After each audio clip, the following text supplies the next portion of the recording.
turning over to John in this session and leaving the session in John's hands, I can say no more other than thank you, John.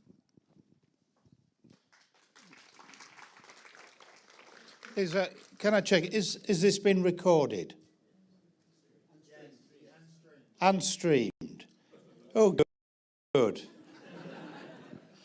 Because if anyone was thinking this was Chatham House and you can't use anything I say in any future sessions to question any politicians, you'd be wrong.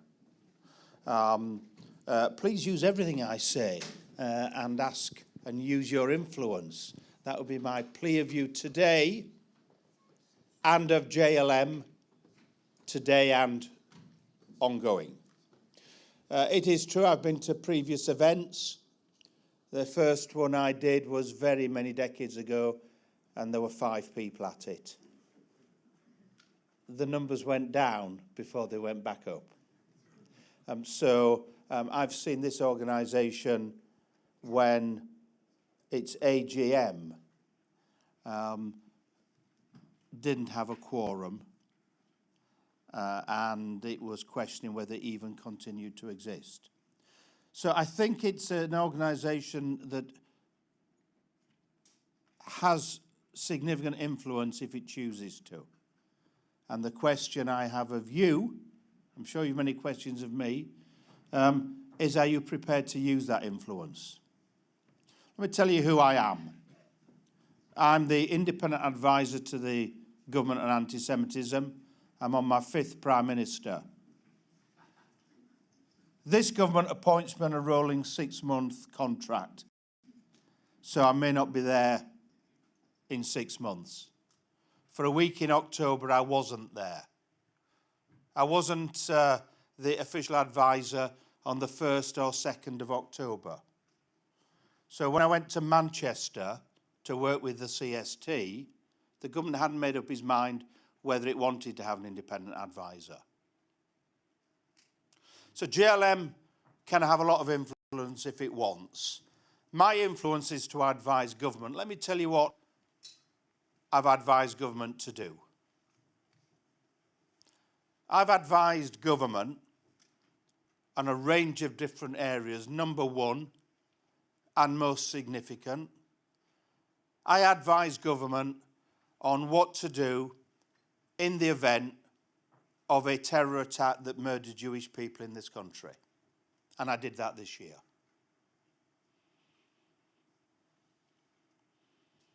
That's the level of where things are at. In a written paper, obviously it's confidential, the detail. Pretty straightforward. Why? Because it was my expectation that luck would run out and somebody would beat the system. We've got a good system in this country. We've got a better system than other countries. There's a community organisation, as you know, CST. The government put lots of money in. The government put its first money in after I commissioned an independent parliamentary report and took it to Prime Minister Blair. I then took it to the government ministers, and a minister called Phil Wooler signed it off to give CST government money. That had never happened before. When CST required that money, not to be on an annual basis, because you can't plan budget-wise on an annual basis very, very well to have a strong organisation, I gave the last, I can't remember which one it was, Johnson or Sunak, one of them. It wasn't the one in the middle. I think it was Johnson. But anyway, one of them, under one of them. The opportunity of my advice, which was to give a 3-year programme of money to CST, that was agreed. So sometimes I'm listened to. Sometimes I'm not. So here's the things that government needs to do. I'm about to write a report on the NHS. It would be a little bit presumptive, seeing as I've got a deadline of this month, to give you the intricate details or even the big picture. But what I can say is this. It will be a big shock to the NHS, my report. It's a little bit big shock to one or two people in the Jewish community. And if it's implemented, it will significantly impact on what happens in the NHS. Because at the moment, in health, my conclusion is there is no effective system for dealing with anti-Semitism. There's no effective system for dealing with racism. There's no effective system for dealing with medical professionals. And the reason for that is that the compromise when the NHS was created by Bevan in 1948 hasn't been thought through in the modern era. So what I'm doing, what I can tell you I'm doing, is I'm taking the principles of the Hippocratic Oath that was last amended by a French input in 1964. So it's remained constant ever since, but the basics of it have been there, of course, for much longer than that. And I'm combining it with the principles of Macpherson. And I'm giving the NHS a system and a straightforward opportunity this month to have a system that will work, that will mean that if you choose to be a racist anti-Semite in the NHS or to the NHS, then you'll be dealt with. Because I'm interested in what happens to you. I don't know most of you. But I suspect, living in this country, that you're all patients at some stage of the NHS. You require that from your GP to your hospital to your accident and emergency. There's nobody in this room who doesn't use one of them, and most of you will use all three. Or rather, with accident and emergency, hope not to use it. But my presumption in what I'm doing is that someone who's Jewish in this country will have no barriers to using the National Health Service of any kind, at any time, in any situation, ever. And that's possible to achieve. Because if people put barriers, you can remove those people. And I'll be showing how that can be done. It's not an issue for negotiation. It's not an issue for public debate. Everyone in this country has the right to use our National Health Service. And when you go in, as Jewish people, into the NHS, from the receptionist to the porter to the nurse to the various specialists up to the top consultants, you're entitled to be treated as a patient, like any other patient. And I'm not convinced that the NHS systems fully guarantee that. So we're going to have to change them, and I'm going to have to upset quite a few people in doing so. So we'll see whether the government accepts that or not. But it will be public. So people will be able to judge.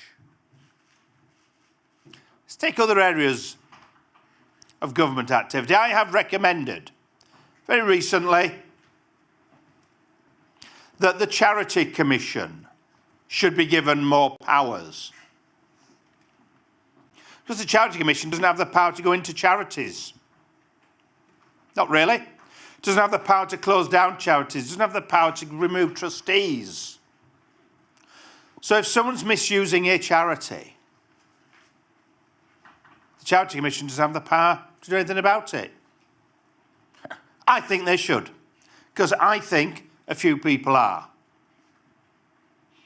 Some are doing things that are not within their charitable aims, and some are using charities to hide other things that they're doing. And I think that somebody in this country should have the power to sort that out. And I think it should be the Charity Commission. So I'm recommending, in the King's Speech, in early May, that the law be changed. I hope government will listen. And by the way, I'll take questions later on, but by the way, don't include any Jewish charities that are not behaving properly. Obviously. This isn't about, here's something for the Jewish community, but this doesn't count. I don't work like that. And I don't think I or the country should work like that. This isn't about extra rights. It's about equality of rights. So everything in the NHS will apply to everybody else in the same way. Because I don't see why anyone should be regarded as a lesser person because of who they are. And my observation is that there are some people who seem to regard the Jewish community, or more importantly, individuals, people who are Jewish, as requiring less equality, less rights than everybody else. That's not acceptable. So there's two. Let me give a third one. I think that every teacher in this country should have a modicum of understanding of what anti-Semitism is. I also think that of the NHS as well. So I can let you know one of my recommendations. My recommendation, one of them will be that before Easter, someone, either the chair or the chief executive, at least one of them, from every single NHS trust in the country, should be trained in the basics of anti-Semitism. Won't take long. And I've tested out the training on the very senior people at the very top. And it is my observation that most people in this country, in fact, it's my knowledge, it's more than an observation, because I've done this work, do not know a great deal about the Jewish community. And I do that by testing with two questions. You may not know the answers. Question number one. Who killed the Son of God? Now that's a big question. Who killed Jesus? Do you want an answer? Oh, I get many answers. But my observation is that if I say the Jews killed Jesus, that to date, in training and education sessions, I have not been challenged, and I've done many sessions. In fact, when I raise that and say, well, who killed Jesus? Who killed the Son of God? The Jews killed the Son of God. That's a bad thing, isn't it? Killing the Son of God, no wonder there's a problem. What people do is they look at their shoes and wonder why they're in the room. And then when I say, actually, it was the Romans, wasn't it? Yes. It was the Romans. They look up puzzled. And most people, and I'm not talking just random people in the street, I'm often talking top professionals, look at one another and realise that they hadn't challenged the oldest basis of anti-Semitism that exists. Not once in any session has anyone ever challenged me on that. I'm not talking Jewish audiences, but I can tell you there have been Jewish people in the audiences participating who haven't challenged on that. Question two. I only give two to set the scene. It's crude language. When were the Jews expelled from our country? 1290. Now, I find that some people know that, but the vast majority don't. The vast majority of people in our country, including top professionals, do not know that the Jewish community were expelled from our country. If someone answers it right, I say, when were Jewish people let back in this country? And why and how? And then people say, well, actually, it was Cromwell, wasn't it? When we didn't have a monarchy. Yes. But of course, what people ought to say is the other part of that. Because it was the Spanish Inquisition. Because the reason lots of Spanish and Portuguese Jewish people came to this country, came here because they were let in, but why were they leaving? Well, leaving because they were being thrown out. It will be. Your family members, some of you from the distant past, flee persecution in Spain and Portugal. The people begin to get where this might go next. And when did most of the Jewish community, the big wave of immigration, come? In the 19th century. People beginning, pogrom, gives it away a little bit, pogrom. Because, as you know, I don't need to go anymore. I don't need to complete the little sermon, if you like. Most people in this country in key positions do not know that. That's a problem. So my recommendation, as well as for NHS bosses, is that every teacher in this country, starting with every new teacher, should be given the basics. And that can be done, from my experience, in an hour and a half to 2 hours. You can do it in an hour and a half, the basics. But if you don't have the basics, and you're a teacher, how are you going to deal with anti-Semitism in your classroom? How are you going to contemplate? How are you going to have the confidence to do it? So that's my recommendation. Oh, the Education Secretary is coming later on. I think it'd be smart. I think it would work. I think it could be taken further. I've also recommended, by the way, that there should be work done. I think I found a way of funding this work, so I'll do it whether the government decides to or not. Every English teacher should understand anti-Semitism in English literature.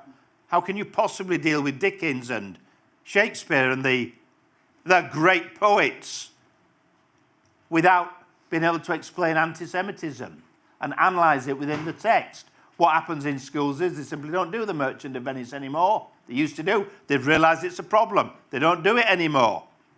Dickens, off the reading list generally. Oh, it's a bit of a problem. Actually, it's a bit of an educator. It's a big bit of an educator. That's what schools do, educate. So that's a big one. Now, you're the Jewish Labour Movement. Wouldn't you like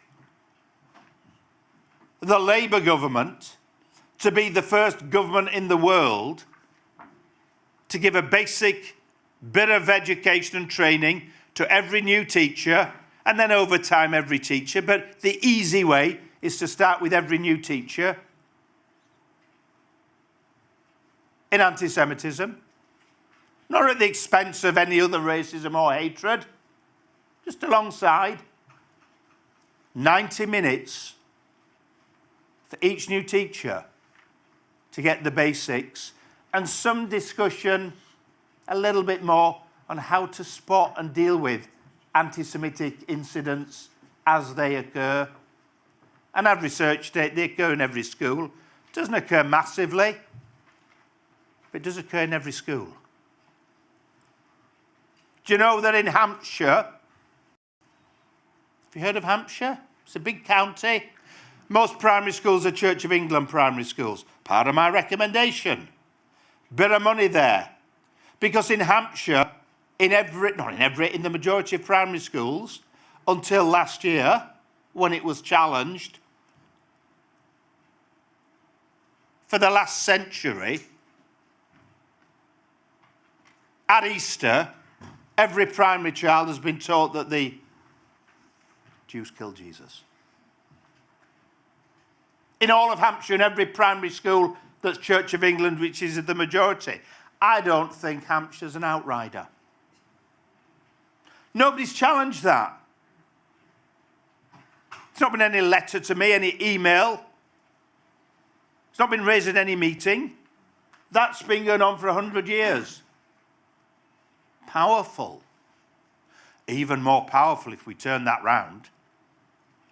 But that doesn't just happen. Government can do something about that. Can't you hear me at the back? I've been told to speak up. Speak nearer the mic. There's a lot more we can do. We could train the police chiefs in identifying anti-Semitism. The judges. They're in my recommendations. There are many things that we could do. And there's one big problem that we need to be honest about. And this is where it gets messy. Here's where you can all argue with me. The big problem in this country is not people wandering around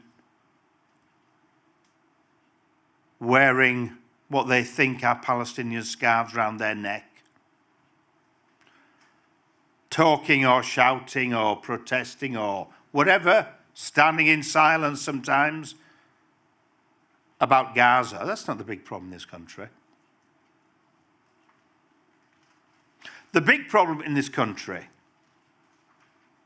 is that now that those protests don't get many people, and they don't, and they're not going to be shifting to protest about Iran next weekend. That won't happen.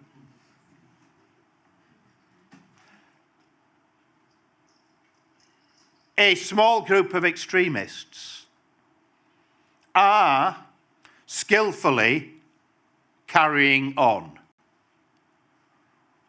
Not carrying on Gaza. Oh, they're happy for people to do that. No, carrying on trying to break the Jewish community in this country. That is the big problem. Indeed, the same people would like to break the country. They don't believe in government. They don't believe in democracy. And the Jewish community is a useful target. And it's a useful target because of Israel, Palestine, etc. That's why. So what is happening, could be happening to some of you, is that individuals in the Jewish community, and occasionally people who are in positions of influence, who work alongside the Jewish community, are being targeted to get rid of them out of their careers, out of their jobs, out of their professions, out of their roles. And that's well organised and well orchestrated. And it's done within the law. Generally.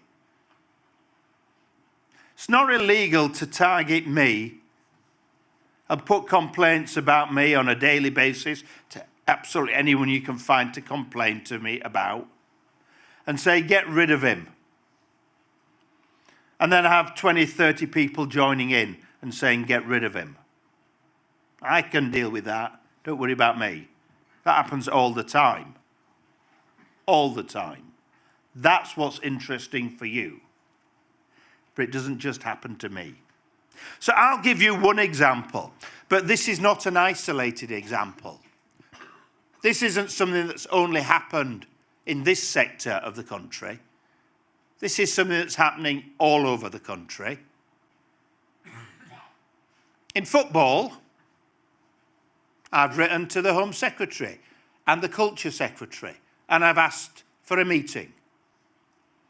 I want to discuss the kind of Aston Villa, Maccabi Tel Aviv, and what happens next time an Israeli team plays. Because I did do a report on that. I did circulate it to everybody in May and June and July. I take August off. September, October, all those months.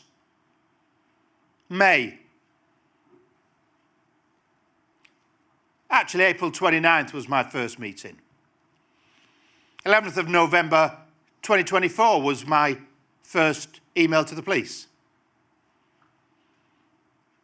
on the problems that would occur when an Israeli football team played in our country, anywhere in the UK. And I gave examples. I gave one example. I said, one of the worst examples would be if it was Aston Villa playing, say, Maccabi Tel Aviv. That was the 11th of November 2024. And I met people on that in May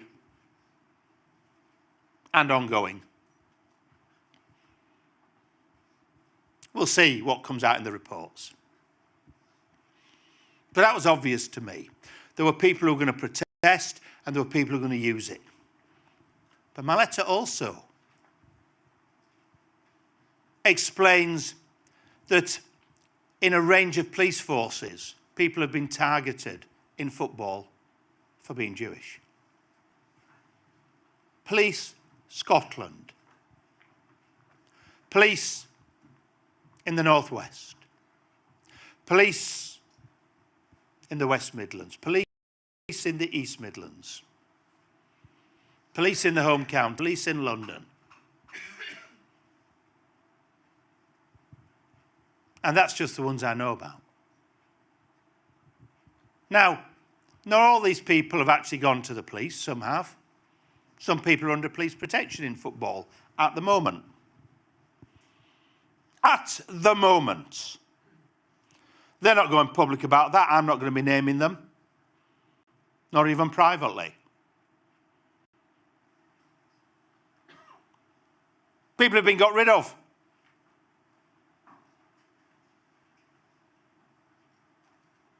Driven out. And they're not all Jewish, by the way, but the majority are. You could call them allies.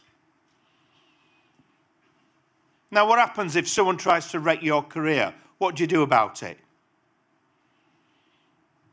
The answer is you try and survive in your career. I can help people do that, and I have. Repeatedly. Successfully.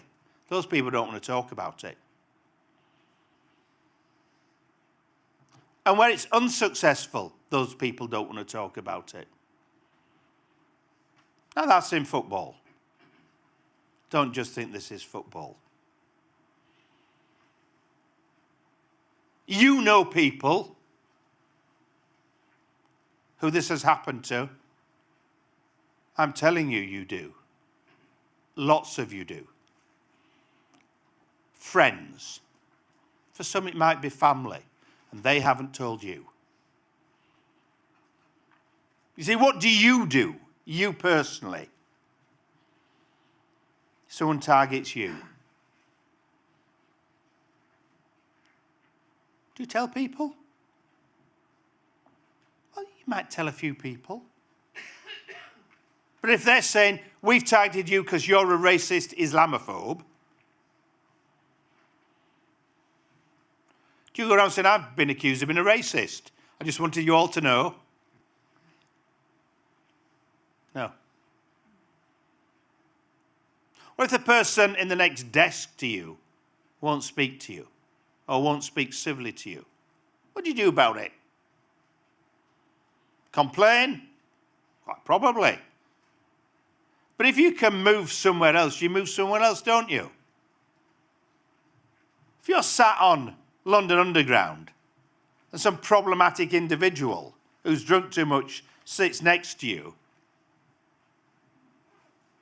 do you take the time to have a rational discussion with them and appeal to your fellow passengers? Or do you take the first opportunity to get out of that seat and move somewhere else? I think you do the same as me. That's perfectly normal. Now, people like me, you haven't really got a choice about it because they'll stick it in the papers somewhere to try and do me over. You know, some obscure blog will have it on. So I just don't worry about it because it happens all the time. You get immune to it. It irritates, but you get immune to it. But if it's you in your life, the rational thing, keep your head down as long as you can survive it. That's the big problem. So my biggest and most important recommendation to government, it's a bloke called Jenrick, got a lot to say at the moment. I'm one of his constituents. So my advice to him is to pipe down. He failed as a member of the cabinet to do what was asked of him, to set up a separate unit to deal with non-terror, non-criminal extremism in this country. That is as big a priority as there is. Because if someone is driving you out of your job, that's a problem. Out of your career, that's life-changing. If somebody's organising to target students, as an example, to drive them out of certain accommodation because they're Jewish, that's a big problem. And if you think that gets reported on, you're being naive. I find out about it in two ways. One is after sessions like this, people come up to me and just discreetly say, oh, this happened to me, or often to my child, or another family member. Occasionally people say, well, I know this from a family WhatsApp group or a private Facebook chat. People do not go public, and I don't encourage people to go public. But this is big. This is to break the Jewish community. This is organised. This is coordinated. There needs to be part of the state dealing with this. Let's take the Muslim Brotherhood. The Muslim Brotherhood is not illegal. All right, we could make it illegal, and then it'll change its name to something else. My advice on Palestine Action. My advice was if you ban Palestine Action, they'll just carry on doing what they're doing, but they'll change to another name. It's exactly what's happened. I wasn't listened to. And other people will call themselves Palestine Action and get themselves arrested. It's exactly what's happened. It's a distraction. It's not a distraction prosecuting people who break the law, quite the opposite. But the same people breaking into workplaces, physically attacking working people in this country, and that's what's been happening, are carrying on doing it. But they don't call themselves Palestine Action anymore. We never a level of thought in this. An extremism unit was meant to have happened. Under Jenrick it didn't, under Gove it didn't. Hasn't happened in this government. It is a key priority. It's the number one priority. It can be sorted. Will it make a difference? Yes, it will. Will it solve? Nothing's going to solve all the problems. Will it make a big difference? Yes, it will. So there's a few things that government could be doing. One final one I have recommended to government. Let's come back to football, but I've said this could be any sport with the Abrahamic Accords. Switzerland has made an initiative. I'm meeting the Swiss government on Tuesday. They chair the Organisation of Security and Cooperation in Europe. They've said, well, we'll put a bit of money into Israel, bit of money into the West Bank, bit of money into Gaza, 3 sets of money, 3 different locations to develop grassroots football. I think that's brilliant. Which brings me back to the thing of the moment. I'll end on this and take your questions. The Maccabi Tel Aviv thing. Why is that important?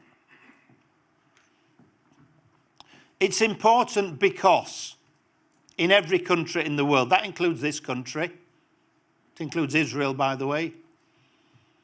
Includes the West Bank, by the way, every country.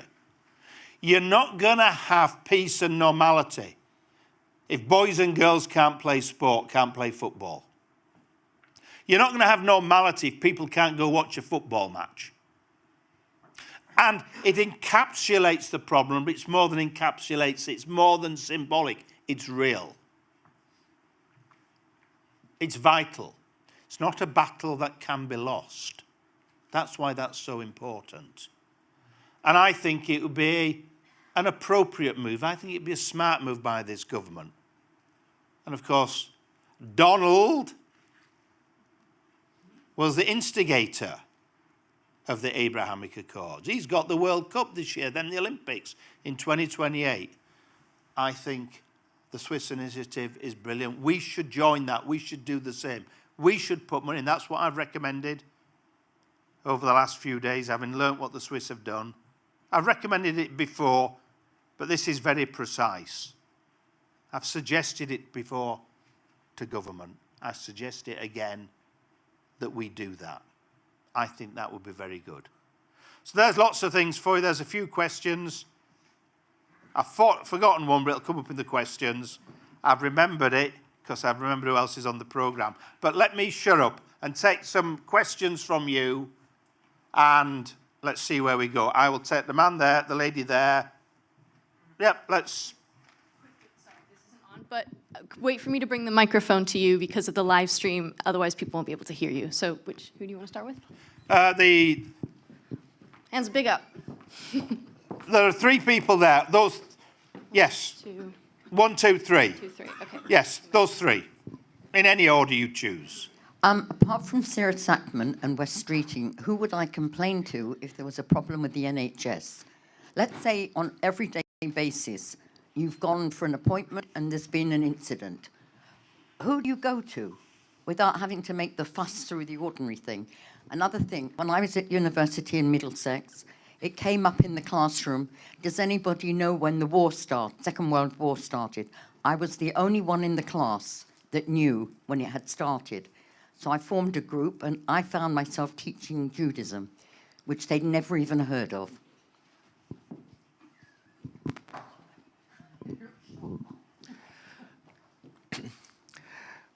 Very much agree with the things I've heard you say.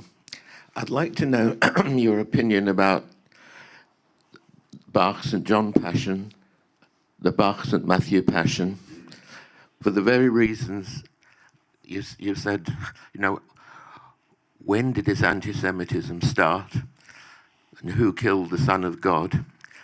I mean, when I was at primary school, I was told that I had been responsible for the death of Jesus. But I've sung in the St. John Passion, I've played in the orchestra, and I've also sung in the St. Matthew Passion. And I'd just like to hear what your opinion is about those wonderful pieces of music, which I also find offensive.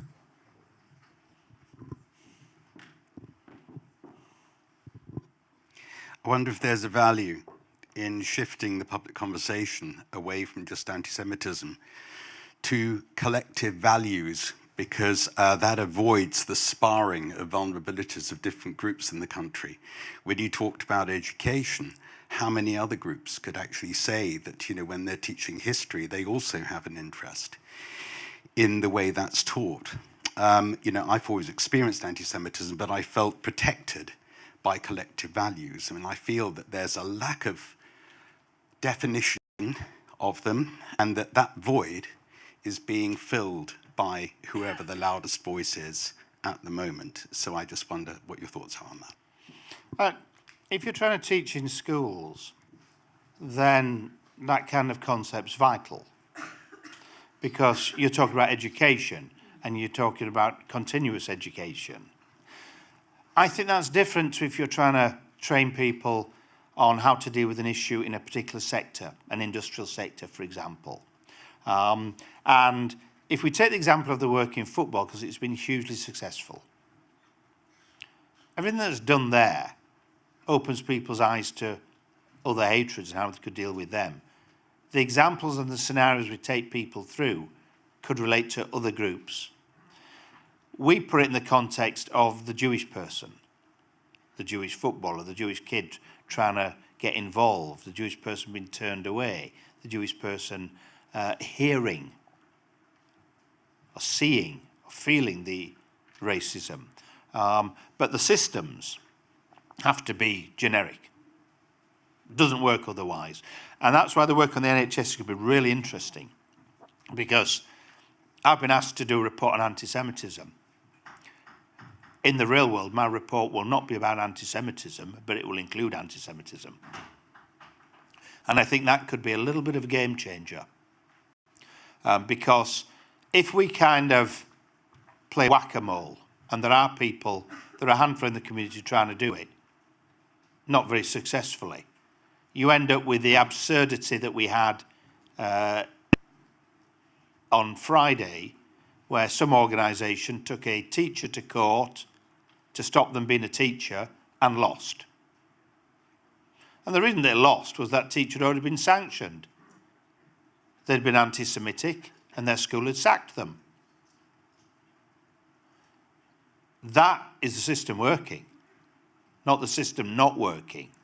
And I think the whack-a-mole approach, the only certainty is a community of, however big is it, 300,000 out of 60 million is not going to win. So whack-a-mole doesn't win.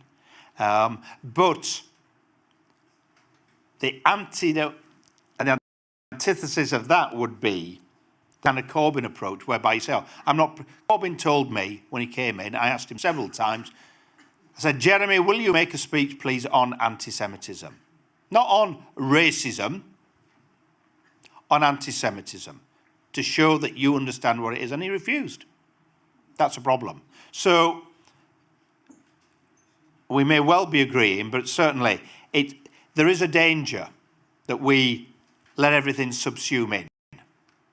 But if we don't educate wider, a bit of an input on anti-Semitism will not be sufficient and will not work. On the question of there will be some very precise recommendations I'm making. At the moment, if Sarah Sackman's your MP, you get her to represent you, and that would always be good advice. However, the systems of complaint and the structures are precisely what I'm dealing with, because it's chaos at the moment. There isn't a coherent answer to your question within the NHS, and that's part of the problem. I'm going to defer your question and recommend. There's a session on interfaith. There are real experts at that session.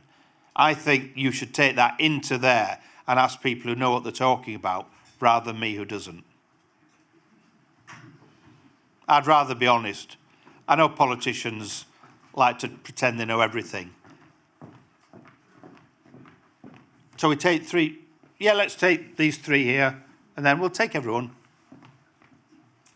Sorry, can you hear me? The mic is not on. Sorry. Hi. Oh, I can speak loud. Sorry to challenge you on this, but the Charity Commission can remove trustees. No, they can't. Sorry. Oh no, I will say charity trust. It's got to hear under a particular law. They can. My recommendation is based on my meetings with the chair and the chief executive of the Charity Commission and detailed discussions. So, I've been a trustee and I get regular emails from the Charity Commission, and they do remove trustees. I'm Rabbi Adrian Schell, serving the Wimbledon Synagogue in southwest London. Lord Mann, we're seeing an increasing trend of Labour MPs and councillors using social media to promote highly one-sided narratives regarding the conflict in Gaza. Many in my community feel this is a form of electoral populism that prioritizes certain voter base over factual accuracy. Given that this rhetoric often fosters anti-Semitic tropes and local resentments, what specific advice are you giving the party leadership to ensure that representatives are held accountable for the impact of their public output? I work with all parties. Bar none. Literally bar none. And I've got people removed from parties and I've got MPs removed from parties across the range. If you include councillors, I think there's now 8 parties where I've got people removed from elected positions. I haven't managed with Sinn Féin yet, but I have got them to back down on some things. Now, so that's not the general mood in the Parliamentary Labour Party. It's not.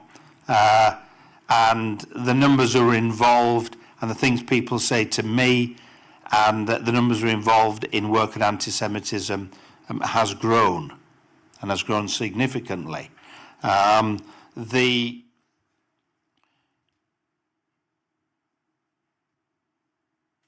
message to the Jewish community is to carry on engaging directly with all MPs, bar none, whether they like it or not, at all times, and to persuade people of arguments. We're living in a society, I still call it the Twitter society because I'm old-fashioned, whereby, you know, throw a bit of abuse at someone, call some, this whack-a-mole. They've attacked one of ours, we'll attack one of theirs. I mean, some of these people do need attacking, by the way, and do need removing, and are dangerous. But that approach is not an approach for winning. That's an approach for playing the game, and that's not the same as winning. And so Jewish communities, synagogues, or whatever kind of community, should be getting in and politely but effectively challenging, educating politicians at every level. And we don't do enough of that. Society doesn't do enough of it. The Jewish community doesn't do enough of it.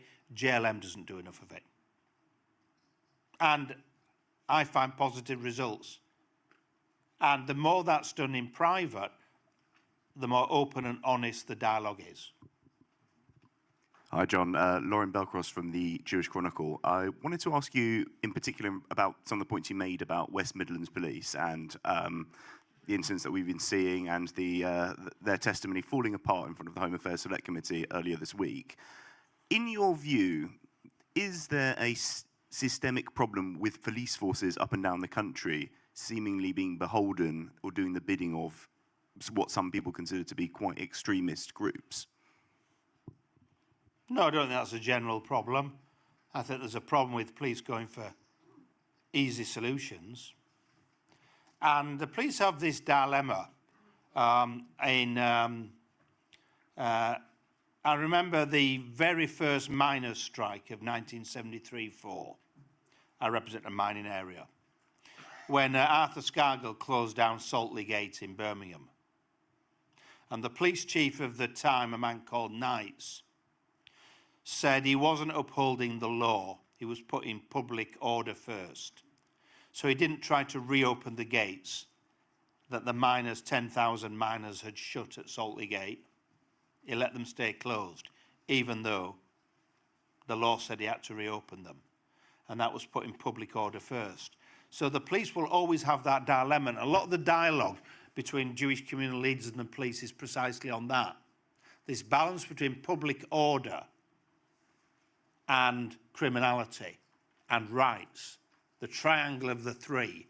And so I think let's see what comes out with the West Midlands Police. But I think it is, if I was going to attack them, I would say lazy policing, going for the simple solution and not thinking through the consequences.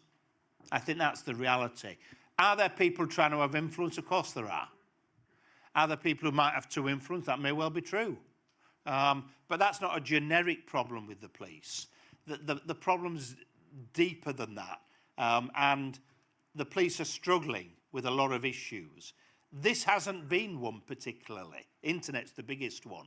Of, you know, how much you try and prosecute, what's the police's responsibility, what isn't. But I think there's a lot of learning can come from this that will be wider than just football.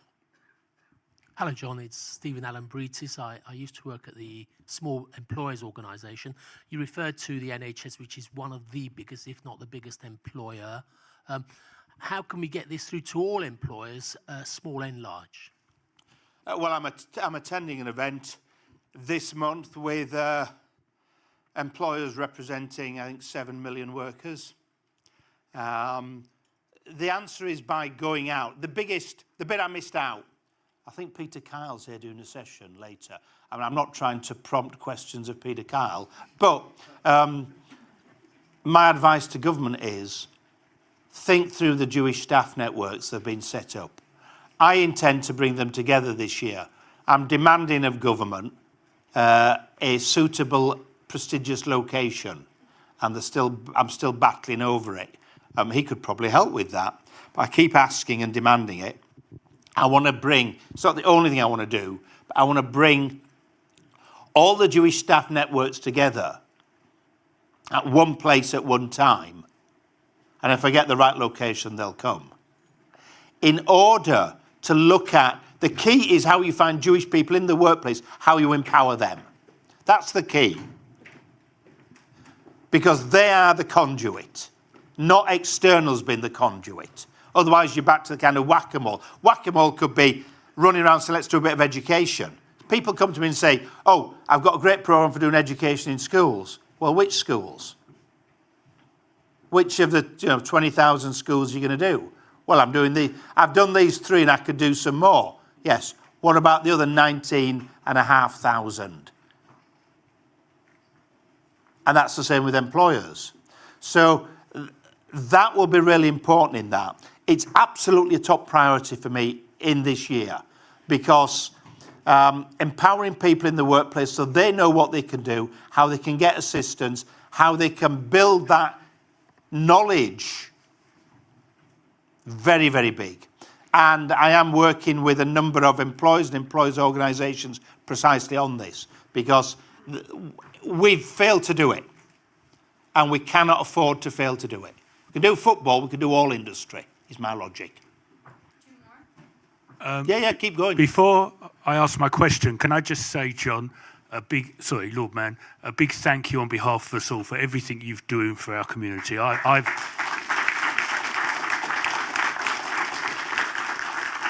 You won't remember, but when I was at CST, we worked together probably about 20 years ago, and since then it's come on and on. The uncompromising way you deal with things, I think we all owe you a big debt of gratitude. My question is very short. Do you think that the BBC is anti-Semitic, and if so, what is being done about it? A lot's been done about it.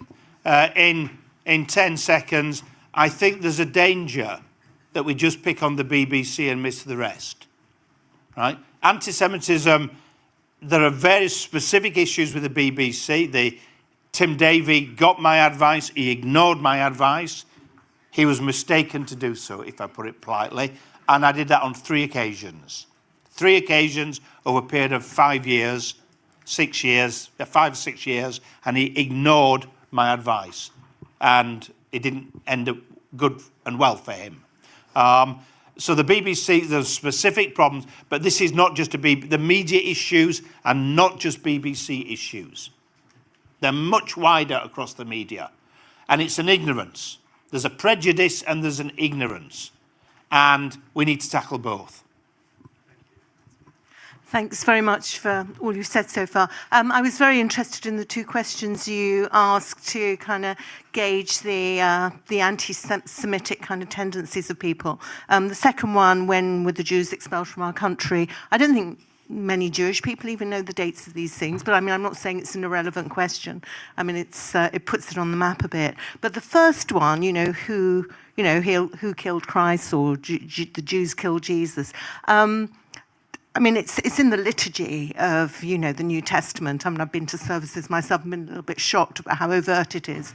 But I wonder if more relevant questions might be sort of making statements such as, if you believe the state of Israel should exist, you're a Zionazi, or you support the genocide. I mean, these are the things that are more current and that are kind of people don't question so much because it's all over the media and it's in the social media as well. And I do think, like, this wasn't addressed by Sarah Sackman either, that it's like really, really in the water, particularly for young people. And I think everybody's quite influenced by it. I wonder if you had any thoughts on my comments. No, my proposal on teacher training is not in history. I mean, I have a specific proposal for additional work with history teachers, but the generic is about contemporary anti-Semitism. The work in football is not about Holocaust. The work in football is contemporary anti-Semitism. There is no hidden, missing element. You can't deal with the problem without dealing with the problem. But if you don't challenge and I'll end on this, because I have to, the underlying prejudices and basis of it, if you don't understand as a decision maker at any level, be it at a community level, all the way up to senior politicians and every business and the rest, that the experience of the Jewish community in our country is one whereby the Jewish community was thrown out, and not in a very easy, pleasant way, and came back having been thrown out of other countries, and then came again having been thrown out of other countries, fleeing mass murder of people's families, and then came again fleeing mass murder of people's families. Now, that's the history of the Jewish community. If you don't get your head round that, then you've got a problem.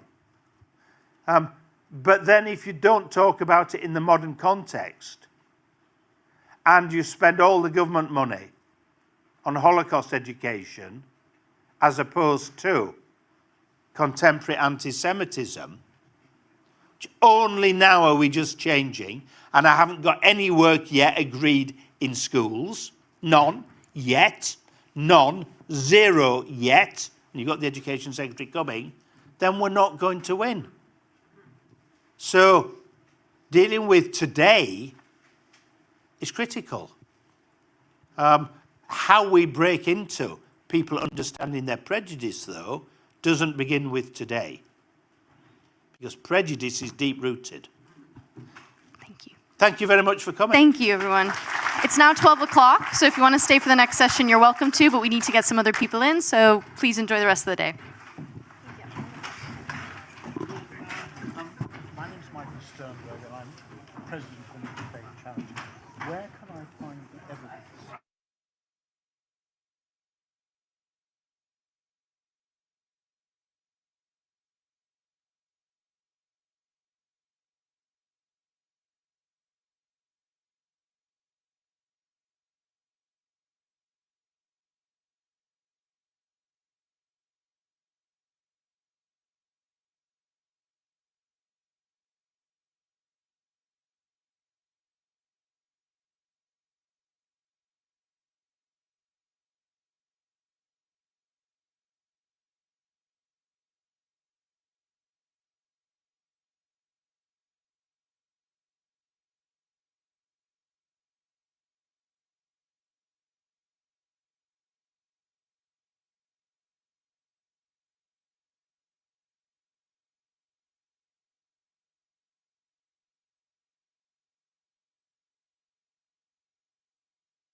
Yeah, so. Hello. Where do you want us? Wherever you want, wherever you're comfortable. Just a quick reminder if you could both speak into the mics because it's going to be live stream. That's fine. Okay, cool. Perfect. Thank you. Hi, Phil. Oh, very good. How are you?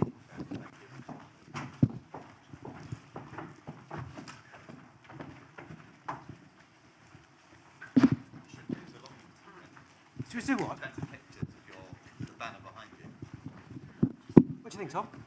Should we go for the visuals? I'm always in favour of better pictures. Yeah. You take this microphone then. Okay. Okay. What do we think? Better visuals? Tony.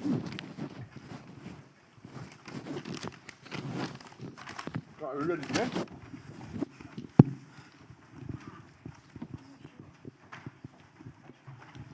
Do I need to press anything on this button? Can you hear me? You can hear me? Good. Look, most of you, I think, Richard, will not require any introduction. I just want to make sure that the introduction doesn't have to sort of be based on what you might have read about him in certain newspapers. If you are regular readers of the Daily Mail, you might think I'm talking to Lord Hemorrhoid. If you're regular readers of other right-wing newspapers, you might think you're talking to the Herminator. Indeed, if you're a reader of the Sunday Times, you might be surprised he's here at all, because this time last year, Tim Shipman, the then award-winning political commentator for the Sunday Times, predicted with great certainty that 4 cabinet ministers would either be sacked or moved. They were Ed Miliband, Lisa Nandy, Bridget Phillipson, and Richard Hermer. Well, we had the reshuffle, and all 4 of them in the same posts and remain, which probably says either something about Tim Shipman's sources, or his journalism, or the fact that the people who brief with great certainty about what's going on in government aren't always entirely accurate. Look, as we're here at the JLM, I think probably the best place to start is with the Jewish bit,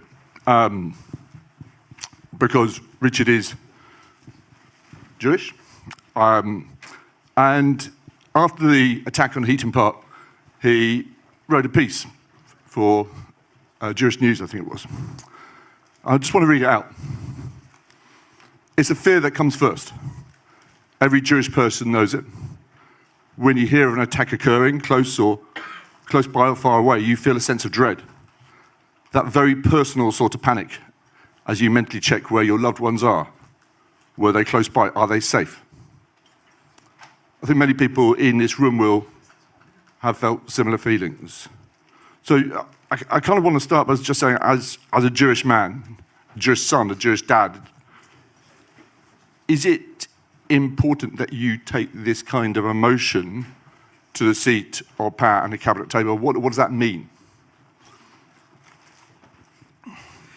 Yeah, look, when I wrote that, which was, I think, within a few hours of the attack, I mean, firstly, I thought it was important for people to realise that there are those of us in government who viscerally felt what happened. My eldest is at university in Manchester. I knew she was going to synagogue that day. I was actually in Dublin, and so your thoughts spin at a million miles an hour. And I just wanted to convey what I felt, which was this kind of mixture of anger, bewilderment, determination, and I wanted to convey it to my own community. And I wanted to convey it as Attorney General and a member of the Cabinet to my own community. So look, I think I do bring that. I can bring, not just in terms of responses to anti-Semitic outrages, but my whole kind of Jewish experience to who I am, and that comes as part of my contribution around the cabinet table, in the same way that all of us, as we sit around there, bring our own life experiences to make sure that what we're doing reflects that, reflects the people that we are. I mean, the shadow hanging over Jewish communities is anti-Semitism. Have you personally experienced it? You know, whether that's at school or in the bar, or even in politics? Yeah, sure. Look, not so much at school. I had one anti-Semitic teacher. But I went to, ironically, I grew up in Cardiff, where there used to be, in kind of my parents, when my parents were young, there used to be a large, thriving Jewish community in South Wales, and it's still thriving, but it's no longer large. I went to what was known as the Jewish school. That meant out of 1,200 kids, there were about 20 of us, but it was still perceived as the non-Jewish kid. I didn't from my fellow pupils. I did from one teacher. I didn't really kind of experience it personally until I became involved in student politics at university. And part of that I sought out because I was very involved in anti-fascism activity, so I certainly faced it when I was dealing with the BNP. And then you kind of, as I go to the bar, so I'm in a very privileged position, but you still get things. You still get both from left and the right, the people who confuse you with another Jewish person that they know, for example. The comment I had about 2 weeks after October the 7th at an impeccably progressive event in which someone referred to what was then the initial stages of the Israeli response as a Holocaust. So you kind of get it. You get what I've got an old friend called John Boyd who runs the Jewish JPR Policy Research Centre, calls about ambient anti-Semitism, the background stuff. You can't always actually nail it, but you know it. Did you get it in the bar? I mean, this is a sort of place of establishment.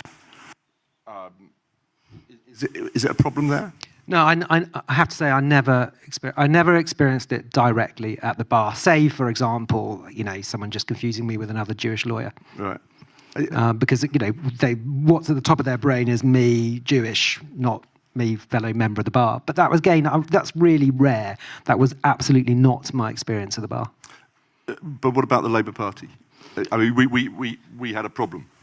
Yeah, we had a problem, and it wasn't just a problem under Corbyn. I mean, I grew up in student politics in the 80s. I was very involved in the Union of Jewish Students and the National Union of Students, and there was a major problem with left-wing anti-Semitism. We obviously had a huge problem under Jeremy Corbyn. Keir made this one of his defining projects when he became leader of the party. It's one of the first things he talked about on becoming leader, if not the first thing that he talked about. And within a short space of time, he had turned our party around. No place, no quarter for anti-Semitism. That's something that Keir believes in passionately, and he has set about it methodically to change the Labour Party. Is it fixed? Look, as with any form of racism, you can never be complacent. Never. But have we moved on beyond recognition from the point in which the Labour Party, to its great shame, is referred to the EHRC? Have we moved on? It would be inconceivable today. And that, we shouldn't forget, is in a very short space of time. I mean, anti-Semitism in politics and in the Labour Party, I mean, there's sort of old hatreds and new, aren't there? And we're in an era of extraordinary polarization and hatred, anti-Semitism, Islamophobia too.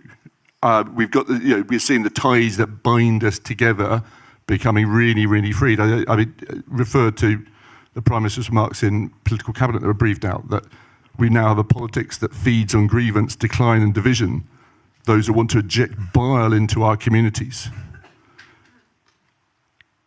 I guess my question is whether in this kind of atmosphere, you're seeing it globally, but you're seeing it here in Britain too, whether a decent, moderate, tolerant centre can actually hold. Look, I'm convinced it can, and I want to come back to that larger point on the larger politics, but I want to start off by just addressing that question through the prism of anti-Semitism and anti-racism generally. There are lots of unique elements to anti-Semitism that separate it out from other forms of prejudice and racism.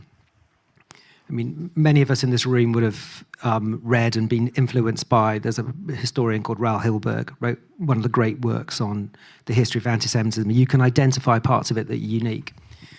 But it has always been absolutely core to me, both as someone who wants to find pragmatic ways through to address problems, but also someone as a core belief that you cannot either understand anti-Semitism nor fight it unless you are also fighting all other forms of prejudice and discrimination.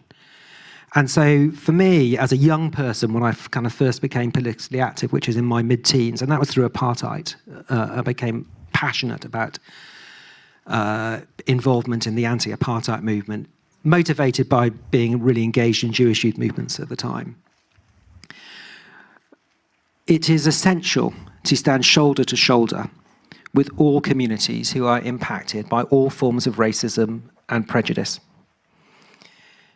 And, you know, you asked me about my own particular experiences of anti-Semitism, which have fortunately been really slight.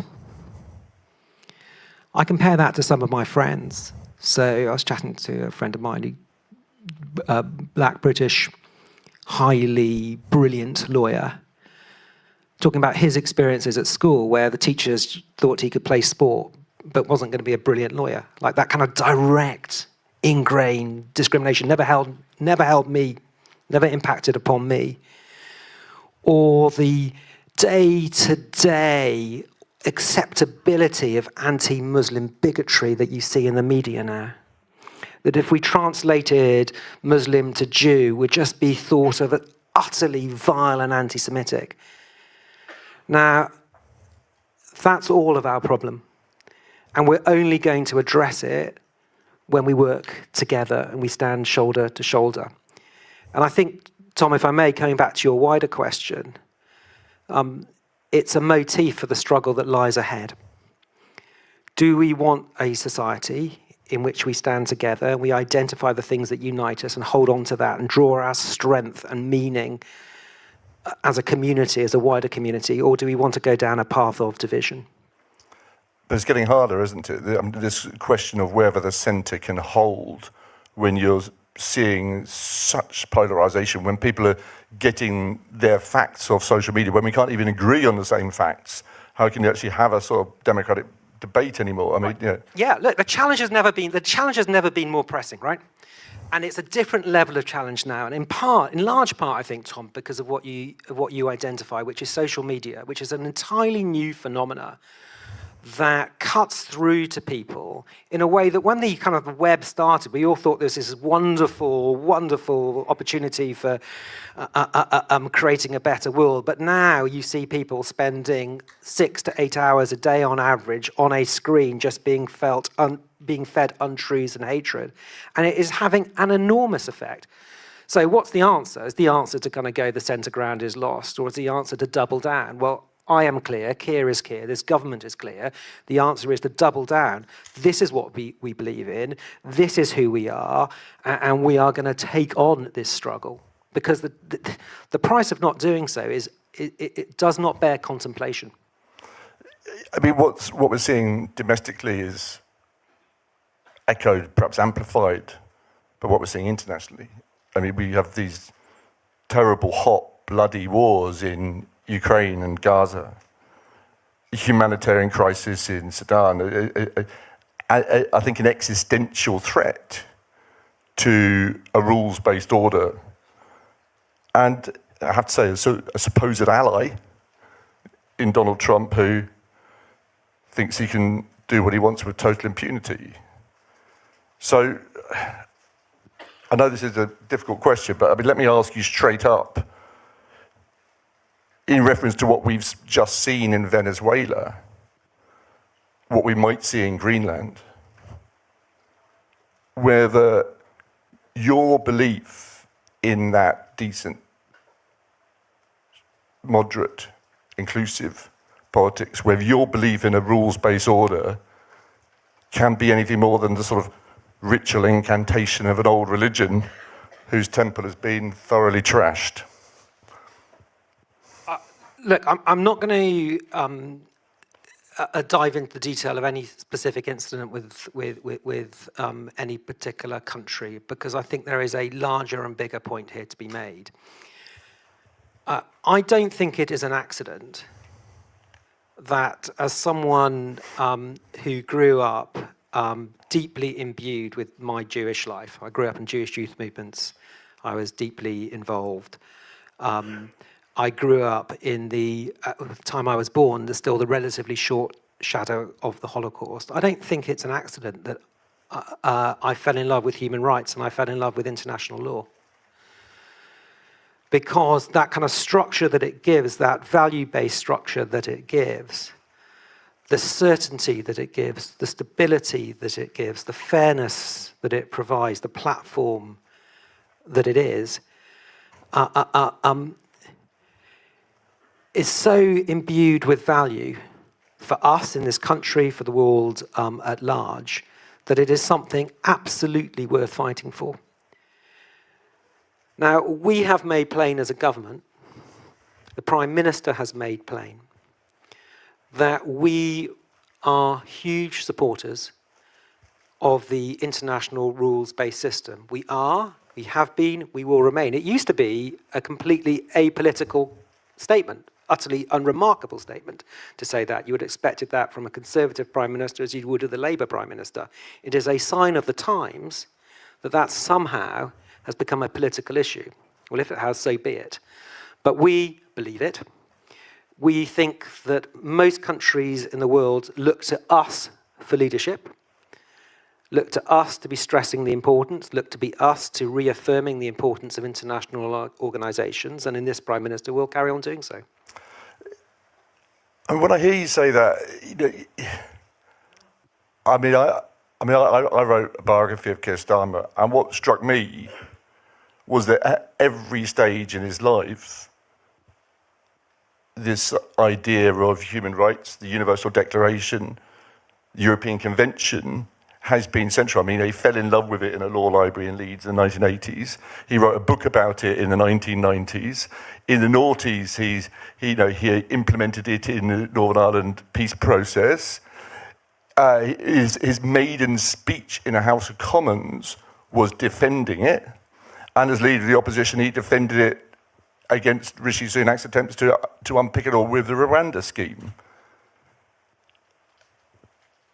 I think quite a lot of his former colleagues at Doughty Street or in the human rights world in general are then puzzled why that same Prime Minister is now seeking to make changes to the ECHR. Is that consistent? Look, we're not seeking to make changes to the ECHR. And we've been very clear about that. So the ECHR sets out basic fundamental human rights, the right to life, the right to a fair trial, the right to a private life, all things in the convention that actually also existed in our own common law traditions for centuries. And we are not seeking to change that. The Prime Minister has been very clear. We will not be leaving the European Convention of Human Rights or the Council of Europe. And I'll go on, hopefully, have a chance to explain why that would be a disaster for this country, were we to go down that path. What we are engaging with at the moment within the Council of Europe is a discussion with our colleagues to how we can best ensure the convention remains as relevant as possible going forward. And that's a debate that has come up in the context of irregular migration across the continent.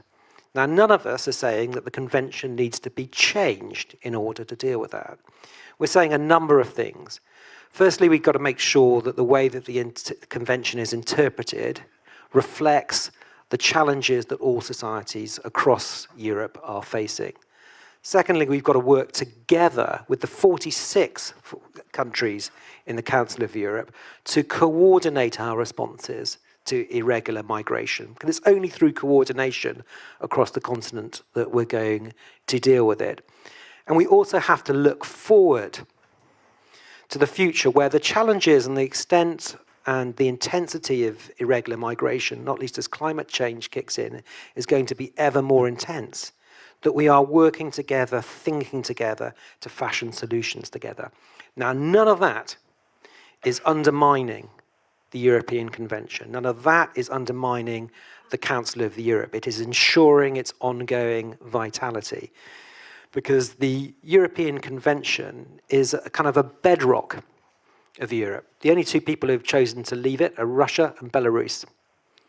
The only other country that is even talking about it is this country, because of the position taken by Reform and, astoundingly, the Conservative Party, notwithstanding that the Council of Europe was in large measure the creation of Churchill. So because we believe in the ECHR, because we love it, we're nurturing it. As you say, there are some people who want to leave it altogether. You see that in both the Reform Party and the Conservative Party at the moment. You see it in large sections of the press. What is it that they want to achieve by that? I mean, most people don't know what the ECHR is. What is their purpose in this? I think there are two. So firstly, it's got the word European in it. And that kind of worked quite well previously for the Tories, for the price of the British, paid by the British people, I should say. And so they latch on it, and somehow, because it's got European in the name, it's somehow an affront to our sovereignty. And that this is the very last instrument that has to be knocked down, and then we truly become a sovereign country. I mean, that is nonsensical on a whole load of levels, not least that we are one of the main creators of the European Convention. This country was. The Council of Europe that lies behind it was, as I said, Churchill's inspiration. It's also nonsensical because there are literally hundreds and hundreds of international agreements that we have third parties arbitrating disputes on. But I think the other reason they really want to attack the European Convention of Human Rights is because it actually delivers real rights to working people in this country. And an attack on it is a continuation of what we saw in the dying days of the Tory, which is an attack on working people. And it's an attack on working people having enforceable rights before the court. So all the stuff we saw in the run-up to the last election on limiting people's access to the courts, it's all of a piece for that. The convention, we focus on immigration and migration, and I understand why people are concerned about it, but the convention is way, way more than that. It's about real rights for real people. Let me give you some kind of examples as to how it provides day in, day out for people. So a case like Warboys, John Warboys, I don't know if people remember the London taxi rapist. The police were only required to carry out that investigation that led to his identification and apprehension because of Article 3, positive obligations to investigate. Hillsborough, we're currently going through Parliament, the most extraordinary bit of legislation, resetting the relationship between government and the people we are elected to serve. That only happened because of the process, because of the families who fought for a second inquest to uncover the truth. Would never have happened without the European Convention of Human Rights, Article 2. Day in, day out, decisions are being taken for the people's benefit. You've got elderly parents, and people want to split them up into different care homes. It's because of the Human Rights Act that decision makers have to consider the rights of your parents. You've got a child with special educational needs. It's the Human Rights Act that requires the decision maker to think about your child's human rights. Now that is what the opponents of the convention want to take away. And at the same time, they want to limit your ability to go to court to enforce your rights. So one of the dividing lines in the next election, and there are going to be many between us and the Reform or the Tories, one of them is going to be about who is government for. And for us, government is for the people, and a reflection of that is our commitment to the European Convention of Human Rights. I'll hear some passion there. We've mentioned the Prime Minister already once or twice. And you're a friend of the Prime Minister. I think, of course we'd say every member of the Cabinet is a friend of the Prime Minister. But that probably applies better, that term applies probably better to you than to any other. So can you just tell us, how's he doing?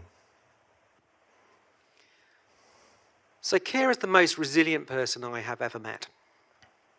And I think we should all be thankful that he is. I'd never understood the gravity, the degree of responsibility that a Prime Minister bears until I joined government and until I, frankly, became a member of the National Security Council on day one. I sleep soundly at night knowing that Keir is Prime Minister. So he will face brickbat after brickbat, and I have never noticed him, never seen him, never witnessed him allowing any of that to distract from his job. So the answer to your question is that he is doing, fortunately, fantastically well. He is incredibly determined to succeed. Okay. Look, I know you have to get back to working government, and so we have to cut this session slightly short. But I want to ask just one more question. Oh, you can ask a few more about Keir. I want to ask this because I mean, you'd have had to been sitting under a rock not to know that there's been a lot of speculation about his position in recent weeks. If he's still going to be Prime Minister this time next year, next JLM conference, what does he need to do better? What does this government need to do better than he and it have done so far? Keir will be Prime Minister this time next year at JLM, and he'll be our Prime Minister leading us into the next election. And I am absolutely convinced that we will win the next election, and I want to say why in a minute. It would be madness to carry on engaging in the debate about internal Labour Party politics. We were not elected to do that. We were elected to move the country on from the farce of the years of Tories not caring about the country, but caring about their own internal politics. And we were elected to move away from that. And we will be doing that in the months and years ahead. And there should be no mistake about that. We will be doing a disservice to the country were it otherwise. Now, one of the criticisms that is made, and of course, there are lots of criticisms that can be fairly levelled against any government, and we are no different in that respect to previous governments. And it's right that we're criticised, and it's right that we're held to account. One of the criticisms against us is that we're not delivering and we don't have a narrative. And let me take those both head on, because I accept that the existence of delivery and a narrative has yet to land with a significant part of the country. I mean, I can read the opinion polls in the same way that anybody can read the opinion polls. I think that is going to change. People say, what's our narrative? What are we about? Let me tell you what we're about. And let me tell you why I think people's perception is going to change. I would identify two aspects as to what the Labour project is about and will remain. The first is a fundamental belief in human dignity, and a belief that everybody in society deserves a fair crack of the whip. And the second is that government has an important and indeed central role in enabling that. And that in order to enable it, we have to effect long-term structural change. Now, I think when you look back at the first 18 months in government, fairly and objectively, people will see that we have started laying in place the foundations of that structural change that would allow people to live their life with dignity. And I think we're doing that in every aspect of people's lives. So dignity in your own home. Well, we're building homes. We're going to build homes. You got Steve coming next. I'm his warm-up act. We're going to be building homes so people have that dignity which comes of owning a key to your own house and unlocking the door each night into that home. That kind of fundamental human dignity. We're doing it by the renters' rights legislation. And I'd ask people to look at that. That is extraordinary legislation in terms of giving people security. Right? It's about dignity that comes with the security of your home, the indignity that if you don't have security. Security and dignity at work. I mean, I could spend the entire hour talking about all the different components in the Employment Rights Act. It's an extraordinary transformation for working people in their home, giving them dignity in their home. Giving people a level playing field, going back to that second point I was making about structural change and long-term change.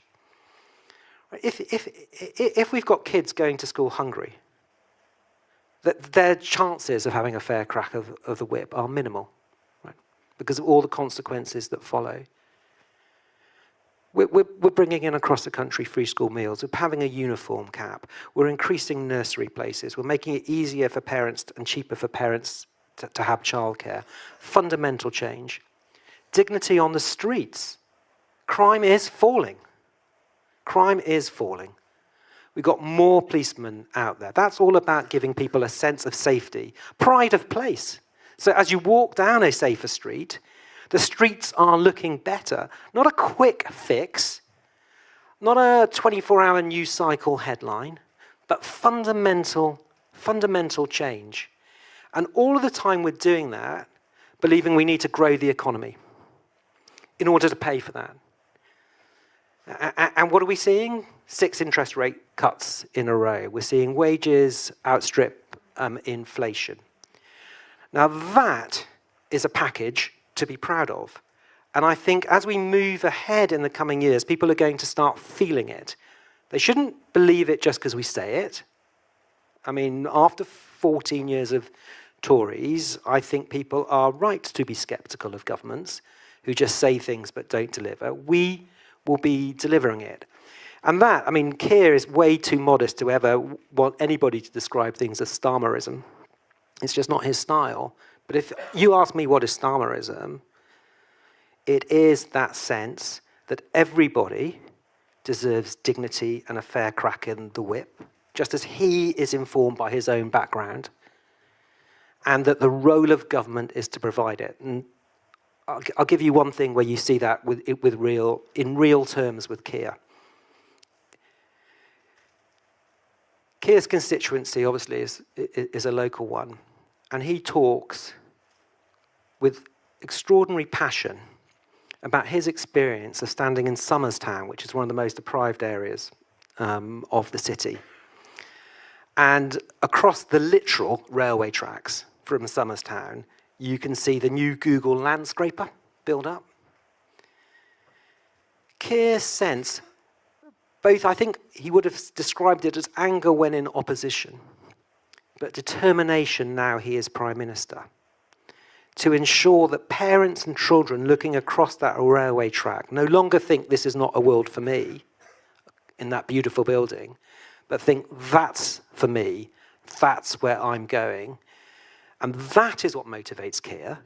That is the narrative that weaves every part of our policy, from crime to housing to employment, every part of it, that weaves it together. That is where we are going. That, I am convinced, is where we are going to land. And when people feel it, I think we will see the fortunes of this party in a very satisfactory place. Look, you're right, that sounds good. Look, I started this by talking about a Sunday Times piece, one of those typical Sunday Times pieces which does who's up and who's down in politics and what this advisor says or that advisor says. That's what alienates people from politics, because it's about this little village of politics rather than what Richard's just been talking about, which is the application of a very Starmer-ish set of values about human dignity, about human rights, to real people's lives, to real delivery. I think what you just heard is the reason why Richard Hermer is still in the cabinet, and on a personal level, I'm very pleased he is. So look, thank you very much. I know you've got to get back to government, but thank you very much. It's been brilliant. Thank you, Tom.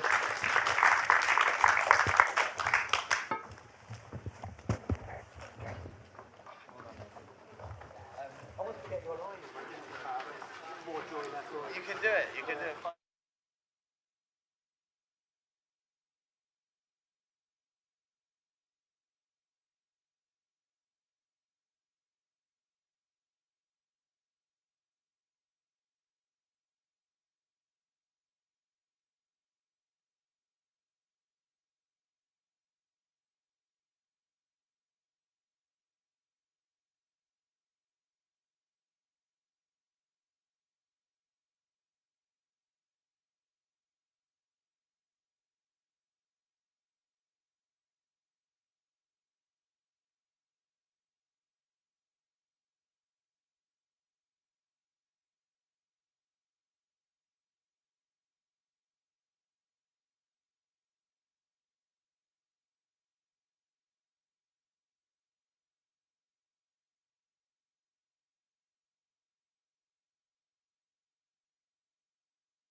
on today and done all the logistics,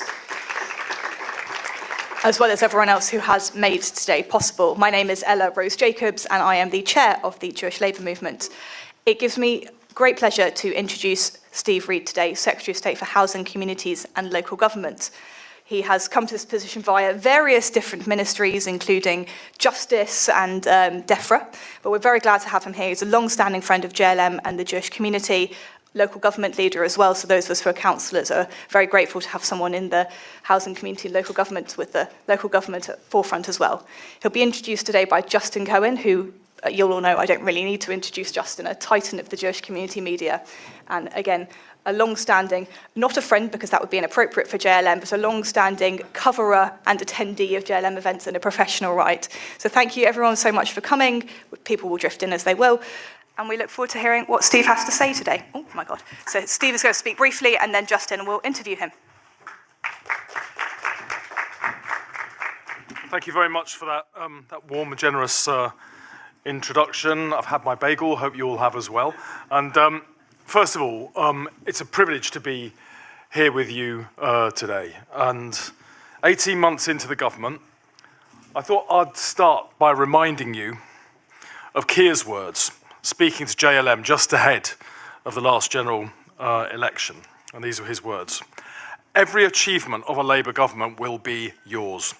2026 is the year where more people will begin to feel the change that we've promised.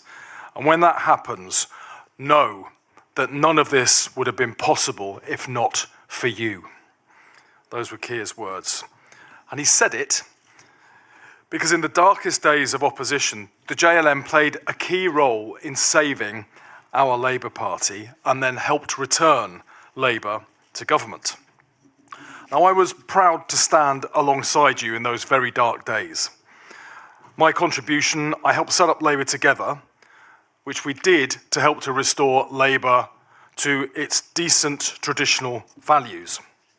But Labour Together worked with JLM and many, many others in the Jewish community and beyond to set up the Centre for Countering Digital Hate, to identify, expose and disable the anti-Semites who had come into the Labour Party and the operating model that they were using to spread their particular form of hate.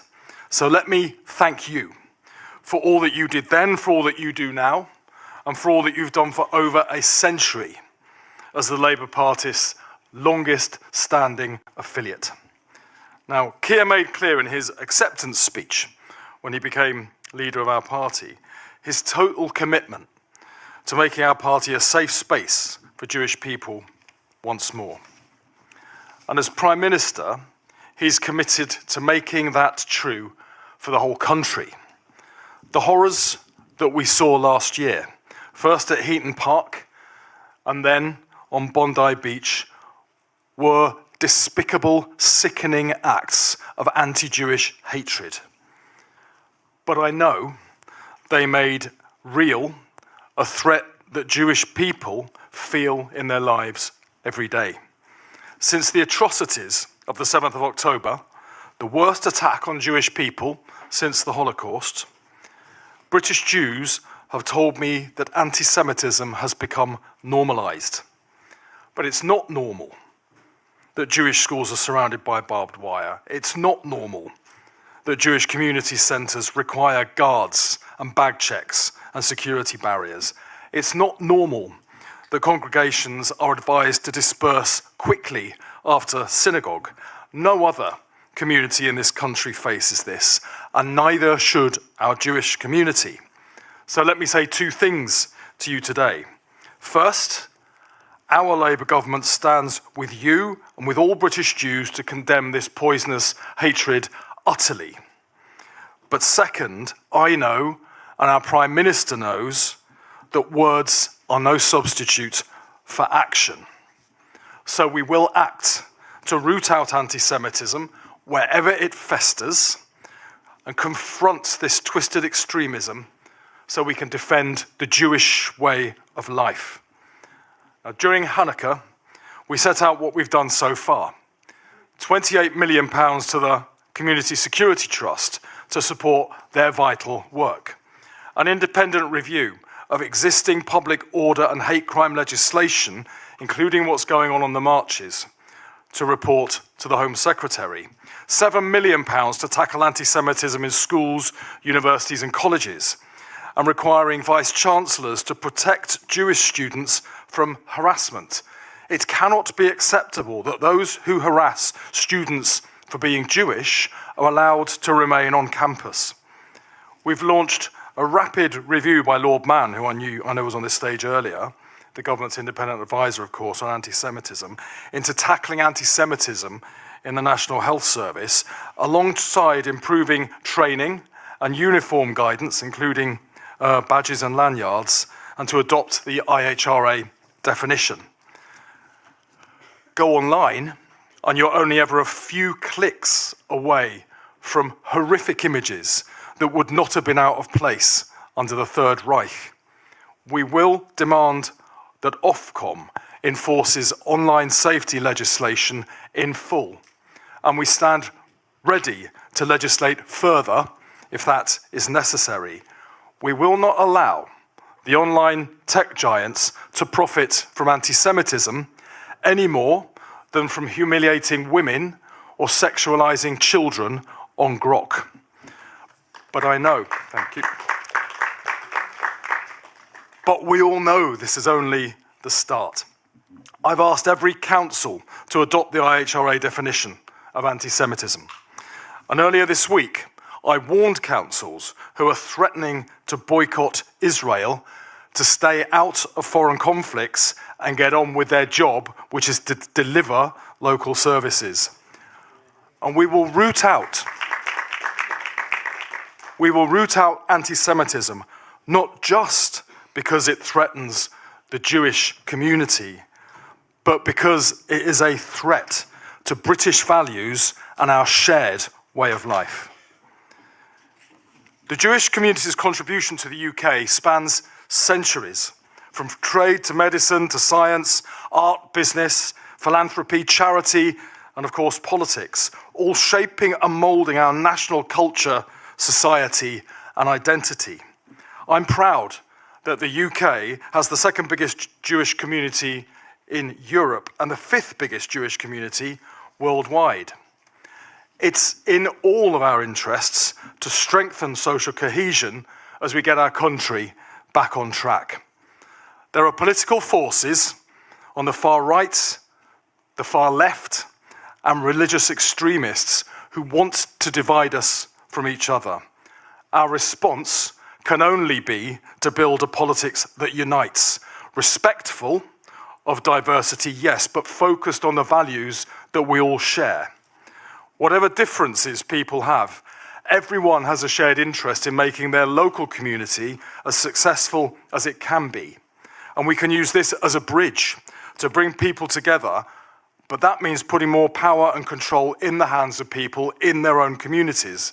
So we've started to do that with our Applied Pride in Place programme, £5 billion of investment under the direction of local people to transform the places they call home.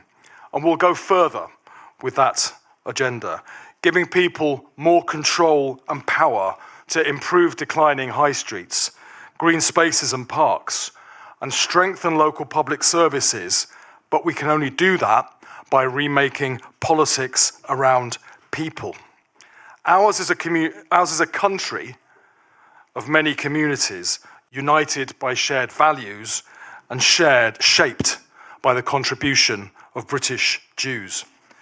Today, I recommit myself to the right of Jewish people to live their lives with freedom, safety, and respect, just like everybody else. Thank you.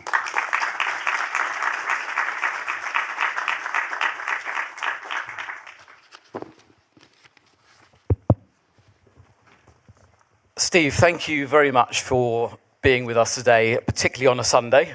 For what I know is just the latest example of a very extensive engagement with the community, particularly since the Manchester attack. We've got a full hour, well, we did have a full hour a few minutes ago, and we've got a lot of ground to cover, and I hope to open up the floor to questions from the audience towards the end. I've broadly broken up today's session into 4 areas: the Manchester attack and tackling anti-Semitism, high-profile cases and actions the community is asking the government to take, interfaith activity and definitions of hate, and Maccabi Tel Aviv ban and local government. But first, it's not an easy starter, I'm afraid, but I'll start anyway. It's safe to say that a lot has happened since the last JLM conference. And relations between the community, parts of the community and the government haven't always been smooth.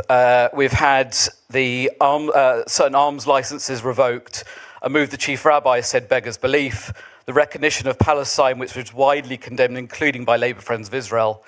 We've had the Al Fatah episode, which was described by the JLC as appalling. And again, sorry for this, making this the starter. How would you characterise the current state of relations between the Jewish community and Labour? Well, I think, as I was saying before, Keir Starmer made it absolutely clear when he became leader of our party that rooting out anti-Semitism from the party was his #1 priority. And I think it's fair to say he's been absolutely true to that. The action that we took to clear those people out was resolute and effective, and it's made a difference. And now we need to focus that same work on the country, because political parties are not immune from currents that we see across the country, and what came into the Labour Party was also affecting other parts of our country as well. So we need to make sure that we're identifying where anti-Semitism is growing and festering, and that we're pulling it out from those areas. And I think it's different for a party being in government than from being in opposition, because the Jewish community now, whether they support the Labour Party or whether they don't support the Labour Party, and of course it's a very, very diverse community, they look to the Labour Party now as the government of their country to keep them safe. And what they've seen is an upsurge in anti-Semitism since the terrorist attack on Israel, the worst pogrom against the Jews since the Holocaust, which led, shockingly, not to widespread support for the Jewish community because of what had happened, but protests against the Jewish community, even while Israel was under attack, before Israel had even responded. So we all see where that's coming from. We all know what that is. But the Jewish community is looking to the government to keep them safe in the face of a rising threat level. And then we saw in Heaton Park what that threat level can result in, with people killed simply for going to worship at their local synagogue. Absolutely horrific. But many, many people in the Jewish community told me that while they were shocked and horrified by that, sadly they weren't surprised, because the rising tide of anti-Semitism was going to lead to worse outrages over time. So therefore, this Labour government must recommit itself to tackling anti-Semitism and rooting it out, and that's what the list of actions that I was referring to in my speech is intended to do. Now, we want to go further. John Mann, of course, leading a review into anti-Semitism in the National Health Service. A report is due to come back to the Home Secretary, one about the events going on in the marches that have scared many Jewish people from going into town centres while they're taking place, but also into what lay behind the decision about Maccabi Tel Aviv when they were playing in Aston Villa. So there's a lot more information we want to get, and we want to get it right. I think it was right not to just rush things out after Heaton Park, despite the outrage that we all felt, but we need to get it out as quickly as possible, because the whole community deserves to feel much safer than they do today.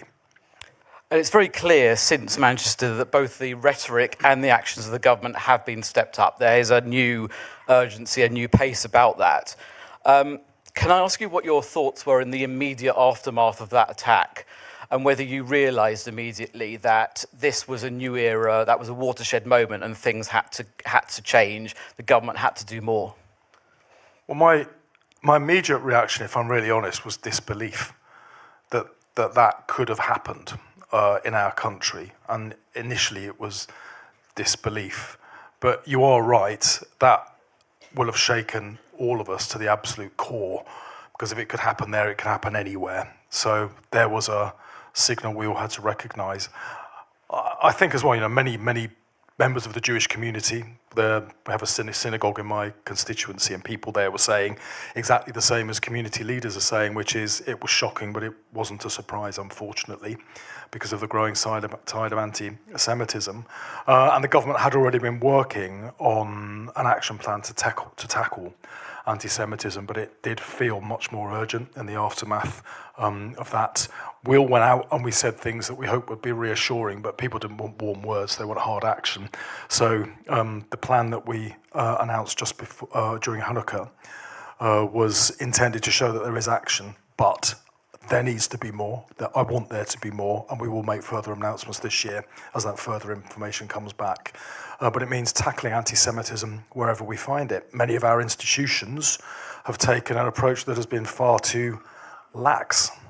And I mean all of our institutions, not but politics, broadcasters, including the BBC, the National Health Service. We've seen some outrageous comments by doctors on, a particular doctor as well, on social media, but also many Jewish people tell me that when they go into hospitals and they see certain badges on medical staff, that alarms them that they're not going to be treated the same as everybody else. We can't tolerate that. Schools and universities, we know there are problems there. I'm a constituency MP, of course, as well, as a member of the cabinet, but I had 2 Jewish mums came to see me at my advice surgery to tell me that there had been a cultural day at their children's school where they were given biscuits in the shape of Israel and then iced them with the flag of Palestine. Now, that is teaching children things that are anti-Semitic, in my view. So we clearly have to understand where this is coming from and root it out right at source. And as you alluded to earlier on, the fight against anti-Semitism is not something that's new to you. Via Labour Together and at the height of the Corbyn era, you were instrumental in this front. To what extent is this work now a natural continuation of that? Yeah, no, it is a continuum. It feels to me like a continuum. I was born roughly about 20 years after the end of the Second World War. So when I was growing up, the memories of what had happened were much stronger, both what happened to this country, but also what happened to the Jews in Europe and the impact of the Holocaust. And when I was growing up, Israel wasn't just a country fighting to establish and defend itself. For people on the left, Israel was a moral cause as well, not just after the Holocaust, but after centuries of pogroms in this country as well as elsewhere. And I've always felt that. I've always felt that is what it was.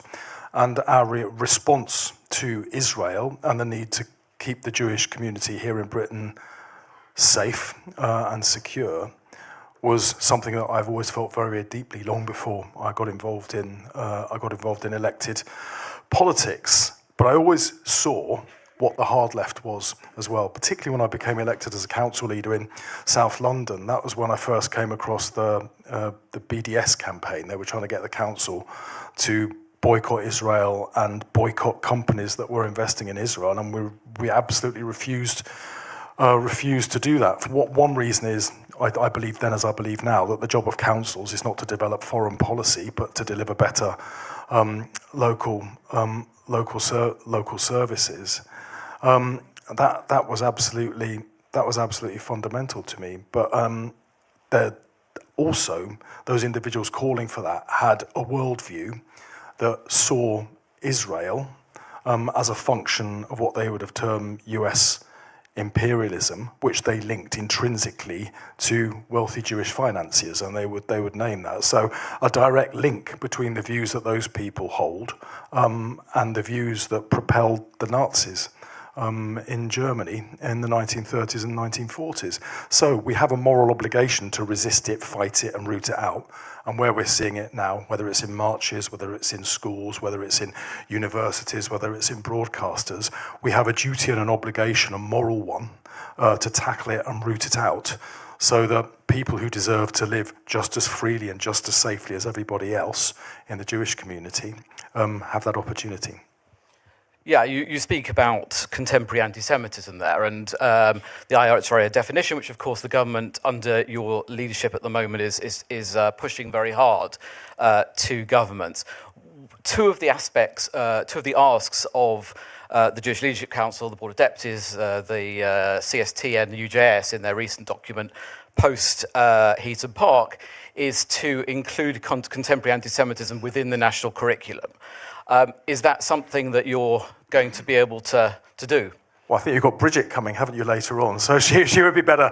It would be wrong of me to sort of reach into her portfolio. But I do think education is a very important part of that. You know, when I grew up, the Holocaust and the Second World War was much more recent, and you do get the feeling, speaking to younger people today, they haven't learnt from what's around them the things that I learnt when I was growing up. So then you do look to education to correct that. But you know, the Board of Deputies, the JLC, the UJS, the CST were very clear about the areas where they want us to focus, and that is what's been guiding the government. So policing and security, tackling extremism, civil society, schools and universities, social cohesion, those are precisely the areas that we're working on.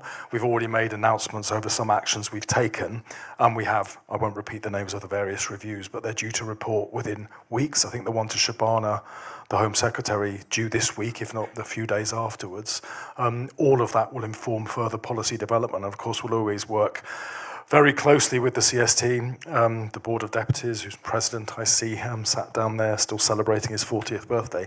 We will work very closely with all of those organisations to make sure we get this right.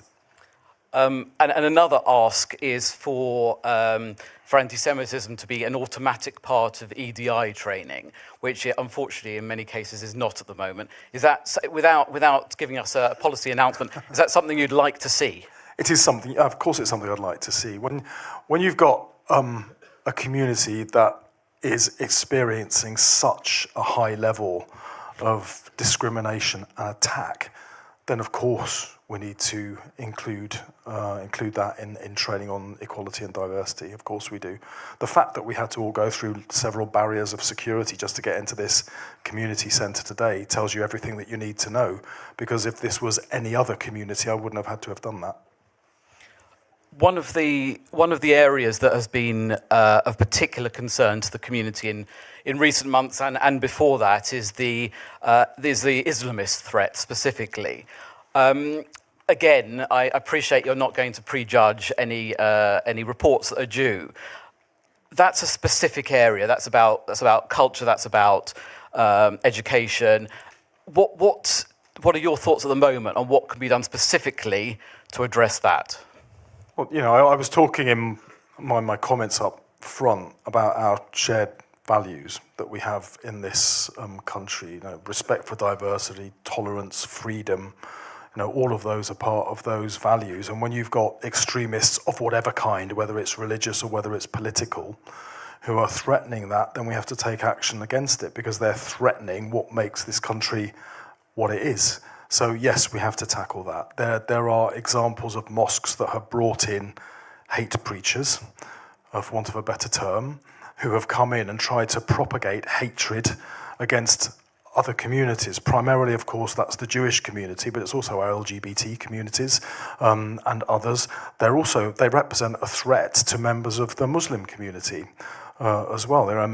Most Muslims share the British values that all of us subscribe to, and they are as threatened as anyone else by the extremism that comes from, you know, an unacceptable part of what we're seeing around the world at the moment. So I think for the sake of all of us, yes, we need to do more to tackle that.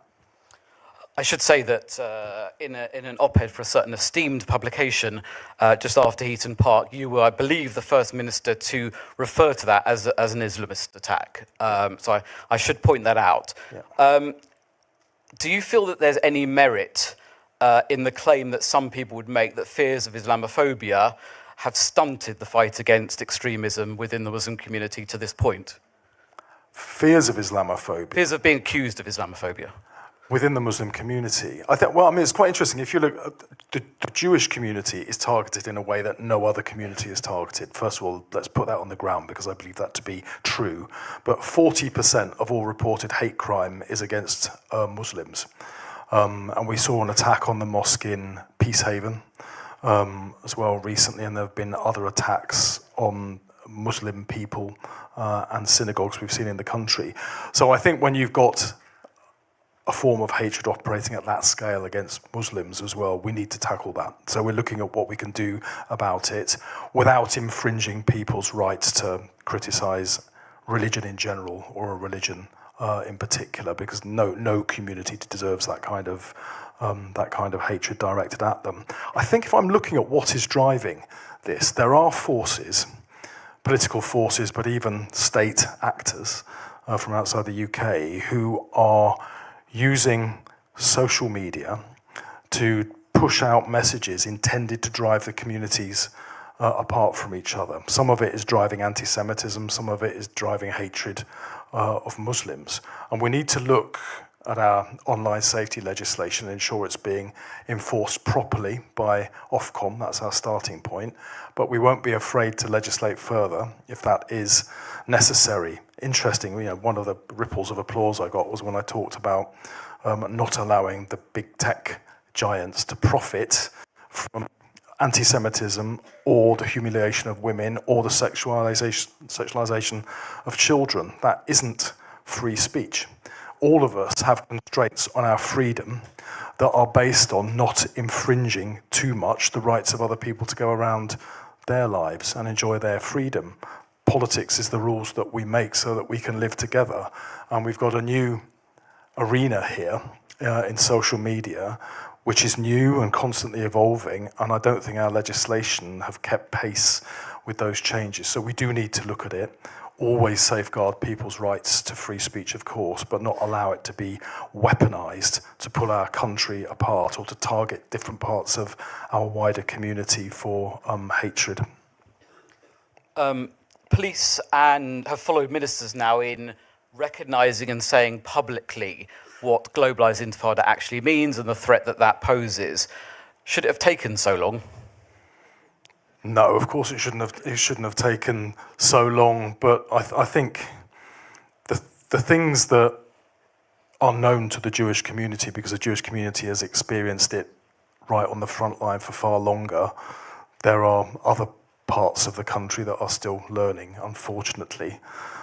That's sad, given the level of communication and engagement that there is. But Shabana's going to get a report in the next few days about some of the chanting that goes on those marches, Globalise the Intifada, Death to the IDF, that I think have legitimised other forms of anti-Semitism that then rebounds on members of the Jewish community in their everyday lives. So we have to tackle it. It can't be acceptable that people were ripping down posters calling for the release of the Israeli hostages captured by terrorists and subject to the most appalling conditions, and yet you had these marchers ripping them down in the way that they did. I think there's an awful lot that's gone wrong on those marches, and we've tolerated intolerance too much, and it's hurt the community.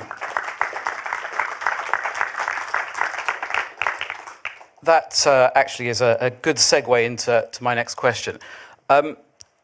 In my earlier days at the Jewish News, and I've been here quite a while, I remember days when Abu Hamza was allowed to just do his thing in public. Amjad Chowdhury was walking the streets doing his thing. Hezbollah flags were allowed despite the warnings from the community over many years. Is it not time now that the government listens in full to the community and gets ahead of the curve when it comes to the prescription of organisations like the IRGC and the Muslim Brotherhood? Because otherwise, is it not the case that we could be looking back in another 20 years' time and thinking, well, these are the Abu Hamzas and the Amjad Chowdhurys of our day? Yeah, I think wherever we see forms of extremism propagating hatred, we need to look at what action we can take to keep people safe. I mean, it's always a bit difficult when you're a member of the cabinet talking about things that sit in someone else's portfolio, because I'm not directly responsible for those things, but all of us are working across government now on an anti-Semitism, tackling anti-Semitism agenda that the whole of government can pull together. You know, the list of things I said before, you're talking about what's going on in broadcasters and the BBC, that's obviously DCMS, what's going on in the schools and the universities, that's for the Department for Education, what's going on in the National Health Service, that's for West Streeting and the Department for Health, Communities and Local Government is me. All of us have a role in this. Keir is absolutely focused as Prime Minister on bringing this together, but where we see these things, we have a much clearer understanding of where that's leading after Heaton Park and Bondi, unfortunately. So we must and we will take action to stop it. Again, I appreciate that some of these issues are not going to be within your specific framework. But I also know that you've got a very strong appreciation that at a time when Jewish comedians have been excluded from different festivals, we've had the Glastonbury incident, Zionists being told that they're not welcome at certain clubs and so on. Sometimes it has come to feel like the legal system is against the community in some ways. I was wondering what your personal reaction was when you heard that the CPS was dropping the case against Kneecap, a Kneecap band member, because they were charged 24 hours late. Well, I mean, again, difficult to comment on an individual case, but I was aware of what Kneecap had been doing, and if the problem was procedural, then that is incredibly disappointing on the part of the police. There's obviously a bigger investigation going into what happened with Maccabi Tel Aviv as well, where the report is due back very shortly. There was the Bob Villan incident as well, where the BBC continued broadcasting wholly unacceptable comments, and he was still able to go around and get bookings in venues, including where there were Jewish communities nearby, straight afterwards, despite the entirely predictable fears that that would create about the kind of people that were going to go there and what they may choose to do afterwards. I just think we're not alive enough to some of these threats, and we do need to take much tougher action to stop it and to curb it and to make sure it has no place in our country. So when I'm talking about identifying those places where anti-Semitism festers and grows so we can root it out, that is absolutely what we have to do. But we are far away from that point right now, far away. And I could give you any number of examples, and I did one at the school in my constituency. But I have a colleague who is Jewish who has been banned from visiting a school, refused permission to visit a school in his own constituency in case his presence inflames the teachers. That is an absolute outrage.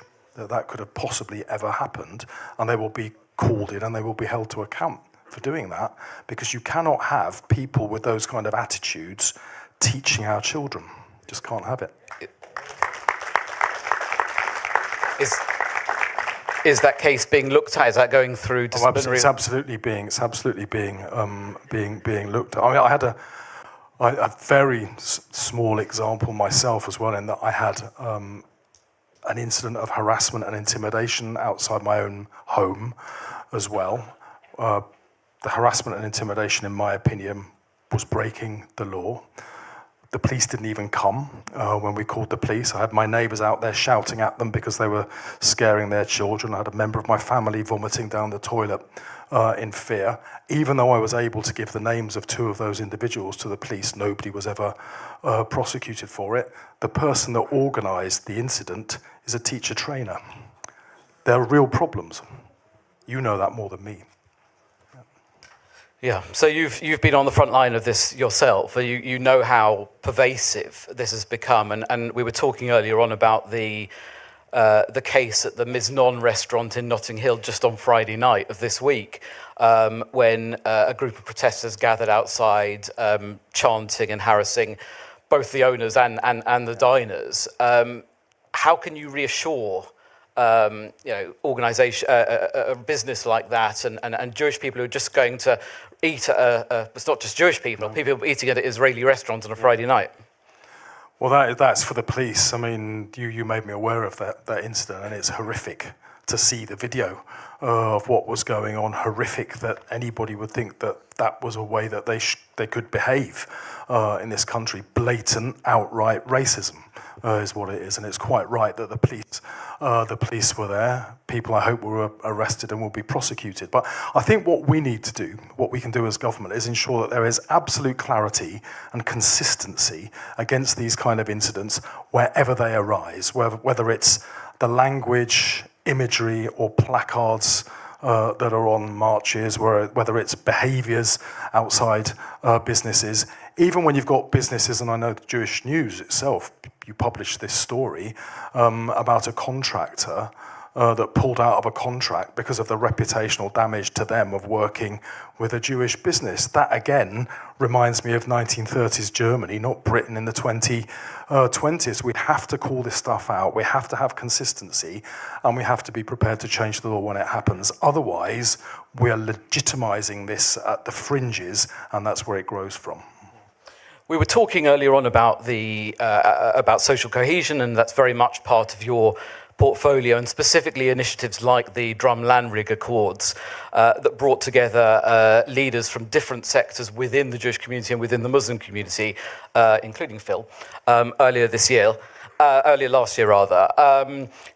Those initiatives are still going on to some extent at that high level. The problem is, how can we get positive interactions between Jews and Muslims at a grassroots level, particularly in areas of the country where there is little contact between the two communities? Yeah, that's a very important piece of work, because I think unity is built community by community. You can't impose it from the top. And we have had good interaction at the most senior level. But in communities, I know that's more difficult. And I know that from my own constituency as well, speaking to leaders on both sides at the synagogue and in the mosques. What's happened since October the 7th has made relationships more difficult, but there's a job of work that politicians can play a role in making sure that engagement is happening and that we focus on the much broader range of issues that we have in common than those smaller, or however difficult they are, set of issues that create division. And I think the way that we do politics can affect that as well. There's interfaith work, and we're looking at Interfaith Week 2025 and what we can learn from that to bring communities together. But what I was alluding to at the end of my comments right up front about doing our politics in a different way, rebuilding it around people, devolving more power, not just to politicians in regions and town halls, but directly to communities, so that we have a mechanism to bring communities together. People will find that whatever their backgrounds, whatever their differences, they have a shared interest in making their local public service, their local park, or their local high street as successful as it can be. And it's by finding the bridges that link people that we can help to repel those whose politics is all about division. I believe can go a certain distance in tackling these issues, but there is a specific issue here in terms of community relations between Jews and Muslims and other communities as well, that come up every time and are at their worst every time that there is a flare-up in the Middle East. Are there any plans at the moment, any initiatives that the government can champion, can further, perhaps in the same way as you're doing with tackling anti-Semitism, that can focus specifically and put funding specifically into community relations? Yeah, well, there is, isn't there? I can't remember the name of the funding scheme. It will be in my notes somewhere, but I don't want to flick through it while you're all listening to me. But there is a piece of work that the government is funding that is intended to achieve that. But I'm a constituency MP in a constituency that has many different communities together there. I think we're in the top 1% of most diverse constituencies in the country. So there are people from almost every background living together there. And my experience is that there's much more that people have in common than what makes them different. And if you focus on how we bring people together and how they can collaborate to make a difference for each other, they will do it. And most people are naturally inclined towards goodwill, to other people that they know, not towards hatred, although there are those who stir up hatred and try to pull us apart. So we need a different politics. We need a better politics. And for me, some of this, I know this sounds academic, but I hope over coming weeks we can make it a bit more specific with announcements that are coming out. Labour became a very statist party after the Second World War and built very big state infrastructure. I think what we need to do now is look back to Labour's foundations when we were much more communitarian and about building capacity within communities to take decisions for themselves. And I think we need to get back to something closer to that. But within that is a means to bring communities together, whatever their differences and whatever might be going on in other parts of the world and whatever different parts of the community might feel about that. Again, I realise we've got a report coming up on the West Midlands Police and on Maccabi Tel Aviv. We've seen report after report, disappointing case after disappointing case over the last few weeks. What have you personally felt about West Midlands Police's approach so far as you've seen it? Well, and you're right. I mean, we saw the select committee last week, didn't we? Interviewing the chief constable, and information came out that I wasn't aware of, and I suspect other people weren't aware of, about who had been engaged, who hadn't been engaged, and even, it appears, misinformation that was given out about how the police came to their view. Now, all of that is subject to a review that will be going to the Home Secretary, and she will take a view. She'll take a view on that, and I think it's right that we should do it in an informed way rather than just based on impressions.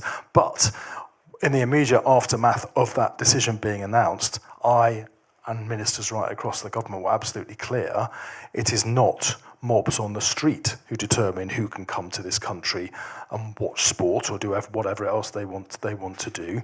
It is the elected government of this country that will do that. So there was a huge concern that the police had taken a decision that appeared to pander to an extremist small mob on the street, not the rights of people to go out their business lawfully. And that worried all of us.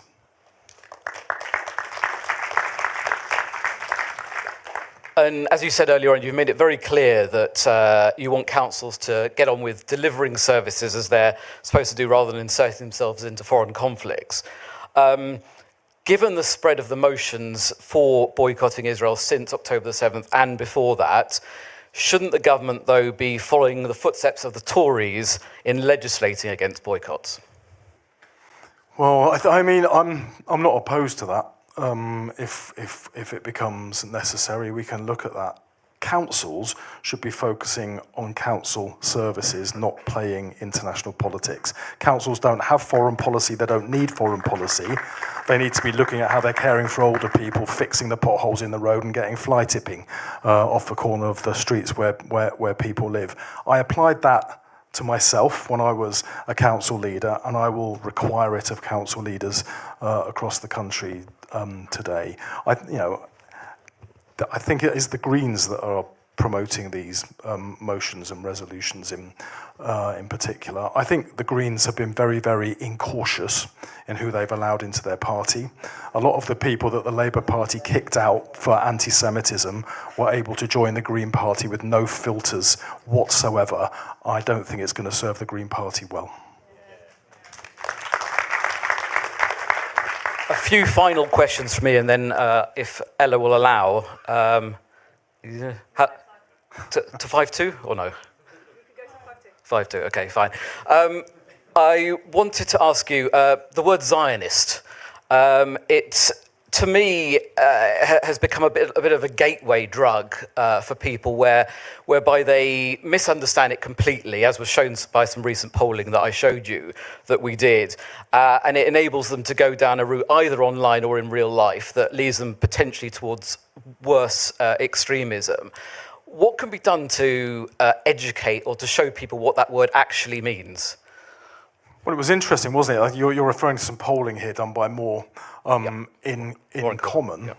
That's right. That basically showed that people don't understand what Zionism is, because a majority of people being polled supported self-determination for Jewish people, which is Zionism, as I've always understood it. But clearly, that isn't the way that people understand it now. So I think we need to look at education in schools, make sure that kids understand the correct meaning of that term, and that it does accord with what most people believe anyway, which is that the Jewish people, like any other people, have the right to self-determination in the state of Israel. I think if we educate people, as I was when I was younger, about why and how Israel came into being, it is different from other countries because of the history of the Jewish people in Europe and what happened in the Holocaust and what led to the necessity of Israel being established, and the reason why those of us who are not Jewish do, in most cases, but should feel a moral obligation to support the right of Israel to exist.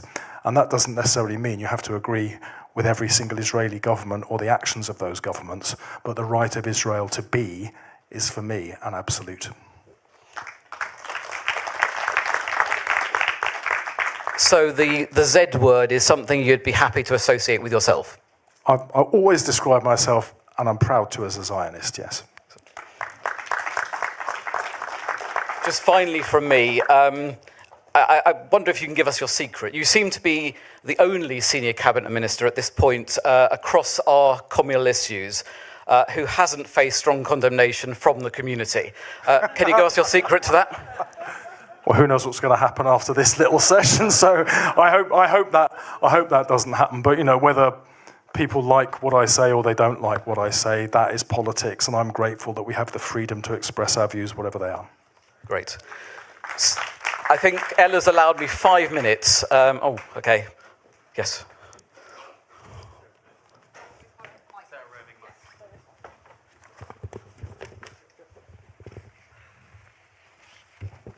Thank you. Hello, Secretary of State. I'm Ben Block from Sky News. I just wanted to ask you about West Midlands Police specifically, and following up from Justin's question there. The leadership of the Jewish community has been very clear that they've lost confidence in the Chief Constable following the evidence that he gave to the select committees and the various bits of information that have come out. You said yourself that it appears that the evidence or the sort of justification was made to fit a predetermined decision in advance. So, as Community Secretary, do you have confidence in the Chief Constable of West Midlands Police, or do you think he should resign? And if I may just briefly, sorry, I just have to briefly on Lord Mandelson, you will have seen his comments this morning. Should he be stripped of his peerage? And what's your response to his refusal to apologise to the victims of Jeffrey Epstein? Well, sadly, I didn't see Lord Mandelson on Koonsberg because I was preparing to come to this, but given the question you just asked me, I'm going to watch it on replay afterwards to see what it is that he said. I think as well it would be wrong of me to get ahead of the Home Secretary. She's due a report within days on this subject. I've given my view and how I felt after that decision was taken. It was shocking to see a decision taken that appeared to that implied that a mob on the street was determining who could or couldn't come into our country to go about entirely legal business. And none of us were prepared to accept that. But let's wait and see what the review finds, and then it will be for the Home Secretary to take any consequential action from that. Hi, there's been some great multi-faith work going on in my local authority, Camden, partly with Phil's involvement. So I think there's really good examples of local authorities kind of facilitating community cohesion and multi-faith dialogue, and that actually illustrating in direct action when anti-Semitism has happened in Belsize Park with businesses being having anti-Semitic graffiti. So there's really good examples of how local government can make a difference, but I think it needs just formalising a little bit and a bit of support from yourself. I think all too often multi-faith work is kind of badged into being kind of like a civic responsibility, and it's badged off to a mayor's office without really like the proper impetus of this. So something with your endorsement with looking at the practices that Phil and other people have done in local authorities would be great, I think. Yeah, I really strongly agree with what you've just said there. I think both functions are important, actually. I think the civic part of it and the involvement of the mayor is important because they're a unifying figure that brings everybody else together. But there is a piece of work to be done, not just with the leaders of the communities, but members of the different communities to make sure that they can better understand each other. Like, interactions between kids in different schools. If you've got kids going to a Jewish school, kids going to a Muslim school, kids going to a Catholic school, they need much more interaction with each other so that they understand each other's traditions and perspectives, and grow up with that knowledge, which closes down the space for fear and hatred when they get older. Lady in the white top. Hi, I'd like to broaden this out and talk about your responsibilities for local authorities. I'm very worried about the Labour's view on the planning debate. It doesn't seem to me to have been actually thought through. It's all very well to say we need more housing, everybody agrees with that. It's just the way that you go about it. I was lucky enough to be involved very Jewish, junior level with planning Milton Keynes. And we had a great number of inputs from various people. Labour doesn't seem to have grasped that, in my view.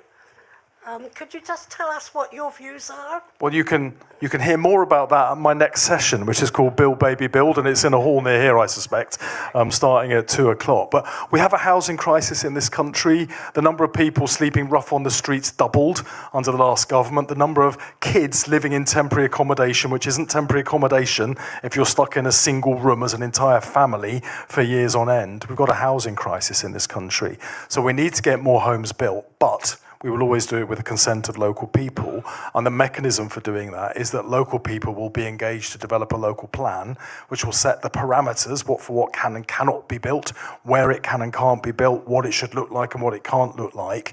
But once people have given that consent, we do need to get ahead and build the homes. Otherwise, we're going to see homelessness going up under a Labour government, which I'm sure you, no more than me, would want to see. Steve, thank you very much. That's it. Brilliant. That's it. Thanks, Tristan. Thank you very much. Thanks, everybody.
This is like a version of the podcast I would listen to whilst doing the hoovering or something. Thank you all so much for coming. I think many of you have heard from me already today. I'm Ella, I am the chair of the Jewish Labour Movement. We are joined today by a wonderful, esteemed panel. We have over at the front Alva, who is the political editor at The New Statesman, whose podcast I am a regular listener of. We have Munira, who's a former special advisor to the Prime Minister, and Stephen, who is known to many in the community for doing his work with the Board of Deputies and their Race and Equality Commission, but also being paid by the Financial Times as an associate editor. So thank you guys so much for coming today. I have a couple of questions. Well, the title of this panel is Looking Ahead to 2026, so we're going to gaze into our crystal balls lovingly and come up with some questions, and then we'll open up to audience questions as well. So one of the big questions we ask every year at Passover on Seder night is, why is this night different from all other nights? So my question is, why is this year different from other years, or is it going to be different? Whoever would like to start, feel free to kick it off. Oh, shall I start by kind of just stating the obvious, I guess, in that this year is different to other years because we have a Labour government for the first time in a long time, in a generation. They're a midterm and they're facing these really, really crucial local and devolved elections in Scotland and Wales, and currently polling around 17%, meaning that even though you might expect a government to not do brilliantly in locals midterm, the Prime Minister's job is really on the line, and the Labour Party is in a big panic about how it saves itself. And the context to all of this is that the opponent is not the Tory party of before. It is Nigel Farage's Reform, which to Labour people, to everyone in this room, makes the threat more existential. I think the other thing I would just add to that, whilst I agree, I remain a bit more positive about Labour's fortunes, but I would say that, I'm not a journalist. But the additional bit is, this is a year where we have to move into the Labour Party thinking about the next election and no longer harking back to the last one. So you can kind of get away with it in 2024, you can get away with it somewhat in 2025, but you can't really talk about the Tories or the last government or anything to do with the 2024 general election anymore. From 2026 onwards, it is all about setting what the tone and the narrative will be for the next election, and the body language and the posture of the government has to change quite dramatically to here's exactly what we are doing, not here are the barriers that are in our way. So you think that the government has to completely change its narrative for 2026? And its posture for in preparation for the next election, and to actually seem like it is the government and it is gripping it, not here are the problems the Tories left us. I think 2026 is a year where that just cannot float anymore. You think people are switching off from it, even though the economic inheritance remains as dire as it had been? That doesn't change as the time moves forward. Yeah, exactly that. I think the public hear it a lot less with any kind of sympathy. Stephen, what do you think? It's odd because when you mentioned Passover, I thought about my own Passover plan. So every year, particularly now that my great uncle is getting older, so the onus is therefore on the London branch of the family to fly to New York rather than us switching years. And every year feels like a weird play where every year it gets slightly worse. Than I think in 2022 it was and hopefully next year in Jerusalem, and hopefully he'll go to prison. 2023 it was hopefully next year in Jerusalem, and hopefully he'll go to prison. And 2024 it was hopefully next year in Jerusalem, and hopefully he won't win. And in 2025, I'm not even sure we actually had any, hopefully. I think we just are we talking about Bibi or Donald Trump? We're talking about Donald Trump. Wait, because I have to go through US security. Who is to say? I think 25 it was just, oh God, hopefully this will be over soon. But I think, actually, in many ways, the really important thing about this year is going to be how the pressures that the world order come under, and whether or not, I completely agree that the government does need to wake up to the fact that it's in government. Usually a government takes the first year to adjust to the fact that it's no longer in opposition and it no longer just says things. It feels that this government has been rare, and that it's taken basically the first 2 years for it to get to a position of going, hey, actually, it's not about how you position yourself. It's not about how you draw dividing lines. It's about your actual incumbent record. But I think I've been unnerved by the number of people in government who've said to me some variant on this year, Keir will be able to focus less on foreign policy, which is obviously not going to be the case. We're going to continue to be in this period of incredible upheaval. And I think the big hope, I think basically this is the last year in which we will be able to sit at an event like this and go, hopefully next year, things will have improved in terms of the government's grip and sense of direction. Because if you haven't improved at the end of 2026, at 2027 you can't deliver anything. You can't run on. You can't have any kind of record that you can run on. You're just forced into the final 2 years being a trajectory of. I know we're not very good, but look how scary he is. And thinking back to the Seder table in New York, we've seen what I know we're not good, but look how scary he is does, and it mostly does not work. At least you don't have to host the Seder. It's true. Could be worse. So when I was thinking about 2026, which was terrifying in itself that we're in 2026, 10 years since Brexit, for me, that is a huge defining theme of the past 10 years. Could anyone have predicted where we are now? Do you think that is a defining theme of the year, if we look into that sort of foreign policy piece you're talking about, our relationship with Europe? Or do you think it's just, oh my God, 10 years and Nigel Farage is still around? Well, it's weird because essentially every year since we left the European Union, we've become more and more like a regular European country, right? Like we've got this legacy centre-right party that has huge existential problems. We have a legacy social democratic party which has huge problems. We've got a ecology party and a far-left populist party, and we've got a party on the nativist right, and then we have a party on the liberal centre. And so I think in some ways it's the Remainer argument that we are in fact a normal European country and should act like one has been validated. It's just unfortunately not in the way that most Remainers would have liked.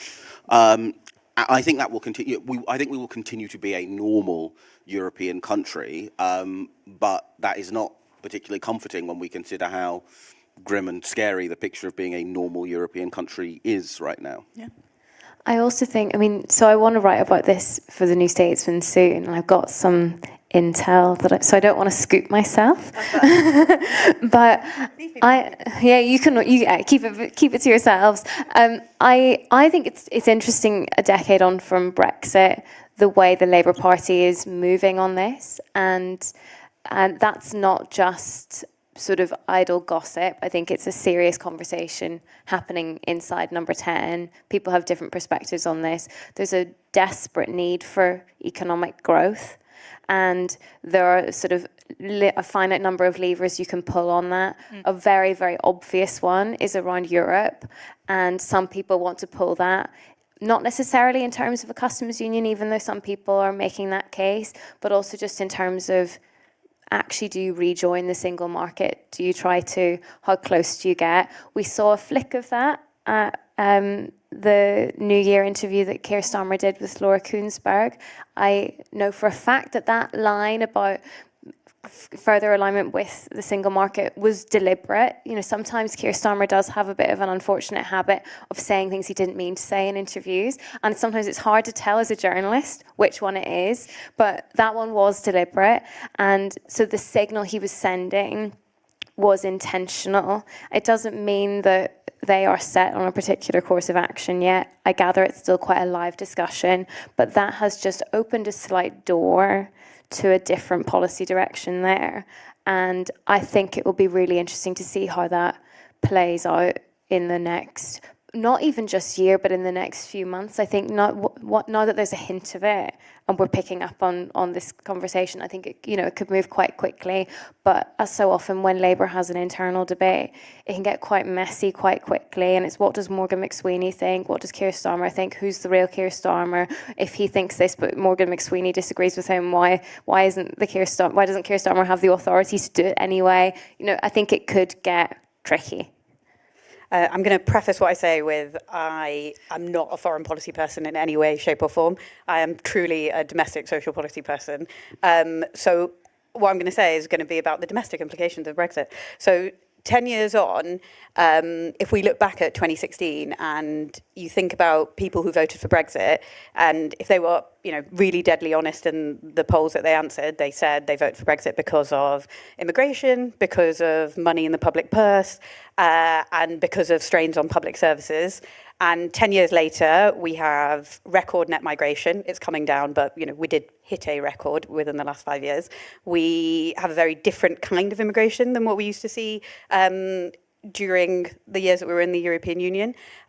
We have crumbling public services, and apparently the NHS is just an unfillable hole that Wes Streeting and Rachel Reeves are constantly doing a dance around. So 10 years post-Brexit, as people who voted Leave, or even people who weren't that upset when the result came out, which I'm going to take a guess, we're sat in Finchley, that there aren't that many of them here, but those people have been massively let down over the last 10 years, and it is hard not to think that the decade of Brexit has resulted in some of what Stephen described, which is us becoming more like a European nation with a rising kind of nationalist right party. And that is quite screwed up. So, Brexit makes the far right worse in this country is a wild thing to sort of land for the rest of the year. And it is definitely something that Number 10 will have to grapple with in a big way.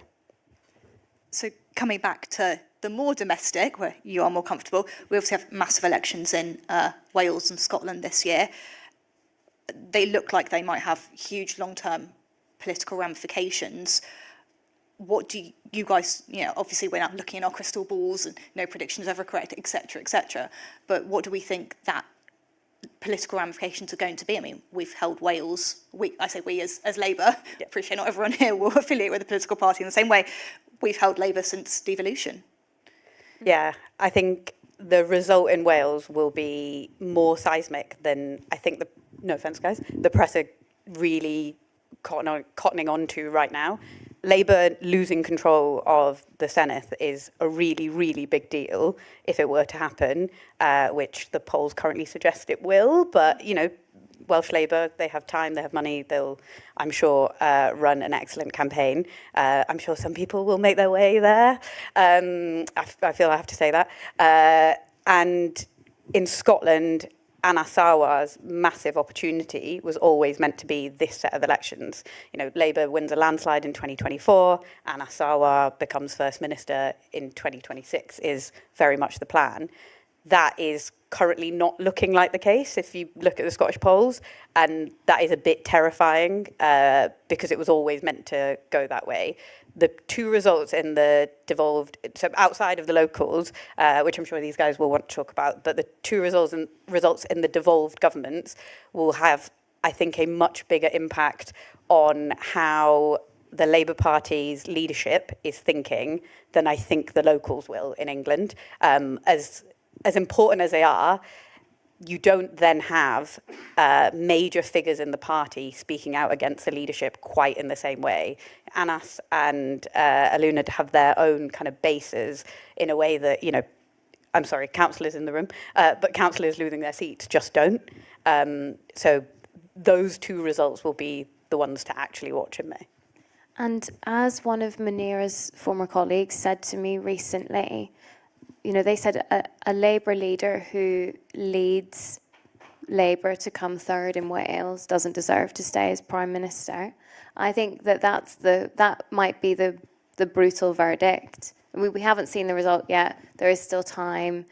Keir Starmer has kind of sharpened the message that they want to take into these elections on sort of cost of living, affordability. They have some retail offers around child poverty, which is really important to the Labour base as well, on rail fares, etc.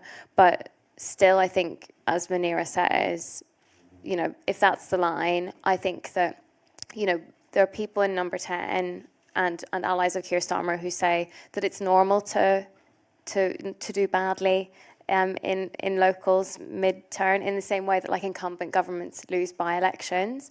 But I think that there's something about the result in Wales that could feel quite extraordinary, rightly or wrongly, to a lot of people in the Labour Party who feel like it's just not normal. And I think, so, we're in this point after lots of leadership speculation at the end of last year, things have felt a bit more serious because everyone's thinking about Venezuela. People don't want to talk over Keir Starmer on the international stage, but I think just you can't really avoid that reality in Wales. And you know, we can talk more about the other locals in a minute. Yes, I would very much like to keep my council seat. One tiny addition as well to the point is the problem is for Keir, I'm going to say something horribly disloyal, I'm really sorry. The problem for Keir and for the operation in Number 10 will be that there is nothing else they can pin it on. Anas is actually like an incredibly charming, pretty fantastic man, as politicians go. You know, everyone's got like a few things, but like he's a pretty ready-made politician for Scotland. He's good at events, he speaks well. There isn't something else you can pin losing on. And when that is the case, it is much harder. When people can very obviously say that the reason that we lost is the leadership in Westminster, you've kind of got nowhere to go, and a narrative that's different to, oh, they lost because you've got a really terrible leader, or Welsh Labour made a big mistake, or something's wrong here, is much harder to sell. And that will be the real challenge for kind of my former colleagues in Number 10. Yeah, I mean, I think, look, to be very parochial for those of us who are in the borough that we live in right now, right? I'm old enough to remember in 2018, Keir Starmer going into the local elections in London going, no, guys, you don't understand. Brexit, you know, it's too divisive for the party. We just need to unify. And then the Lib Dems won Camden in the European elections, and it turned out that actually Brexit was in fact up for grabs. And obviously, the Labour Party is the only party which has ever run Camden alone since its creation in 1964, but it's been the only party which has finished first in Wales since, I'm going to get my early 1900s elections confused, but basically since the 1920s. It's like the first proper brick in the wall of the shift from the Liberals to the Labour Party, and ultimately, we should be real here about what's happening, right? There's been an ideological experiment at the heart of this government that basically the actually existing Labour coalition won't do.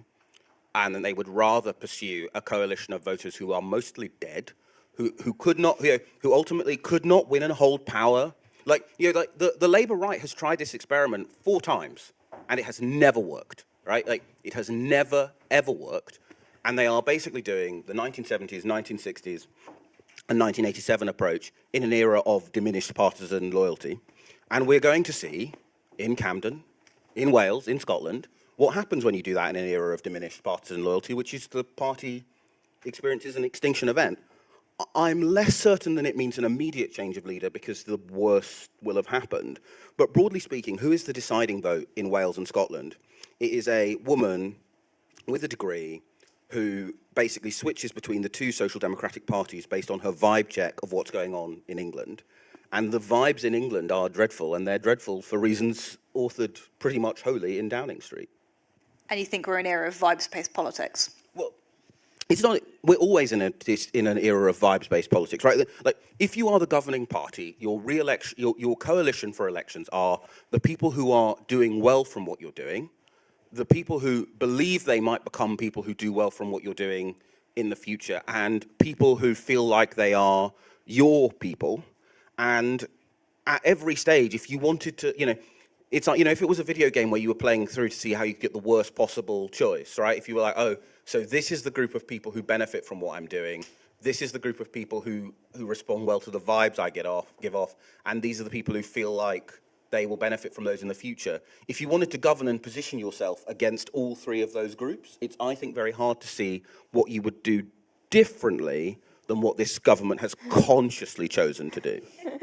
But I think also to add to, you know, Stephen's argument that this sort of, the pursuit of this voter coalition won't work, the thing that complicates that even further is that I don't think they know what voter coalition they're going for anymore, in that was the plan, and there are remnants of that still, so obviously that's still a completely valid argument, but I think worse than that is the weirdness of being a political journalist at the moment, basically since September, when that reshuffle fell apart, is that you know, our job is to sort of explain the thinking inside the Labour Party to say, here's what these people are trying to do, here's the thinking behind it.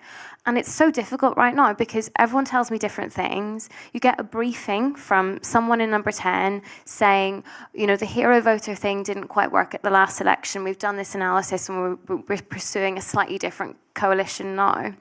And here's the strategy around it.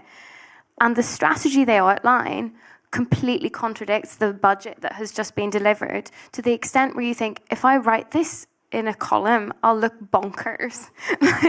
and then you have a conversation with another senior person in the party, and they say, no, and then they outline a different strategy. They say, no, we're clear now. We've had loads of internal conversations, and you know, we have to be the leaders of the progressive anti-reform coalition.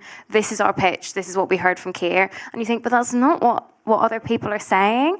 And it's if Labour can't sort of coherently brief what it's at least trying to do, then it has no hope of really doing it.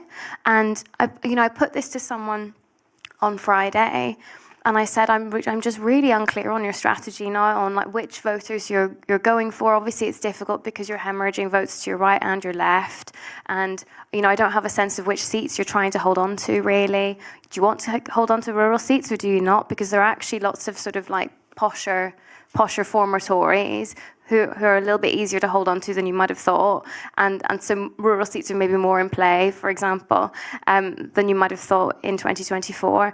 And they said, yeah, I don't think we do know our strategy. This person is very much a Keir Starmer ally, someone one of the last remaining people who really defends Starmer against all these criticisms, who still thinks that he should remain as leader, who says, I don't think we do know our own strategy. I think with Keir's Laura Kuenssberg interview and some recent interventions, the old strategy is dead, but the new strategy is struggling to be born. And so we're in between strategies right now, which is quite crazy. Stephen said ideological debate inside number 10, and I wrote down ideological debate because I didn't want to forget it. But I think Alva's just made that point way better than I could, which is there isn't one. If there was an ideology that everyone in the government was pulling towards, I think that would almost be easier. But the debate is very much who is the voter coalition. That is in of itself an ideological, a belief that your voters should be a certain type of person is an ideological position. I think it would be... It's just not a useful one for governing, right? It's not a useful one for making any policy decisions. It's a good point. It's like if you wanted to design an ideology that would like freeze a system, right? Which is, broadly speaking, who's going to re-elect this government is going to be, like, your actual core vote is anyone who agrees that we need to make quite big sacrifices in order to defend our European allies and defend ourselves, right? That is your core proposition. Your core proposition then that you add on top is anyone who's so frightened of Nigel Farage that they are locked in a room with the Labour Party. And then everything builds from that, except there's instead this like ideological belief that, maybe instead you can have a alliance of like people who like last voted Labour in 2005, who mostly haven't worked since 2000. You're kind of repelled by the fact that anyone successful voted for the Labour Party last time and would like that never to happen again. Those are all ideological positions, right? They just don't map onto public services. Yes, and they don't map onto decisions you can make from that.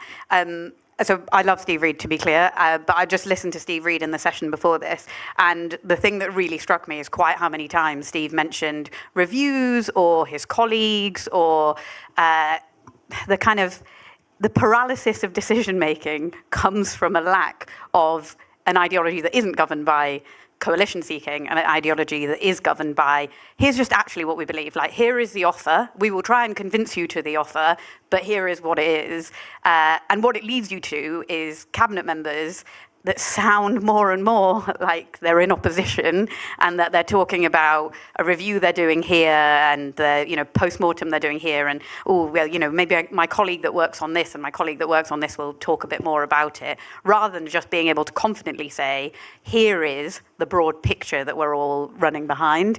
I think the strategic point of, look, there are numbers, politics, like first rule of politics, right? Learn how to count. Numbers are really, really important. I'm not a pollster, but I do think that we have definitely also just massively failed on what was really good polling and insights we used to have before that didn't necessarily decide the policy, but definitely helped to shape it, to now having very little of that insight or that polling, and then just having lots of slightly random things that happen at random moments. There's a lot to cover there. Part of what I think is very interesting, you know, I'm a councillor in London and I represent in Barnet. We won from the Tories in the last election, first time Labour had ever outright run Barnet. And we had that. Part of the reason we were able to do such a successful campaign is the support we had from other boroughs. Whereas now in London, you have different councils we face threat from the Tories, you have councils facing threat from Reform, you have councils facing threat from Gaza Independents, you have councils facing threat from Greens and the Lib Dems, if you look in South West London. How do you run a strategy that speaks to all of those people? Is it possible? Whilst looking at Wales and Scotland at the same time. It's definitely made easier when you are clearer, though. I'm not saying it's easy. Sorry, I don't work for the government anymore. It's really hard. Like, it's really, really hard governing. It's very hard making decisions every single day. But it is a million times easier when you are clear about the baseline of what you're trying to achieve to then pitch difficult decisions. Otherwise, you are just offering medicine with no idea what the disease is that you're treating. You're just constantly shoving medicine down people's throats. And this is the difference, really, fundamentally, isn't it, between Keir Starmer's foreign policy and domestic policy? Because on foreign policy, there are, you know, Keir Starmer knows where he's going, and Jonathan Powell advising him knows where they're going. The Foreign Secretary of the day knows where they're going. And it means that, like, all of you in this room, even, I think, if you find Starmer declining to condemn Trump in strong terms on Venezuela personally difficult, you have a sense of, okay, but there's a bigger direction here. It fits with the strategy. I understand it, even though it's uncomfortable. And some other Liberal voters don't really get it. But I don't think Keir Starmer is very bothered by that. People in Number 10 are not so bothered by that. They've got this higher purpose of, we have to just try to manage this relationship with Trump as best we can, even though he is so vastly unpredictable. We just have to try to maintain a line into him while maintaining our relationship with Europe. That they have their strategy. It might not work, but, you know, Jonathan Powell has given this a lot of thought for a very long time. They know where they're going on this. Like, on foreign policy, even though I just said that there is a bit more debate about how closely aligned you are with the EU, you know, they know where they're going on it. And that gives them a bit of a confidence, where then when Richard Bergen, how did he describe Keir Starmer this week? I don't tend to listen to what Richard Bergen says. He described him in quite unpleasant terms in the House of Commons, I think as craven and as, you know, lacking a moral compass and stuff. And you know, and there were some anonymous briefings to us about, you know, from Labour MPs who were getting, you know, lots of unhappiness in their inboxes about the Venezuela position. I just think Keir Starmer manages to shake that off, and the foreign policy advisors can shake that off a bit better because they know where they're going, and sometimes that means sort of alienating people along the way. It gives them a clarity and a confidence. And on domestic policy, I don't think that they know in the same way, and it just means that you just can't have that same confidence. You're not quite sure which, like the position on business. You know, until recently, I was working at Bloomberg, thinking a lot about how the Labour government related to businesses. And it was so schizophrenic, really. And, like, you know, different bits of government sort of had different positions on how close they wanted to be on business. There just wasn't a fundamental sense of, here's where we're going on this. This is what we want to do. And therefore and then, you know, let the chips fall as they may. And then that means when you're going into local elections and you're facing all sorts of different directions, you can't just sort of own your position and persuade people of it. Yeah, I mean, the flip side is, I agree with you both, and it would help if the government had a clear domestic position. We have to be honest, of course, that the clear foreign policy position does not help basically anywhere in London, right? The slightly weird thing is, you know, at my end of the borough in King's Cross, you're surrounded by students who think that the government is vehemently hostile to the Palestinian cause, and then I come down here to see another wing of my family, and they will all tell me that the government is far too in hock to the Palestinian cause, right? But I think the crucial difference is that whether your job is to explain what the government is doing or to, in some cases, go out and get shouted at or maybe even lose your seat or your ward for it, you understand what the direction you're being marched in is on foreign policy, and you can imagine a universe in which it might improve. I think the big problem is I haven't actually had someone from the Camden Labour Party knock on my door yet, whereas I have had someone from Andrew Feinstein's Weird Independence knock on my door, so that's going to be a fun thing to wake up to on the morning after May, is that there isn't a clear sense of what this government is for domestically, and everything would become, you still have all of the trade-offs and all of the difficulties, but once you have a clear sense of what you're aiming for, you have a sense of what is and isn't mission critical, as opposed to what I think currently happens is what is mission critical is, oh God, how do I stop these people shouting at me? Which is why the budget was so confused, right? Because that budget was a pre-election budget, but the pre-election was make sure the PLP don't get rid of Keir and Rachel, rather than how do we defeat Nigel Farage in 2029. If anyone doesn't have any more bits to add to this, I'm going to open up to the audience who potentially might ask more intelligent questions than me, because I feel you guys have really come in a quite coherent direction, surprising for what we're discussing. Our wonderful Vice Chair Miriam is going to mic run. Sorry about this. Thank you so much. And apologies, Miriam, the hands are all at the back. So up the stairs you go. Training for local elections is fine. Training for door knocking in the local elections, exactly. We've got a row, I think I can see Sakina and someone a couple of rows there. So maybe the person with the hand up there, and then pass it, we'll take two at a time, so we'll then pass it down to Sakina. Thanks very much indeed, enjoyed the discussion. I'm slightly surprised to hear that the view is that there's no strategy. I thought there was a strategy and it was called growth and growth and growth and growth. So have I got the wrong idea, or is it that it's not being executed, or what? I wonder if the panel could comment. Thanks very much indeed. And then we'll take the Sakina. Okay, it's my dad, so he has to ask a question. You admitted it, wow. I'm interested to hear from the panel who they think will be the next Prime Minister of this country and when. Thanks, Dad. And you can now pass the mic to Sakina, who was meant to ask the question. Thank you. To be fair, that was a far more exciting question than I've got. Just thank you, as always, to JLM for organising a really fantastic conference at the beginning of the year and helping sort of set us all on this sort of strategic alignment. It was just on that last point, which is around that kind of domestic vision. And this is something that I found popping up in the last few months about what do we do in Labour to build the muscle of storytelling? Because I think that there's like lots of good pieces of law that we've passed, right? So like the Renters Reform Bill or even renationalising the railway.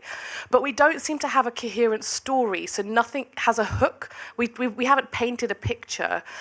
So I just wanted to sort of ask the panel if they think that storytelling has become a bit of a lost art and what we can do to kind of build that muscle up in terms of being able to create that vision for our nation. Okay, brilliant. So we have three questions there. Is the strategy growth? Who's the next Prime Minister? And have we lost the muscle of storytelling? People feel free to weigh in whichever one you want and ignore the ones you don't want to ask, and I'll pass. I'm really sorry, I'm not going to answer the question about who the next Prime Minister will be. I'll never be able to get a job again, guys. Growth, though, I can answer that one. So the Prime Minister used a really unfortunate phrase recently, which was growth you can feel in your pocket. And the sort of sense is that the way that we win back Britain, and the number one thing that matters, which is true in all of the polling, is the cost of living, right? People just really care that everything costs a fortune, food is expensive, fuel is expensive, their bills are expensive. And that is largely what lots of people think, that you make people's lives materially better in that you make things slightly less expensive or you give them more money so I'm saying very basic things. I'm not trying to teach the room how to suck eggs. But then they vote Labour and other things get better. So that is some people's theory of social cohesion, which is a thing we talked about in the last session as well. So some people think, people hate each other a lot less if there is more money in their pocket. So growth became this catch-all for all of the social ills. except it's really hard. So you can raise the minimum wage, and then suddenly you have people on minimum wage that qualify for student loan repayments. You have higher inflation. You can make a difference to bills, but how do you do that? You push people into things like social tariffs. You can do welfare changes, which are morally absolutely just, but hugely unpopular. Even bits on child poverty, which speak to lots of us in this room, it is often the reason many of us join the Labour Party, but they are not popular. Like, no one wants to pay for other people's kids, and that is the truth of it. And when you couple that with a problem that was described by the third question about a total lack of being able to tell a story about why you are doing something, the growth very quickly falls apart. And then the additional problem is the Treasury's idea of growth is completely different. And I don't mean necessarily just Rachel, because I think Rachel does care about how much money families have in their pockets, but the Treasury itself as an institution cares about GDP growth. It cares about numbers that don't really mean anything to anyone's pocket or their family finances. So you have this kind of thing that's pulling in a million different ways, which is a government that's trying to make people's lives better and put more money in their pockets. That's completely true. And a Treasury that's thinking about businesses and thinking about growth in a slightly different way, and no coherent story to capture any of that. So I don't think that you can ever really say that that's enough of a strategy. And that's kind of why it's fallen apart. But, if the basic thing is a Labour government wants to make people better off, and we're willing to define who that group of people is, because it's not everyone, probably not that many people in this room, guys. But if it's, if we're willing to define who we want to make better off, then that would be a story we could tell. But right now, we're not willing to tell it. I guess the thing is, I don't think the government's first priority is growth, right? The government, not least because, look, your principles are whatever cost you money, right? Which is, if a government's first priority was growth, would it be doing any of the following things? Would it be taking a hammer to the hospitality industry, right? Like pubs aren't banning their Labour MPs for the lols, right? They're not going, I actually have so many customers that what I really want to do is I would like one less, right? They would not have a situation where the government, like the Labour Party, I don't know, it's like the party went into hibernation in 2016 and hasn't noticed that the minimum wage has changed quite a lot since then. Like, you wouldn't have, and look, all of these are policies which in a vacuum there is a good argument for, but you wouldn't go, in the first year we're going to increase employers' NICs, we're going to increase the minimum wage, we're then going to turn around and go, why are there so many NEETs around? And we're going to make the labour market less dynamic. You wouldn't then go, we're also going to make it harder for people to hire talent from overseas. Ultimately, you wouldn't, most job creation is done by small businesses, and every budget, whenever this government has needed money, it's first things, small businesses, they're an endless source of money. And I think that's where the narrative issue comes from. Ultimately, it's never the comms, it is always the principle and the policy.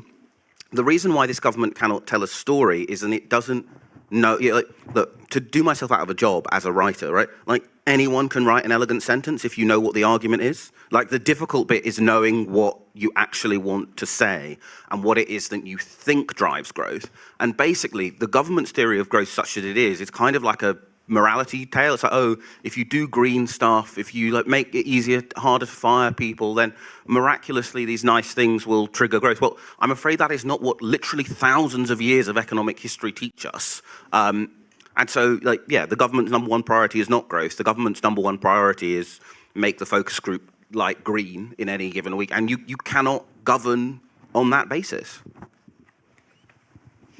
Yeah, so I think that part of this is that different parts of the Labour Party have different theories on how you achieve growth. And we just heard a tiny bit of it, basically, that even if you decide that that's your central mission, there are parts of the Labour Party that think that that involves being closer to business, like the kind of the arguments that Stephen was just making, like whacking them with various taxes is not a pro-growth measure in the view of a lot of people towards the centre of the Labour Party. Then there are other parts of the Labour Party that would describe it as going for growth, but think that it's more important to care about redistribution. And focus on living standards, that growth is an abstract concept and it's where people feel it.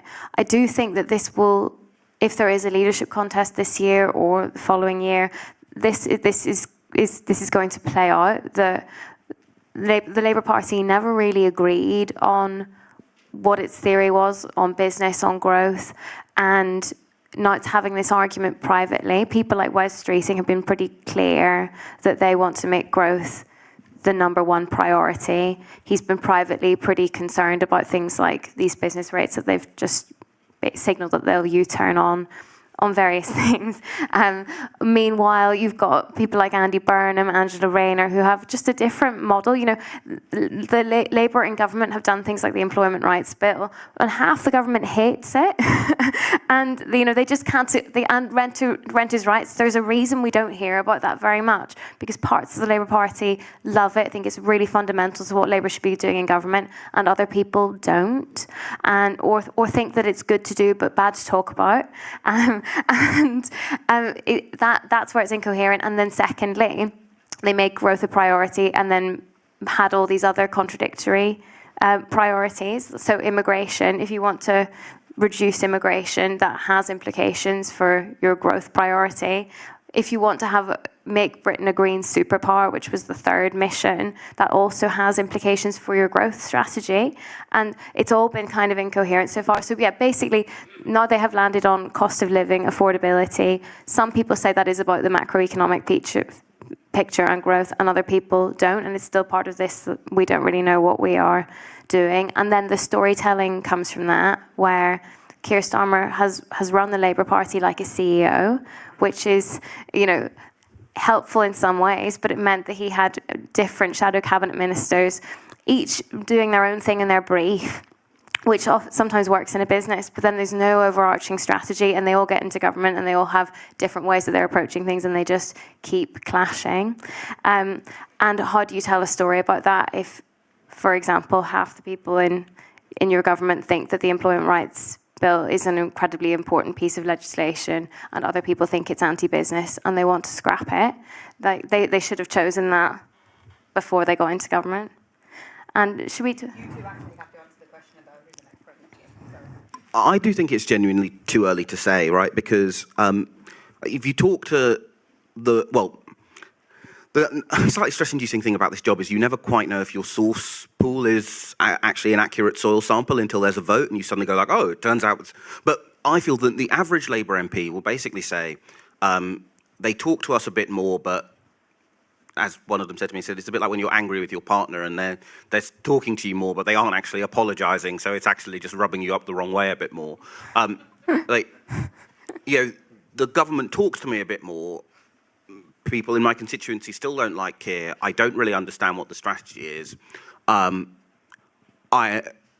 know that if there were a contest tomorrow, Angela would win, and then she is still carrying a huge wound because of the fallout of those stories about her tax arrangements.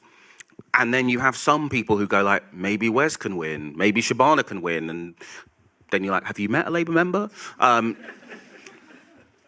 I think that kind of, yeah, broadly speaking, the fact that most Labour MPs don't think Keir can recover, don't think Angela's standing can really recover in the country either, don't think anyone can currently beat Angela, means that there will be a kind of, well, we can only lose the Senedd once, right? And I think then therefore there will be an appetite to kick the can down the road a bit. So I think it's simply too early to say who the next Prime Minister is, because there will be a kind of, something will come up. Mark Carney only appeared at the end of the Parliament, etc., etc. And of course, the longer you go, the less circuitous Andy Burnham's, because obviously now his route back is like, oh, you know, a friend of a friend could give him a seat and maybe he'll find some way to get out of the mayoralty early, etc. Whereas, of course, you wait till 2028 and suddenly all of these things become much easier. So my instinct is that we are more likely than not, the next Prime Minister after Keir Starmer will be zombie Keir Starmer. I mean, this is one of the pleasures of covering the Labour Party. I mean, I feel like we've collectively been a bit depressing and a bit down on Keir Starmer. But I have to say that I think that all the contenders to replace him are really interesting, impressive people. And if there is a contest, there might not be for ages, as Stephen says. If there is a contest, that will be genuinely fascinating. Wes Streeting, Angela Rayner, Andy Burnham, Ed Miliband, you know, like these are really, really interesting, capable politicians who are doing serious thinking behind the scenes about what Labour should be doing in government and how they respond to the sort of existential threat of Nigel Farage. And they have a bit more politics between them than Keir Starmer does. So I can see a case for really any of these people or people that we haven't mentioned coming through. I mean, Wes Streeting and Andy Burnham are really serious in a way that we're not getting from Angela Rayner right now, in that she still needs her HMRC things to be resolved. She's carrying this massive wound that Stephen mentioned. It's just really not clear if the time came for a leadership contest, whether she would just make the decision to go for it. She's found all the invasion into her privacy and into her personal life really difficult. She knows that if she stood, she'd probably win, but it's just, and I think even the people who are closest to her don't know what she'd really do. She's obviously been signalling that she would stand. As the speculation about Wes Streeting grows, the sort of the briefings that Angela would stand to stop him increase.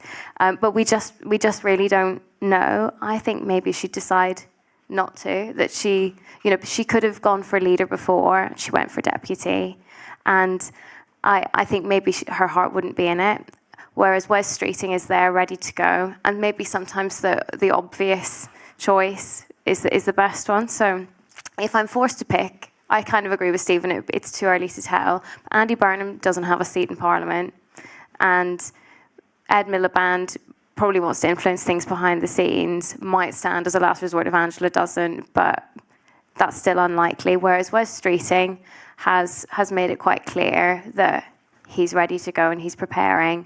The Labour membership keeps changing, and I don't think we know exactly who that selectorate would be. Maybe they'd be more open to him. So yeah, maybe Wes Streeting. I think the one thing you failed to mention is whoever the Labour selectorate are, is that they don't vote for women. And have never voted for women. But obviously here at the Jewish Labour Movement, we are supportive of Keir Starmer, and particularly everything he's done to fight anti-Semitism in the Labour Party. I'd say that as the chair. I have to finish the session in like 1 or 2 minutes, so I'm going to take one final question. If I can see a hand, I can see a hand. Benefits of a speedy hand. I've got a thing about Wales, basically. I agree with Manira's analysis that, like, Scotland and London, if we go bad there, which we probably will, it's very much on Keir and Rachel.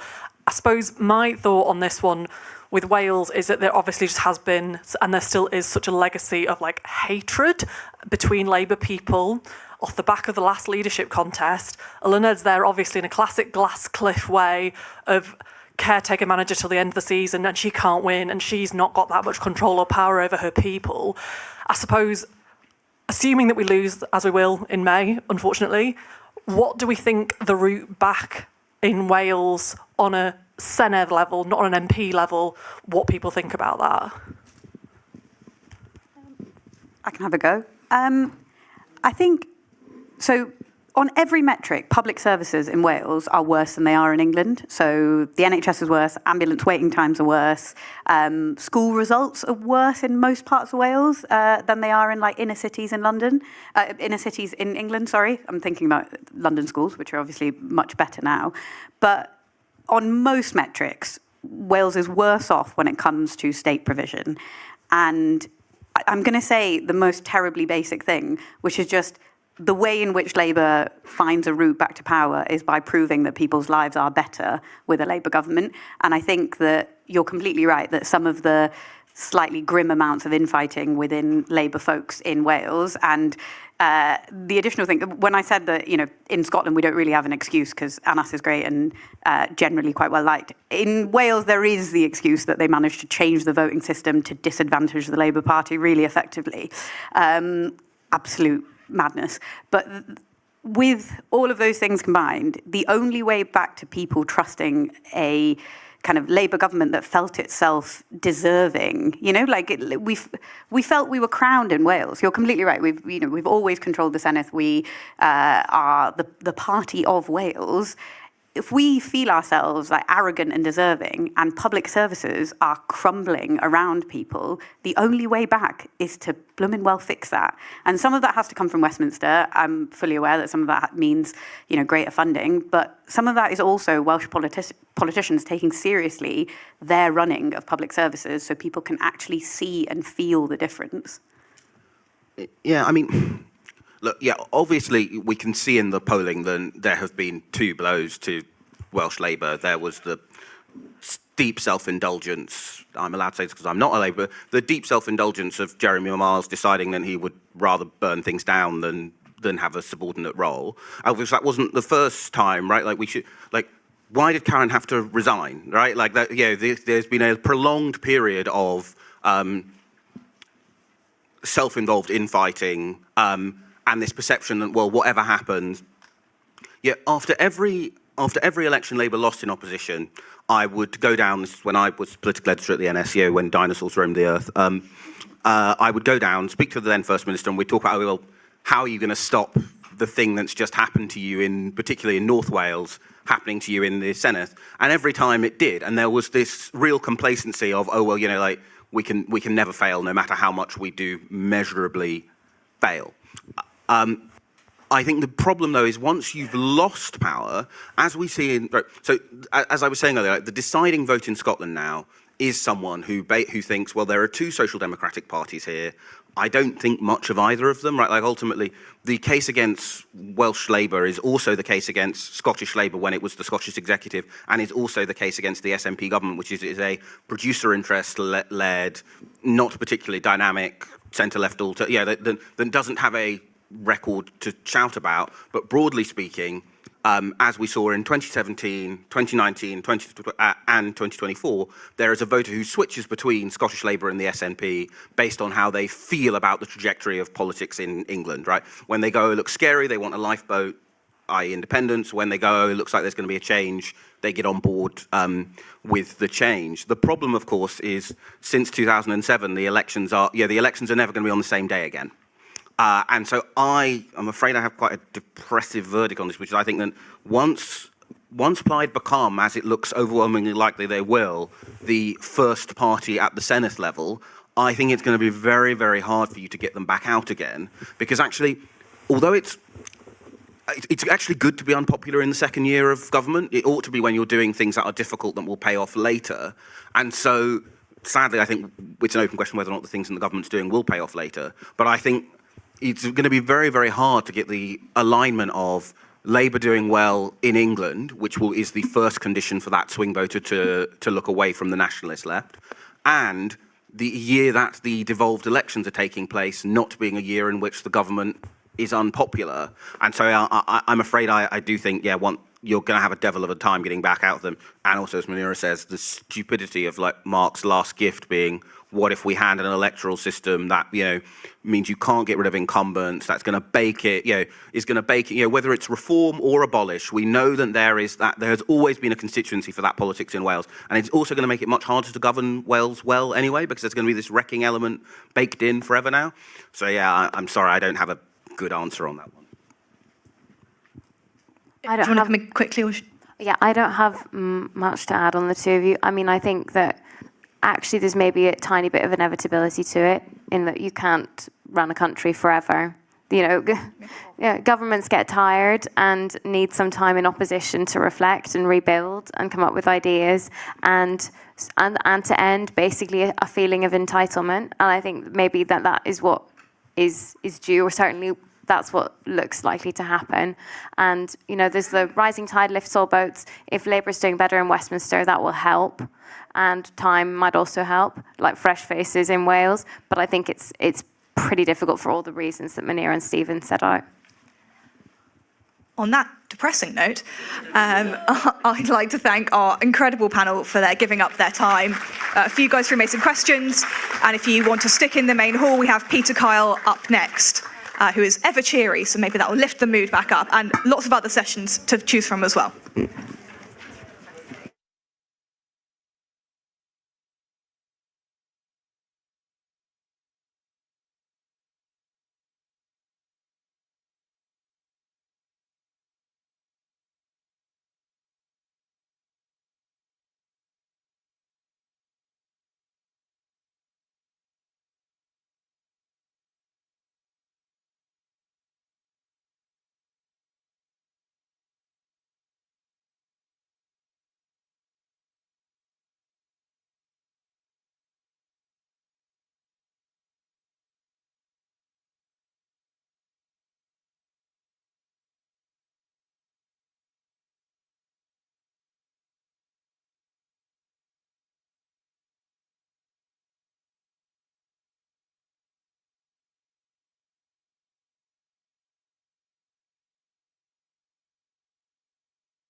Well, no, I think it's still the wrong thing.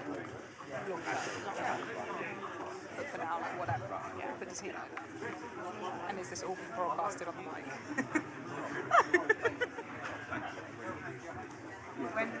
Yes, I'm very excited about it. We'll all start 10 minutes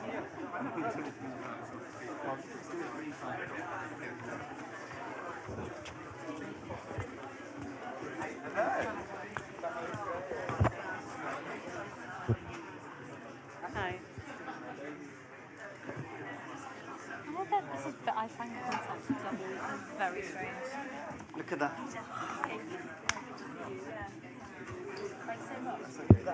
Yes, I know. Did Steve Reed jump on the stage? Did Steve Reed jump on the stage? No, you have to kind of... Yeah, scaffold it. You will.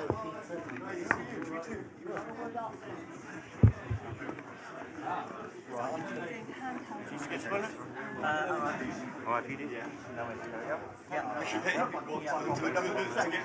To Nando's. Sorry, will I take the seat? No, this is my seat. Fine, yeah? No, I don't want to be in the Should I get in the middle? When you go, you go. Yeah.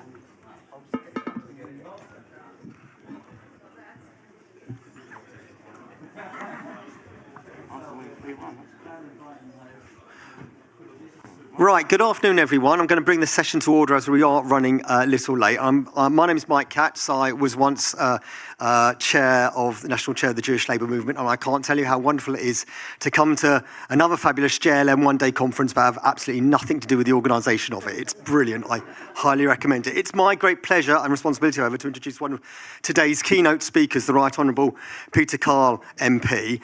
Peter was first elected MP for Hove in 2015 and is currently Secretary of State for Business and Trade and rather grandsounding, I must say, the President of the Board of Trade. I like a grand-sounding title, so that's very good. He was originally appointed to the Cabinet following the general election as Secretary of State for Science, Innovation and Technology. Peter has always been a friend of the JLM and with a sizable Jewish community in his constituency, has always spoken up for the Jewish community. In March 2019, he joined with 100 other Labour MPs signing an open letter to the JLM pledging to stamp out anti-Semitism in the Labour Party, which was then, as we all know, virulent, and to support JLM as the true voice of Jews within the party. He's also worked with local Jewish community to ensure, later on in 2019, to ensure that that disgraced MP and Jew baiter, Chris Williamson, wasn't able to kind of have any events in Hove and the area, because he said that his city should not be a welcoming place for people who bait the Jewish community or sow seeds of division. Quite right too, and he has also been served as a vice chair of Labour Friends of Israel. As Secretary of State for Science, Innovation and Technology, he is responsible for implementation of the Online Safety Act, and despite criticism from both here and indeed abroad, Peter's rightly defended the Act, saying it's a vital safeguard for children online and generally against hate speech. In his current role, he has successfully steered the landmark employment rights, I want to say bill, but it is of course now an act. Wonderful thing to do, wonderful thing to say, which introduces many once-in-a-generational reforms to workplace rights. Absolutely a core part of our manifesto commitment. Made sure that's seen that through to the statute books.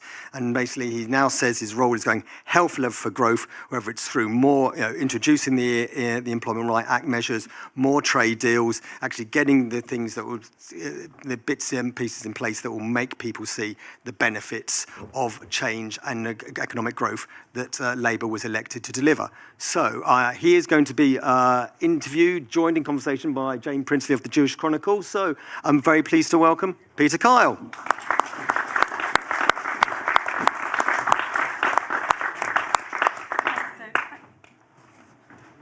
you hear me?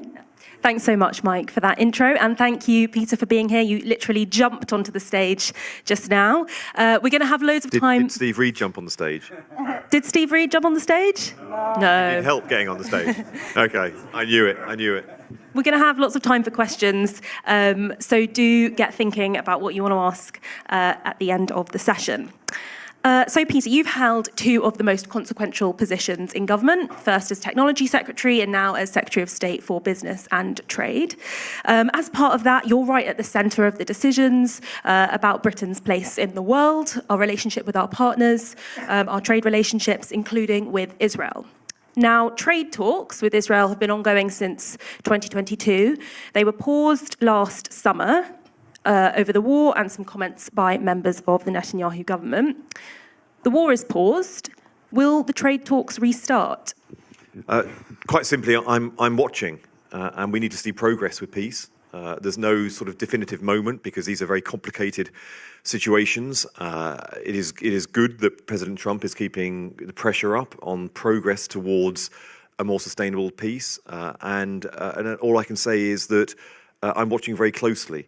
I'm aware that the Jewish community and also Israel is watching as well. We're in regular dialogue over these issues, but what I do need to see is a movement towards a sustainable peace.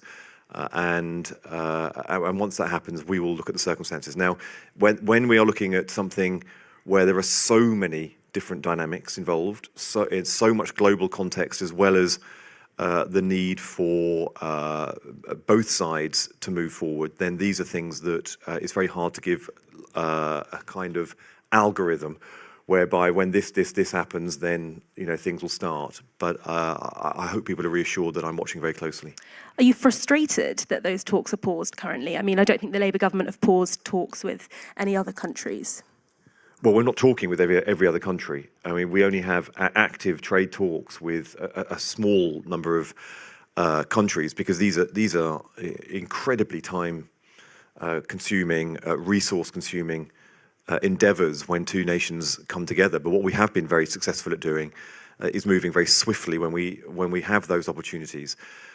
So I'm not going to say I'm frustrated that the talks over trade are paused.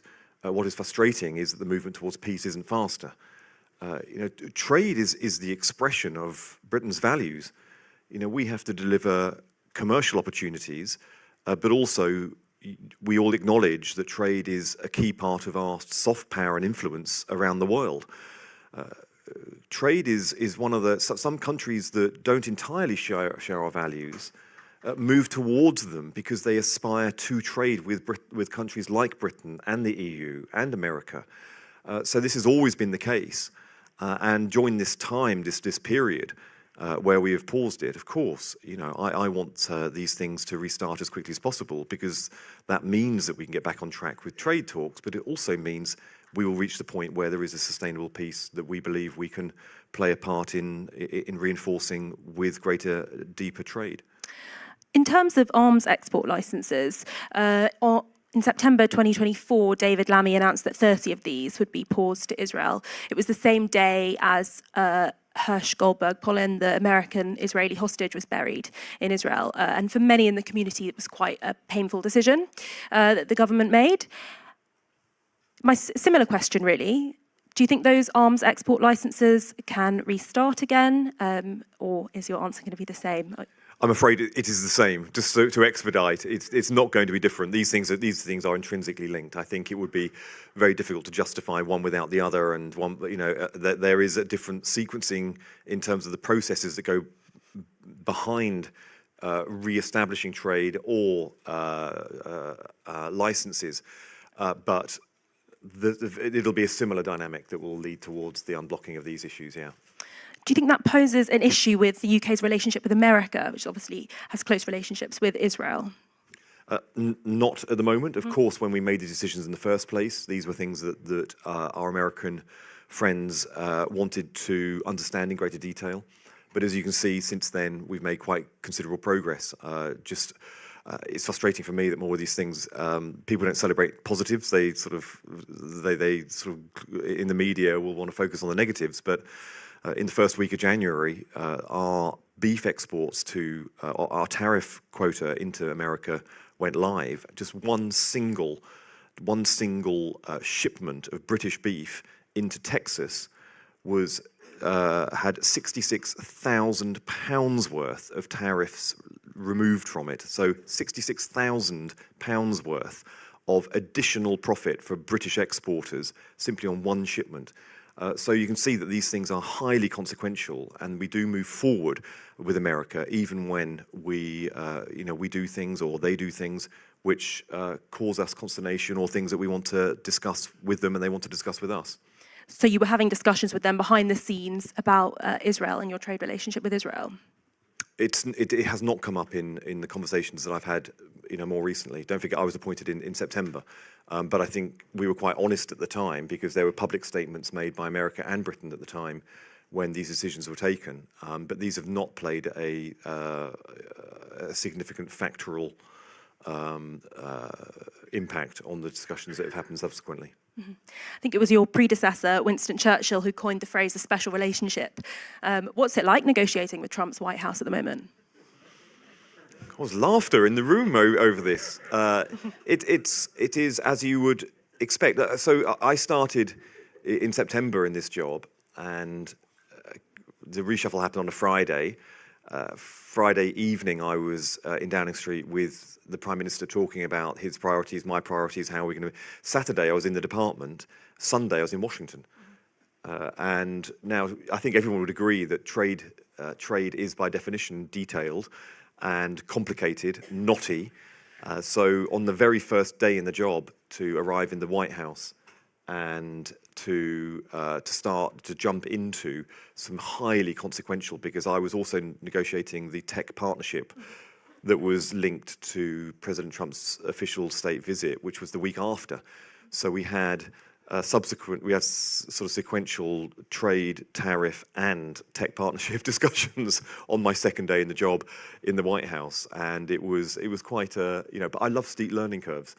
In terms of what it is like just negotiating with America, they fight hard for American interests. We fight hard. I fight hard for British interests.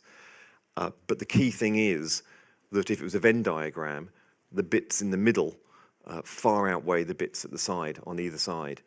And even though there is very vigorous conversations about national interest, I think you can see how we landed two deals, the first trade deal and then the tech partnership, and then we've just had this drumbeat of achievements ever since, that we have established the kinds of relationship that really deliver. I mean, the three key players there outside of President Trump, you have Jameson Greer, who leads as the trade ambassador. You have Howard Lutnick, who's my direct counterpart as the Commerce Secretary, who has responsibility for some of those, the trade areas. And you have Scott Bessent, the Finance Secretary, their Chancellor of the Exchequer. And on my last visit, just a week before Christmas, I met with all three of them. They are very different characters. I think Trump surrounds himself with very different characters. And one of the things that I enjoy in life is meeting characters. My first job when I was a teenager was, left school, went, the first full-time job was at the Body Shop, where Anita Roddick took an interest in me. And that experience of being around a very big, powerful, charismatic, also feminine and complex character like Anita Roddick, I learned to thrive around her, and that experience really set me up in life, not just for negotiations with the Trump White House, but just politics in general, where you're just constantly up against very big characters with very different sort of centers of gravity and motivations. On sort of difficult characters and America, what's been the impact of Mandelson and Mandelson no longer being our ambassador? Has there been an impact on trade? Well, there's not been an impact on trade because we've still subsequently made, significant advancements. I mean, Trump's visit happened shortly after we lost Peter Mandelson, and that was accompanied by over £300 billion worth of commercial activity between America and Britain, 300 billion, and that was enacted and brought in after we lost Peter. The beef deal I just mentioned was something that I had negotiated subsequently as well. Look, we all think in these jobs that we are the be-all and end-all, but when it comes to two countries and what's in the best interest of our peoples, nobody is really irreplaceable, and that includes me too, even though I think I make the most amazing impact on everything that I do and all the rest of it. But when there is a prize I mean, you just take the tech partnership, for example. We are now cooperating freely on nuclear fusion, on nuclear in general for small modular reactors, in AI, some of the critical technologies which are going to transform our world. And when Britain and America, you mentioned Churchill and the special relationship only works when it is repurposed for the moment we're living in. And I see the tech partnership as a crucial way of repurposing the special relationship for the moment we're in. I've said this a few times now, but my mum died of cancer about 11 years ago, and she was scanned 3 times in the run-up to her death, and it never picked up the cancer that was killing her. She collapsed and then died a couple of weeks later. Now, having understood AI so much and seen AI in action, because we all think of large language models and ChatGPT and Claude and these sorts of things, when AI is integrated and used scientifically and medically, most hospitals in the UK now, NHS hospitals, will have AI in its radiography department. There is no question in my mind, having seen this, that my mum would be alive today had she been scanned in a hospital that has evolved using technology that's emerged in the last decade since her death. In the next decade, we will be moving towards preventing disease altogether. Certain diseases, I think, will be eliminated in the next decade, and perhaps even the one that killed Mum. And that is an astonishing thing to comprehend, but it will be expedited by America and Britain working together. And when you have that opportunity, all of the personalities and all of the other colour and all the other things that you see rattling around kind of pale next to the opportunity. And that story anchored some of the conversations that I had had in the White House and with counterparts as we were trying to put this deal together, because that is the opportunity that we have. How are you supporting UK tech companies to thrive at the moment? In lots of different ways. The relationship between American tech, don't forget that the Magnificent Seven, the 7 biggest tech companies in the United States, all names that you'll be very familiar with, collectively they have revenue, not market capitalization, but they have revenue which is larger than the GDP of Italy. So these are companies of a size that is quite hard to imagine. I got into trouble for saying that you need to deploy, not trouble, I created some headlines by saying that we need to deploy statecraft in the way that we deal with some of these countries. But each of those 7 spends more on R&D individually than we spend as an entire nation on R&D. So the opportunity of harnessing some of that and bringing it here and having it capitalized here and materialized here in terms of the endeavors from that R&D is incredibly important for us. But we must make sure that we do it in a way that brings and inspires the innovation that is from within Britain, and the commercial opportunities that will flow from it must remain here. And going forward, I was very exercised in my previous role and in this one, because I'm determined in this role that we will get the first $1 trillion company emerge within the United Kingdom, and it will come from one of these sectors that we've been talking about. But it will only happen if we can find that we can do better at keeping intellectual property here and commercialised here, and the fruits of all of that endeavour benefiting Britain and growing from within Britain. And it is something that I've looked at Israel for in the past, because Israel has a legislative and a regulatory framework whereby it supports the development of intellectual property, but it also is much, much better at keeping it within Israel, and that is established at the point of a partnership with the Israeli government for funding. So are you talking about sort of regulation on intellectual property? No, I'm not talking about regulation on intellectual property, but I'm talking, well, look, I mean, British Business Bank, multi-billion-pound government fund, UKRI, a multi-billion-pound fund. We are spending as a government £86 billion on investing in innovation and academic research in our nation over this spending period. Now, I think it is not unreasonable to expect that some of the fruits of that investment on using taxpayers' money is commercialised and remains here and benefits Britain into the future. Just bear in mind what we're talking about here. If you look at Ozempic and the Danish company which owns Ozempic and the intellectual property behind it, that one drug now accounts for half of all economic growth in Denmark.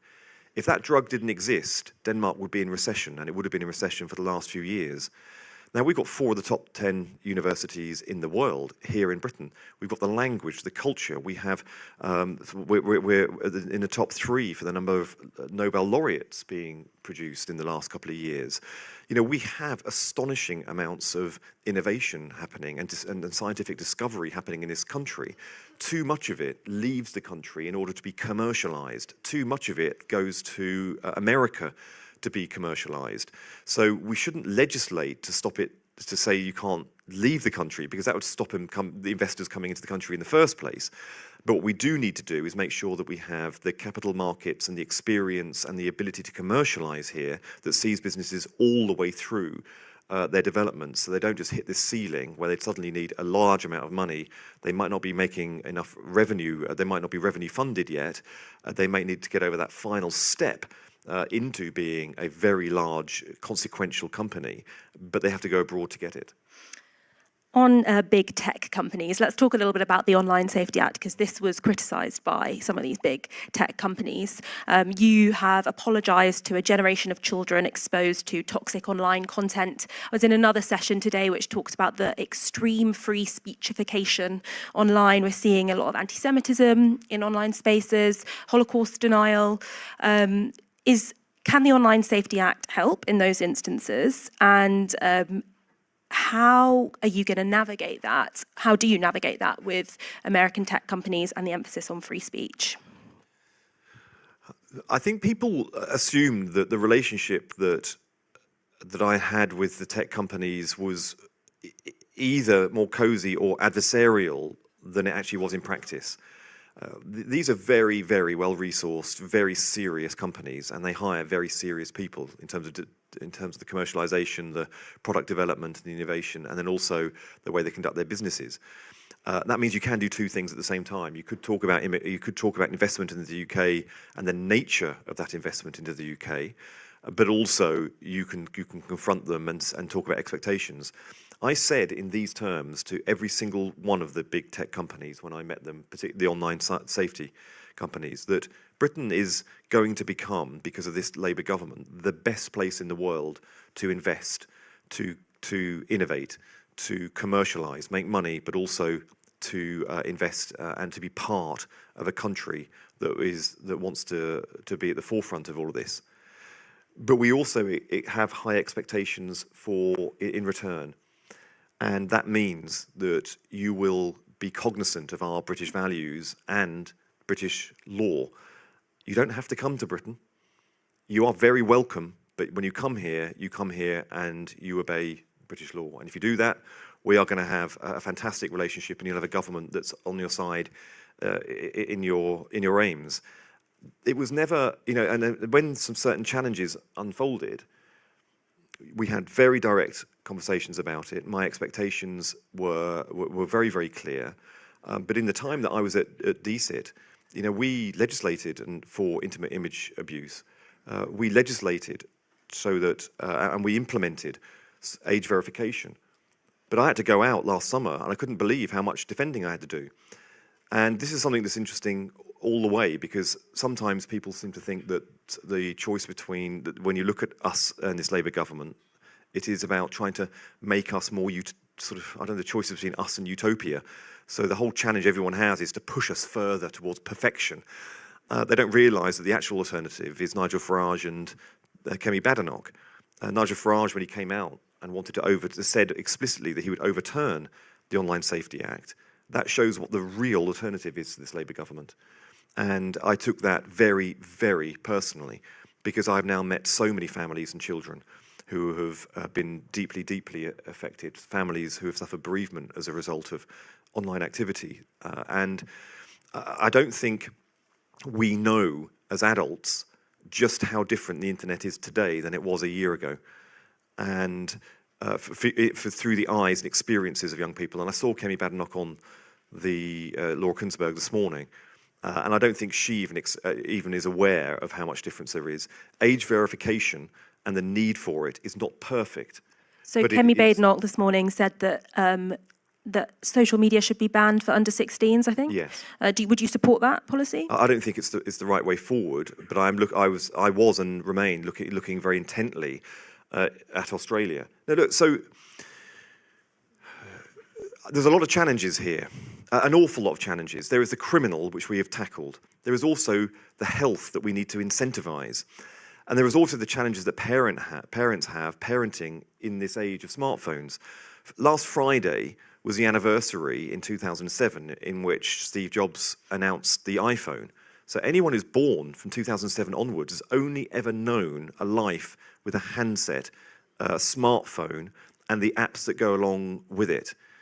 But anyone born before that, and I suspect it's most of us in this room, almost all of us in this room, which I think is like 19 or whatever, anyone that is 18, 19, anyone that is before that would never have experienced it. So the point I'm trying to make and have been making in that period is that most parenting is defined by the experience of being parented as children.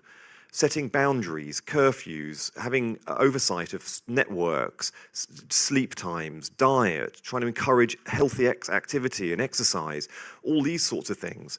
But none of us were parented in an age where parents could teach us, and we were parented in how to deal with an online life and a smartphone life.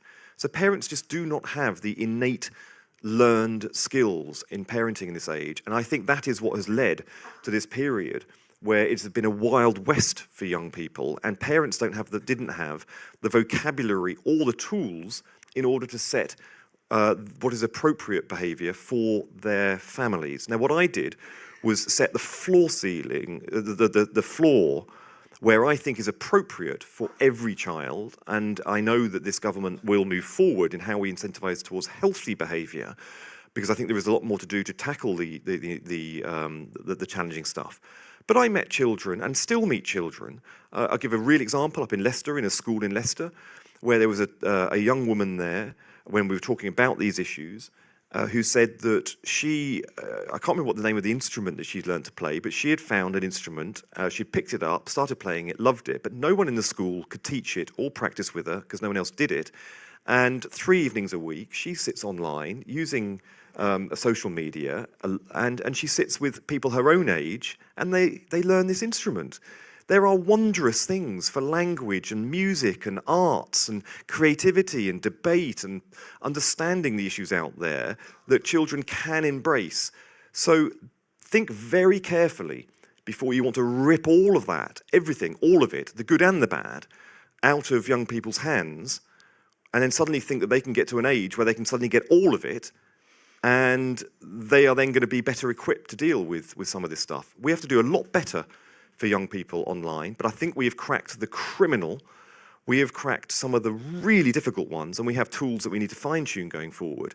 But I think we need a much more sophisticated approach going forward than I think public debate, and certainly than Kemi Badenoch showed in her understanding of the issue today.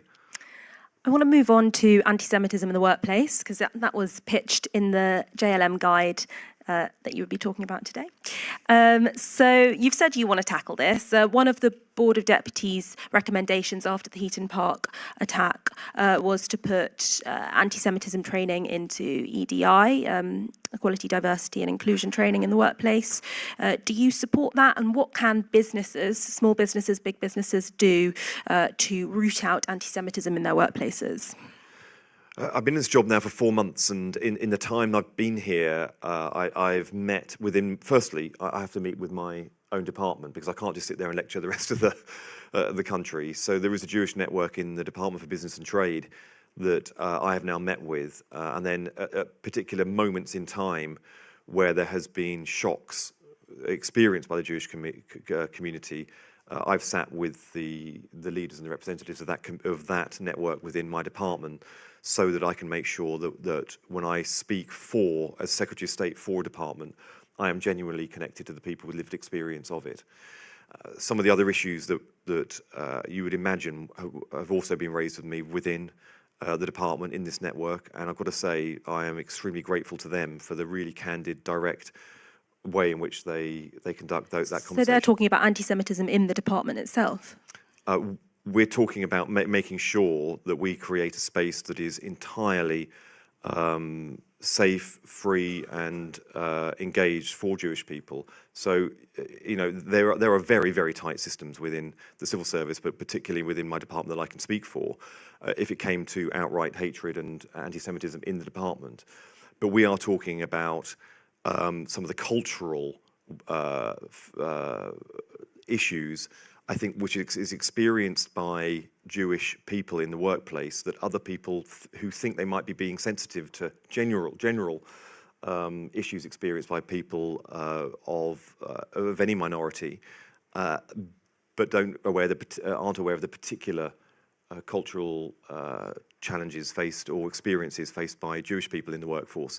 And these are things that's been the experience that most people in the network have wanted to speak to me directly about, not instances of outright anti-Semitism, but a culture in which people will say things that actually, in an unaware way, are actually quite challenging for people. And so do you think if EDI training included an element of anti-Semitism awareness training, that would help?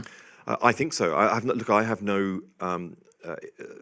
I'm open-minded on this, to the point where I've also had conversations with the leaders of the employment bodies in the UK, CBI, Federation of Small Businesses, and others, specifically on this, to try and understand what they are doing with their members, what they are picking up from their members, so that I can understand, firstly, what is happening, what the employment bodies themselves recommend, and then I'm in quite close touch with them. But this is something that I've been doing literally since I started and that's a conversation that wasn't convened about a bunch of issues, and this was one issue on the agenda.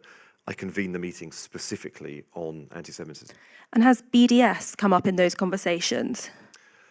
Has BDS come up in those conversations? No, I don't believe it did. But So on BDS, boycott, divestment, and sanctions against Israel, do you think the Labour Party should follow in the footsteps of the Tories and start legislating against boycotts? Do you think boycotts are a good idea? I don't support. No, I don't. I certainly don't support boycotts and sanctions. But look, I get sort of. I do a lot of speaking to schools, and I have to keep informing people about what this is, because young people who have first been aware of Israel-Gaza via the latest conflict that's emerged will find the idea of sanctions and boycotts quite appealing, and I've had to sort of explain what the driving force is behind some of this, and the delegitimizing of Israel as a state that is laid behind the BDS movement. And when you do that, it does spark a very different conversation with people. Whether we need to sort of legislate to stop it, I mean, I don't know, but I think that right now it is just simply not on our agenda. It's not going to happen. I don't know why we would need to legislate to say it's against the negative, because it's certainly not something that we are in the ballpark of discussing as a government. Last year, the Royal College of Defence Studies excluded Israeli officials from its training courses as a sort of diplomatic signal over the war in Gaza. Do you think that's something that should be changed now? Well, these are. We can go through everything that emerged during that period, and yes, I'm a member of the Labour Friends of Israel. I was a vice chair of it until I had to resign in this position. That doesn't mean that I support everything Netanyahu's done, and I've been very clear about that. And I like to think that my opposition to Netanyahu has been expressed in a way that never ever is interpreted by Jewish people as a criticism of Jewish people or the right of Israel to exist in the first place.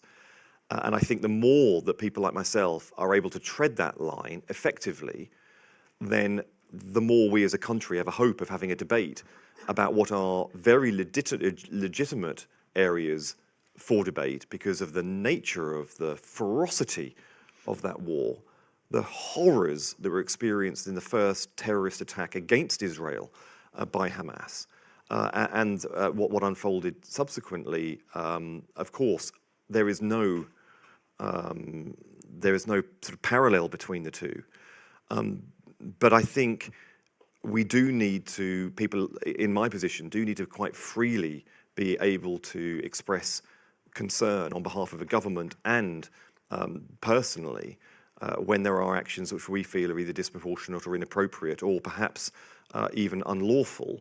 But what I can't do is just go back and, because there were so many different institutions and organisations, and they will need to make their own decision based on the pathway that we are now on towards peace in the between Israel and Palestine.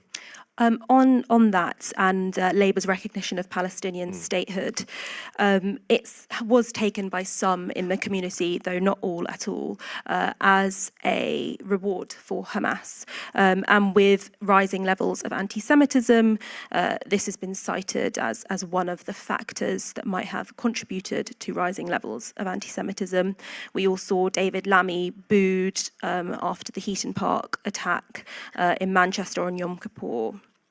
What would you say to those allegations about that policy? I was there around the cabinet table when this was discussed. It was one of the most somber and serious, considered conversations, and it's one of those. There's been a few moments since I've had the privilege of being in this job where I kind of wish that there was a webcam so that people with real concerns about the issues being discussed could actually just observe it. And that was one of those occasions. There is no question that this was the intention of this government was in any way, shape or form a reward for Hamas for the actions they took. But look, you know, I've been a supporter for as long as I can remember of a two-state solution, and I've always wanted it to be part of a negotiated settlement, and I still aspire that those final steps to making it a reality are done in a way which is negotiated and Israel has agency over. But in the heat of these moments in recent times, there has to be hope that Britain is able to show real conviction towards determining a movement towards a two-state solution. Our end goal has not changed. We want an Israel that is safe and secure, which is its sovereign integrity. We want a Palestine that similarly respects the security of Israel. These haven't changed. These are still our ambitions. But we have, at this point, decided that to take this step forward in partnership with some of our other key international allies, that this is the kind of signal that shows that we really do mean this, and we cannot in perpetuity deviate from a two-state solution, because even despite everything that's happened, it is really the only way that we can deliver the outcome and the security and the safety and the prosperity that Israel needs and deserves.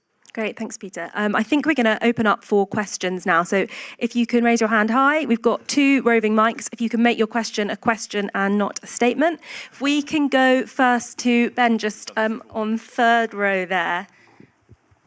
Thanks, Jane. Hi there, Secretary of State. Ben Block from Sky News here. There was a brief mention of Lord Mandelson just before, and I'm sure you saw his comments this morning when he refused or declined the opportunity to apologise to Jeffrey Epstein's victims for his former association with him. I was wondering what your reaction was to Lord Mandelson's comments this morning and if he should be booted out of the House of Lords. Thank you. I saw some of the interview this morning. I think everyone associated with Epstein should be apologising for the lapse of judgment that led to any kind of relationship with that man. And Lauren, just there. Hi there, Peter. Lauren Belcross from the Jewish Chronicle as well. I just wanted to ask you, in terms of your trade policy, the government's trade policy, the government has stated that it is pursuing trade deals with Gulf cooperation countries, so Dubai, UAE, Qatar. This is in spite of human rights concerns. So is there a slight hypocrisy here that you're, on the one hand, pausing trade with Israel, but pressing ahead with trade deals with countries like Qatar, which, in opposition, the Prime Minister refused to visit the World Cup because he had such big concerns over human rights. So is there a slight hypocrisy there? No, there isn't. But let's just, as I said before, there is... trade is existing between all of these nations already. They're happening on WTO terms at the moment. And we see Britain, particularly post-Brexit, needing to anchor itself in the global trading environment, and to do so on terms that favour British businesses, but also anchor, because when you talk about the thing that you always come down to in all these trade talks is about standards, and it is about values. It is about recourse to the rule of law. These are things you go into in very, very great detail. And I see the opportunity to really be connected in a structured, formal way to the British economy. It also anchors countries into legal frameworks, which also are underpinned by values as well. So I think these are things that we aspire to. We already have many agreements with Israel. The trade deal that we're moving towards is actually an upgrade. And so, so the premise of your question is sort of almost there's no kind of parity in the kind of trade negotiations we're having with Israel, with the GTC, with the Gulf group, the Gulf states collectively, because we don't have bilateral agreements with all of those states, and certainly we don't have one at all with the combined states. So it's not comparing like for like in many ways, but I take the point, and I'm somebody, because of the job that I have now as president of the Board of Trade, or just president to anybody that wants to use thing, that there's lots of Schul presidents in this room right now. That's true. That's true.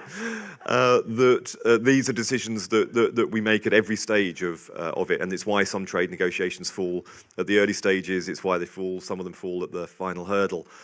But these are considerations you take all the way through. Let's see other hands. If we can have, there's a hand there, Noah Katz just there. Thank you, Secretary of State. It's been a really interesting and wide-ranging conversation. I want to return, if we may, to workplace anti-Semitism. In April last year, a Board of Deputies survey found that 1 in 9 British Jews have faced anti-Semitism either regularly or frequently in the workplace. You spoke a little bit about your engagement with some of the Big Five employment bodies.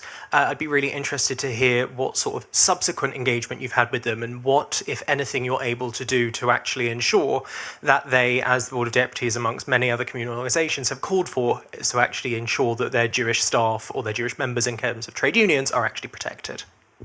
Yeah, thank you. The conversation is ongoing, and yes, I convened this before Christmas, this session, and as I said, the agreement from it was that this would now be a regular set of meetings that we would have together. I've asked them to collate and share, because all of them talk through best practice. There was quite a degree of divergence about how proactive each of the bodies was, and for some of them there was a specific anti-Semitism toolkit, workshop, engagement. In others, it was wrapped up into a broader equalities agenda, which were of support. The challenge that we have is that a lot of people that in this discussion are people who often really care. They're running small businesses with 5, 10, 15 employees, and really care about their employees and the culture in the workplace. And what was reported back was that when some of the conversations that we're having, just some of the cultural things that a lot of people wouldn't quite understand, and of course, talking about sort of the power and media ownership and some of these things. These are things that other minority groups don't have to sort of endure, that are associated with their race or characteristic. And when they are pointed out, it was explained to me, some of these people were completely mortified, and it is. But these are the sorts of conversations that need to happen. It's quite hard for government to intervene en masse in every of the 4 or 5 million businesses across Britain, large and small. And the more that happens from within communities locally, and the more that happens from within trade associations that are familiar places for employers, the better. but I stand ready to do anything that I can, and I think in this short space of time, despite all the other pressures and things that have emerged, and since I've had the job, it's never once I've never once not been able to manage to find the time to address this issue and make time for it and to keep it on the radar. And it is now part of the rhythm of my duties as Secretary of State to engage in these groups and have these conversations going forward. If I feel that there's something more strident that I would need to do, well, I have the tools. I just need to, but I would need to know that it would be effective. So are you willing to have that conversation with the Board of Deputies about putting anti-Semitism training into EDI? As if a workplace does have EDI, should it be compulsory that we have anti-Semitism training in it?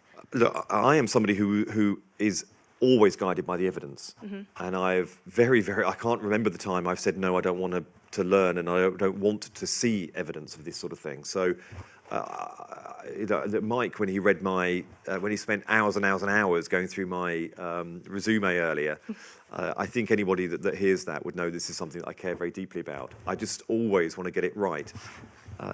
You can understand with this issue, I could quite happily make quite a few headlines by doing something, but unless it is really, really meaningful, it is accessible for businesses large and small, that it gets to every community up and down the country, then I would be reticent. So I need to see what that evidence is and what is the best tools for getting it to where it needs to be.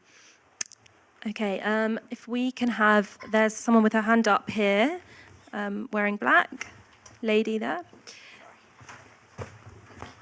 Hi, thank you. I'm Bella Wallersteiner. I work in public affairs, but my question is related to my free time. I'm also a content creator on X. This week I was one of the women impacted by Grok AI, sexual manipulation of my images. One of the images that was manipulated had me standing outside Auschwitz in a bikini made out of prisoner uniforms, and I'm a descendant of Holocaust survivors.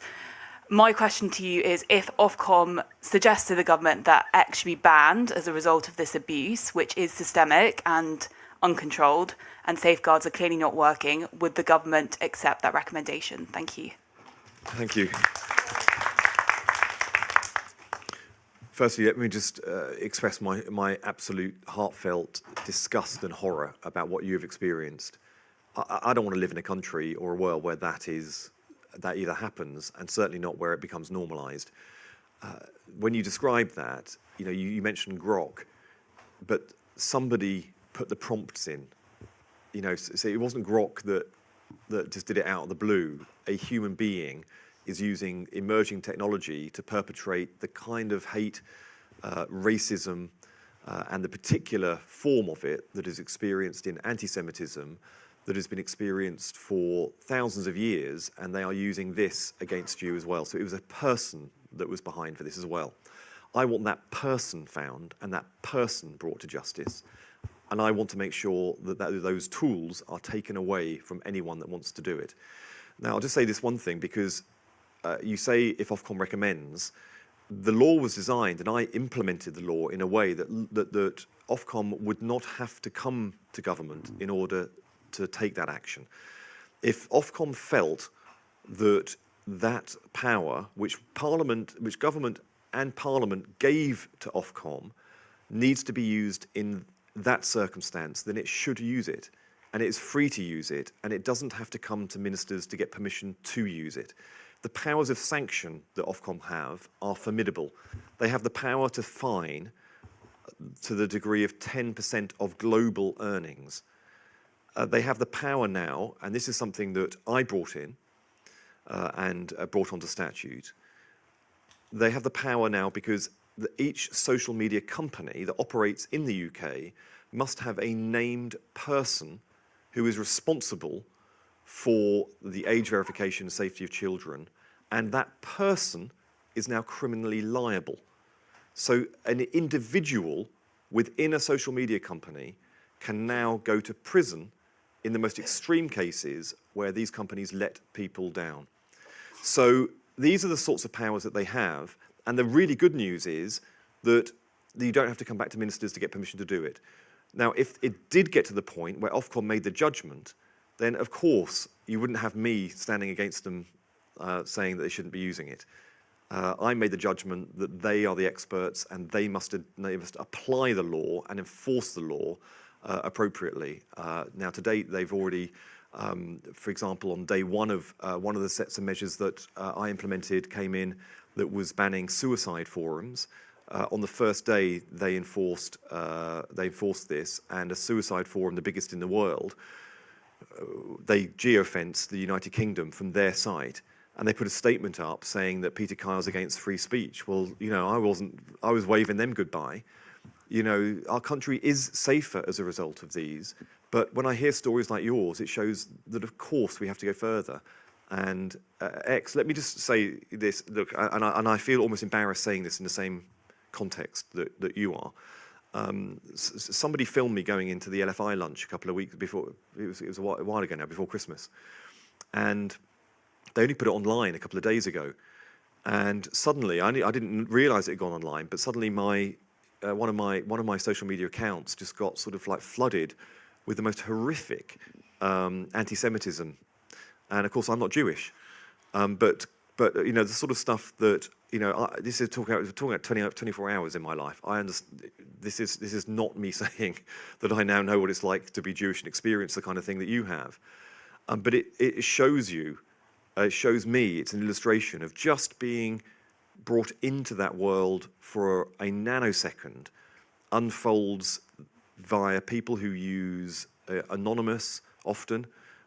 They use all this technology in creative ways to hide their identity, but perpetrate the most grotesque distortion of truth and perpetrate hate in a way that is illegal, but still happens from time to time. So it shows how much work we have to do. Should they be able to do it anonymously?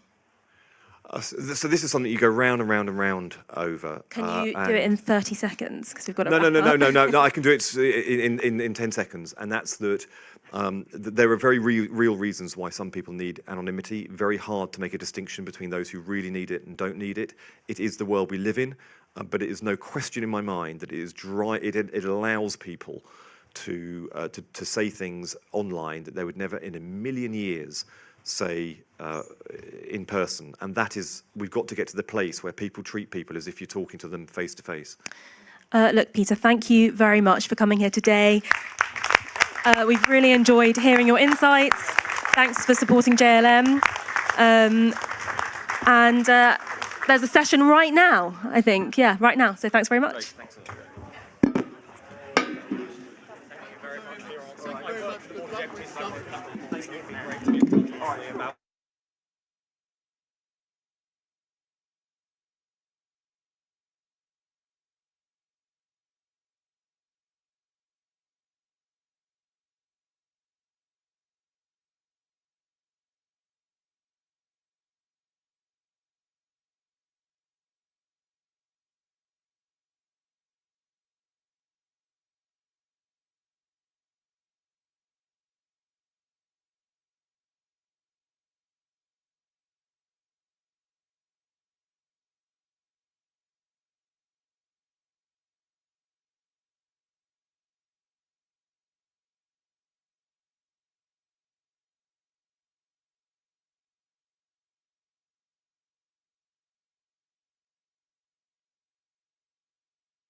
Okay, I think we're going to start. So I'm just going to let people settle. Very warm welcome to you all. My name is Kathy Ashley and I am the Treasurer of Jewish Labour Movement. I do have a number of hats, and the hat that I'm not wearing today is that I'm also Chief Executive of a child welfare charity called Family Rights Group. I am absolutely delighted to be in conversation with Bridget Phillipson, Secretary of State for Education, and really wanting to get to know more about Bridget's ideals, motivation, what inspires her, promises for government, aspirations, and how that particularly interfaces with the Jewish community. So I'm going to be asking a number of questions, but there will be an opportunity for questions from the floor as well. So thank you so much for coming along. Great to be with you. I know you're very proud to be an MP for Sunderland, a city that is said to have provided some of the inspiration for Alice in Wonderland.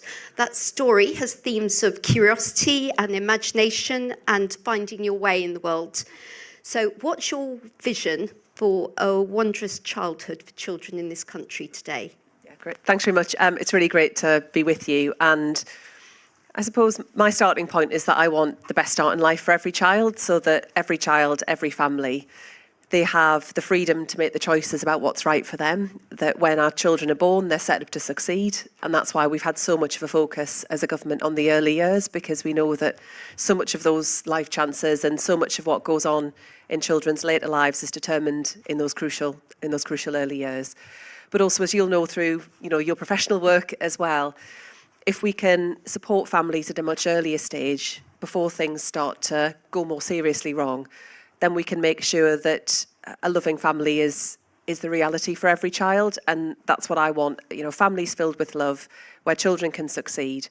And it's why through the children's social care reform we've also been bringing forward. That's about making sure that children can stay with their family as much as is possible, but also through expanding family support services to make them universal for every family, because becoming a parent for the first time is amazing and wonderful, but it's not without its challenges, and it can be tougher in some communities than in others, and particularly where children and families are experiencing poverty.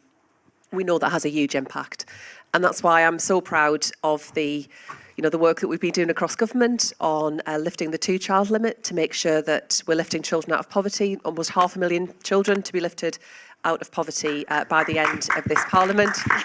And that goes hand in hand with free school meals being expanded to all families on universal credit, more free breakfast clubs opening from April this year, and there's a big long list, and expanding childcare, but also some of the less, perhaps, the areas that get less attention, which is around the work that we're doing across government with health colleagues, with colleagues in MHCLG like Steve Reid, around more investment in early support for families, because we've ended up in a situation where problems that could be dealt with much more quickly escalate, and we all pay a price as a country where we don't back children and families. So it's some of the big policies that you'll see me on the television talking about, like breakfast clubs, but it's also some of that work that goes on a bit more quietly to make sure that it's the right of every child to have a happy, loving family where they are really backed to succeed. And critically, what got me involved in the Labour Party and what motivates me today is that where you're from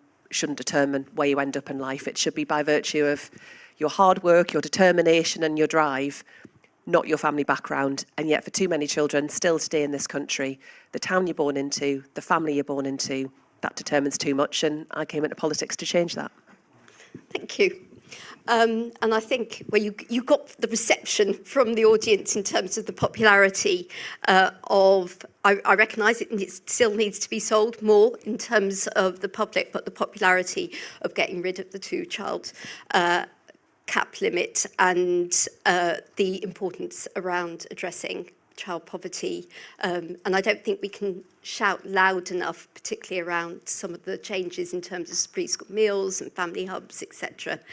I'm just going to take you back a bit to what were the books or people in your childhood that inspired you? What was it that led you to have the ideals you have today?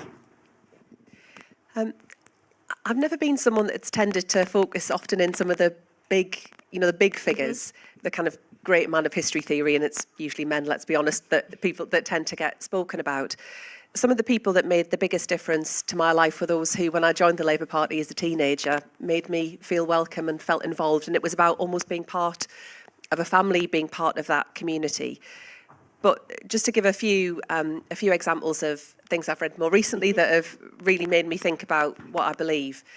I read Jack Lawson's autobiography a little while ago. He was a Labour MP in the North East, and he was a minister in the Attlee government after the war. He was born at the start of the 20th century, was born in Cumbria, moved across to the North East. His family moved for work, and he started working life down the mine at the age of 12.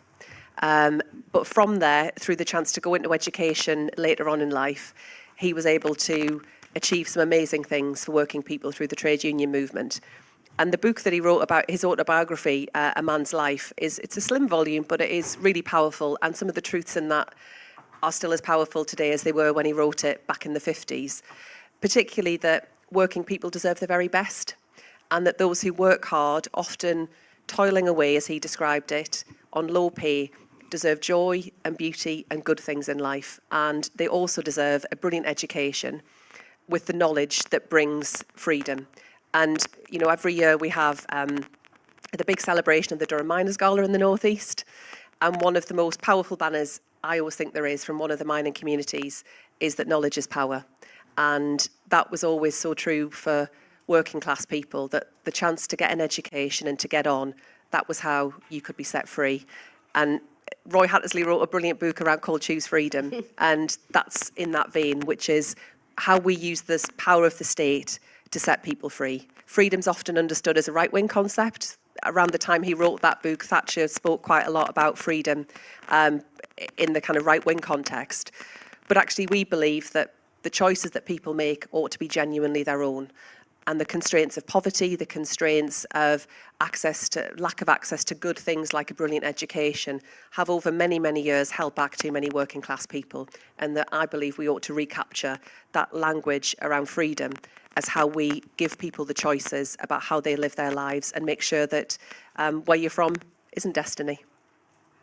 In drawing up these questions, it made me think about who I, go to in terms of, and I realised I don't think these two people have ever been in the same room together, but one was Rabbi Jonathan Sacks and the other was Dolly Parton. And I just thought it would be a brilliant combination, a conversation that never quite took place. You're one of the most senior women in political life in this country today. The number of women MPs has increased significantly since my youth, and for the first time, all Jewish Labour Movement senior officers are women, which I have to say is an important milestone. But the level of misogyny and abuse faced by women in political life is off the scale. And if you look at the social media feeds of women MPs compared to male MPs, it is a very different picture. So, and then you add in anti-Semitism, racism, age, etc. in the mix. How should we be addressing this? And would you be encouraging a 20-year-old Bridget to still get involved to stand for Parliament? Yes, I would. And I think that politics and being a woman in politics has its challenges. But I've come after so many amazing women that have paved the way. Whether that's Barbara Castle, Harriet Harman, there are so many who have given people like me the opportunity to represent my community and seek to make a difference in government. And whenever I go and speak to student groups, I always encourage people to get involved because, yes, it has its challenges. And, the misogyny that so many women face is completely unacceptable. And sadly, for colleagues who are Jewish or from minority community backgrounds, the abuse they experience is often even worse. We've got to take action against that. And some of it is, yes, you see the kind of the unpleasantness, the deep unpleasantness that comes on social media. You've got to, as a politician, you would drive yourself mad if you looked at some of that too much. So you've got but you've got to find a way of being open to constructive challenge and not being so thick-skinned that you don't take on board where there's a good rationale behind it. But you've got to have a bit of a thick skin as a woman in politics, because the extent to which people have opinions about how you look, how you dress, how you present yourself, the level of, it's just absolutely extraordinary.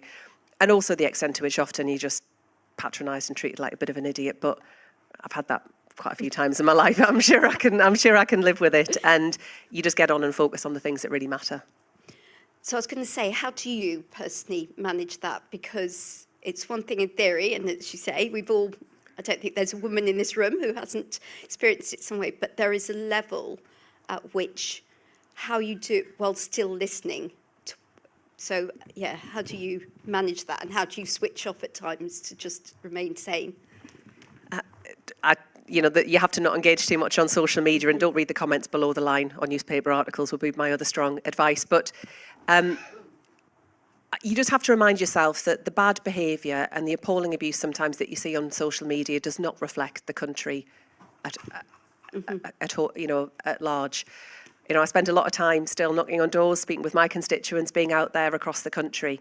The vast majority of people in our country are good, decent people who want to see our country improve, and they want to be a part of that. And I did an event on Friday, a bit like, an event like this, lots of questions, constituents come along, we have a discussion, sometimes robust, always respectful. And you've got to be able to be confident enough to defend your ideas, what you believe and why you're doing it, while being open to reasonable challenge about whether, everything you're doing is as effective or as quick as it ought to be, whilst, reminding yourself that actually the minority on social media don't speak for the country, and focus on the things that matter. But you do have to have a degree of resilience. Obviously, taking time out, particularly of your schedule to come to Jewish Labour Movement Conference, why did you choose to prioritise coming today? It's incredibly important, I think, that that the Jewish community receive support from those of us who ought to be there standing alongside you. We have seen an unacceptable rise in anti-Semitism in recent times, and I have responsibilities across government to make sure that we're tackling that. But also, on a personal level, I was really grateful for the support of JLM during the recent Deputy Leadership campaign. It was great to meet so many people across the country and to get involved in all of that campaigning. And it was, I didn't win that campaign, it was fantastic and I really enjoyed it. So I feel a sense of responsibility too.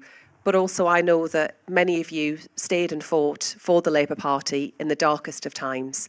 And if people hadn't stayed and fought and turned it around, then we wouldn't now have a Labour government where we are lifting 500,000 children out of poverty. And it's thanks to so many of you here in this room that we got that Labour government. We are delivering change right across the country.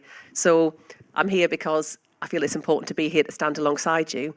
But I'm also here to say thank you, because were it not for the efforts of so many of the brilliant people in JLM, we wouldn't be delivering the change that we need to see for children and young people.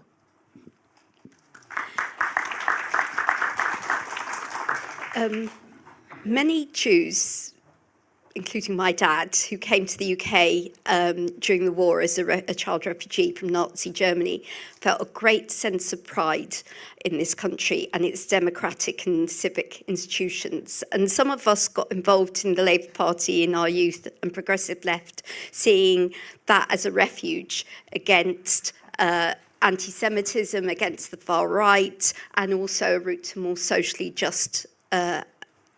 And I just wondered, given what's happened over the last decade, both in terms of Corbyn in the Labour Party, but also the response amongst many of the sort of progressive left to the 7th of October, and an increasing sort of sense of crisis, both in public services and civic institutions, what response would you say to the Jewish community now facing those challenges? Why should the Jewish community have faith both in the left and in the Labour Party? And I recognise, the experience that your family had is one that is shared by so many across the country. I think that is where it comes down to those of us outside the community that have to be with you and taking action on anti-Semitism. Anti-Semitism, it is not the job of the Jewish community to solve all of the problems that exist in our society around anti-Semitism. That has to fall to all of us. And, what we've seen in recent times, I think, shows that we can't ever take progress for granted. I think that's as true in areas around women's rights, for example, as it is in some of the areas that you've just identified. Progress is not always upwards, and progress can stall, and we can face big challenges even when we think we've done a lot to address prejudice and racism in our society. And, the action that I've been taking across government, whether it's in our schools, on campus, and in making sure that young Jewish people in our country feel safe, it has horrified me when I've done many community visits and heard just how distressing it is and just how much anxiety and worry parents often have about what this means for their children and for what this means about our country and the story that it tells. But I do believe that if we work together, not expecting the Jewish community to solve these problems alone, not seeing anti-Semitism in isolation as something that others should be there to fix, we have a responsibility in government. I have a responsibility in government, and I do believe that we can turn it around. But I do recognise, particularly in recent years, the last decade or so, but also more immediately, some of what we've seen on our streets, in workplaces and beyond, is really deeply troubling and should make us pause and reflect on how we got here and what more we need to do. I think the message I would say, however, is that we have to be ever vigilant. I think what we've seen demonstrates that you can't ever take progress for granted and you can't ever assume that it's job done. And do you think universities are doing enough in this arena? There have been some real challenges. I've been clear with university vice-chancellors as to what their responsibilities are to make sure that Jewish students feel safe on campus. And the Office for Students have issued clear guidance to vice-chancellors about their responsibilities to keep students safe and the importance of well-being of our students. I've I've done many roundtables, many events with community organisations and vice-chancellors to reinforce that point, and with UJS as well on this area. We are investing more in this. We're investing more around staff training on campus, investing more for the Jewish chaplaincy service, but there is always more to do. I think one area where university vice-chancellors identified was that often, because of the nature sometimes of individual complaints, there will be action taken against those behaving in ways that are wholly unacceptable, but it isn't always possible to make that public.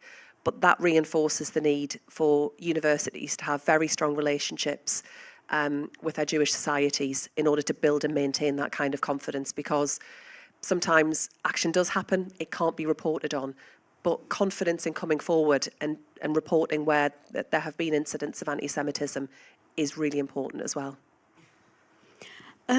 You've got the best job in government, and you've touched on some of your aspirations in relation, some of the achievements in relation to addressing, child poverty as a start. How do you see the work you're doing in education and children's social care as being distinctively Labour? And there was a discussion that was taking place with a number of journalists, political journalists earlier, which was about the coherence of the government's message. And if you went to different members of the public, or even different Labour MPs, would they be telling the same story? So, what's distinctly Labour, and do you think there's more that needs to be done within government to actually sell that story?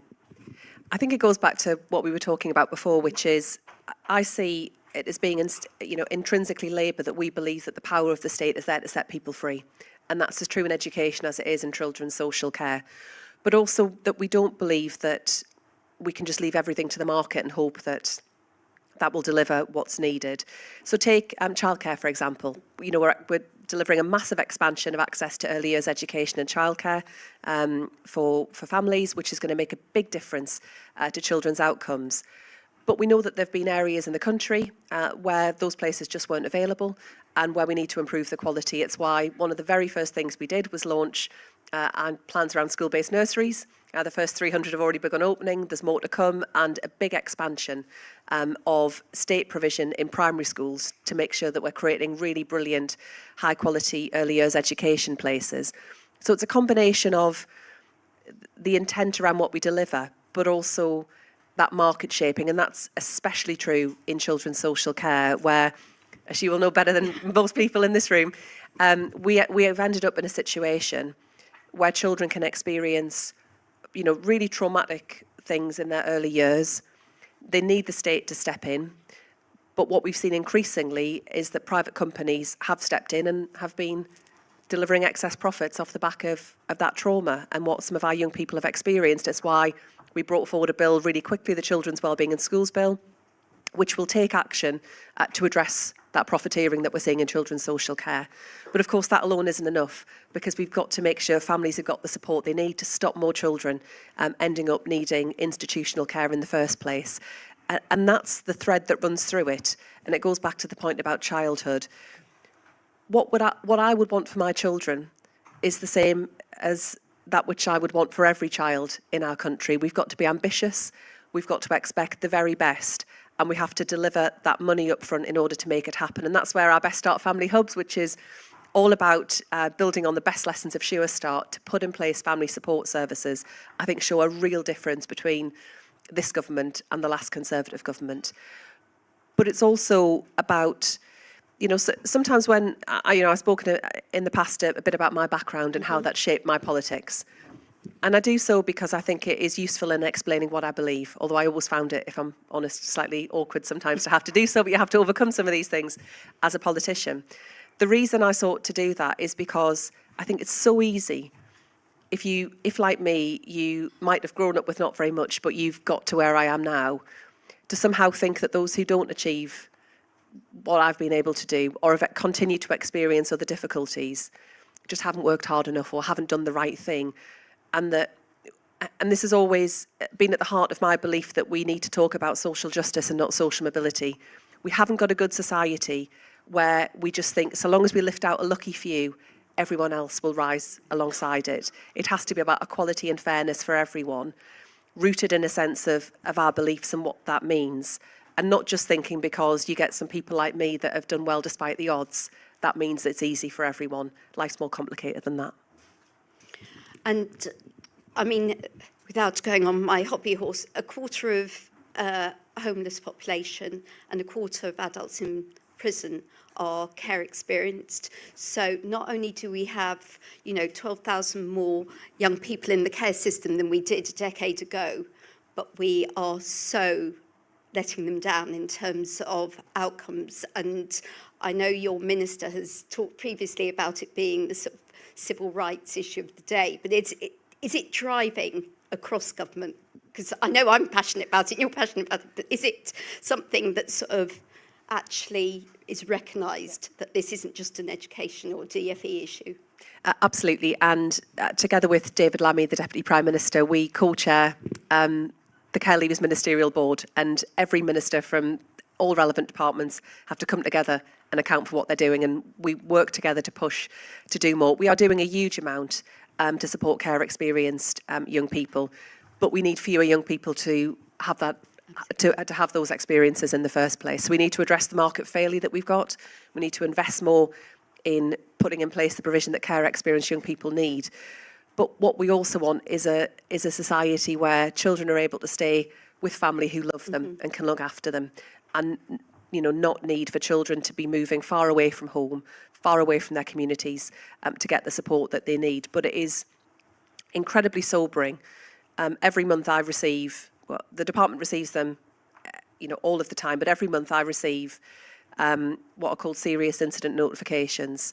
So where something has gone terribly wrong in a young person's life, and a significant number of those serious incident notifications are care experienced young people who, up until the age of 25, continue to have real challenges in their lives. And every young person where they're written about and I receive details of their life, that was someone when they were born that they should have had a much better life, and they shouldn't have ended up taking their own life in a dismal bedsit with no one to care about them, and they deserve a lot better. Many people in this room, through casework or personal experience or stories on the doorstep, are very familiar with the huge challenges in the SEND system, special educational needs and disabilities. That sense of how often parents and carers have to go into battle just to get the basic needs of their children met. How do you go about reform, especially when there's a lot of worry about mistrust and a fear that actually people are going to lose the support they've got, as opposed to the state enabling their children to flourish? So this is a huge topic, and the biggest priority for me going into this year, we'll be publishing our schools white paper very soon. And SEND is a big part of that. But what we're doing at the moment is a big series of co-creation and engagement with parents, with education experts, with disability rights groups right across the country, face-to-face sessions in every region, online events. And Georgia Gould, my brilliant schools minister, is leading much of that work. I'm off out tomorrow into the West Midlands to be involved in one of those sessions as well, because we do want to hear directly from parents, excuse me, about what needs to change. I think we all recognise the system isn't working and change is needed. But I do also understand that when you start to talk about reforming a system or changing a system, that does induce anxiety, not least given, as you've said, how fraught it's been for many parents, how hard they've had to fight. But the principle that is driving all of this is how we deliver better outcomes for children.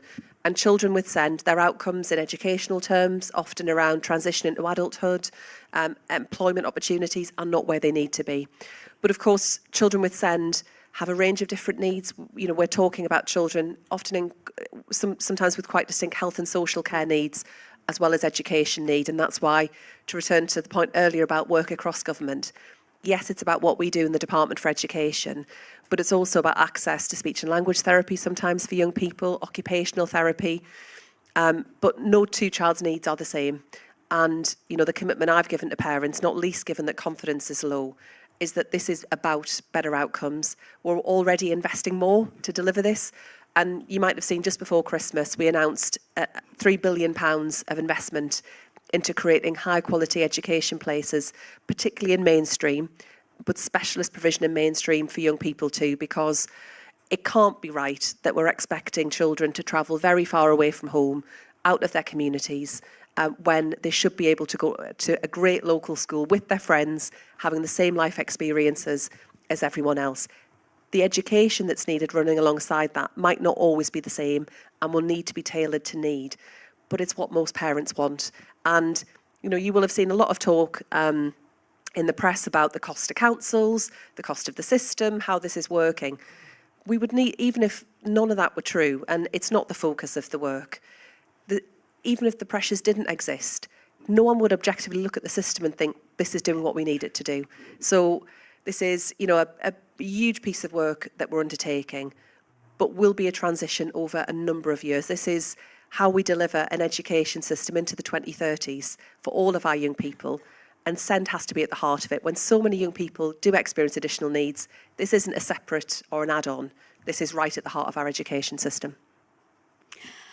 I'm now going to take a few questions. I've got one last one that I'm going to end so that we end on an uplifting note. But so I have got, I'm going to start at the back. Now, is there somebody, except I've got somebody at the front that I promised I would call. Is somebody got a roving mic by any chance? Or could somebody... There's some, so, yeah. Louis first. I will come to you. I'm going to go to the top and then back to you. So I've clocked you. Yeah. Hi, Louis Danker, President of the Union of Jewish Students. Secretary of State, we're really grateful for the close work that you and your team do with us at UJS. As you know, in many cases, student groups have become more extreme on campus post-ceasefire in Gaza. Sometimes endorsing prescribed organisations like Hamas, in many cases inciting violence towards Jewish students on campus. Universities often feel paralysed by free speech concerns. Local police don't want to intervene because they don't want to police academic debate. Councils steer clear. Regulators can only do so much.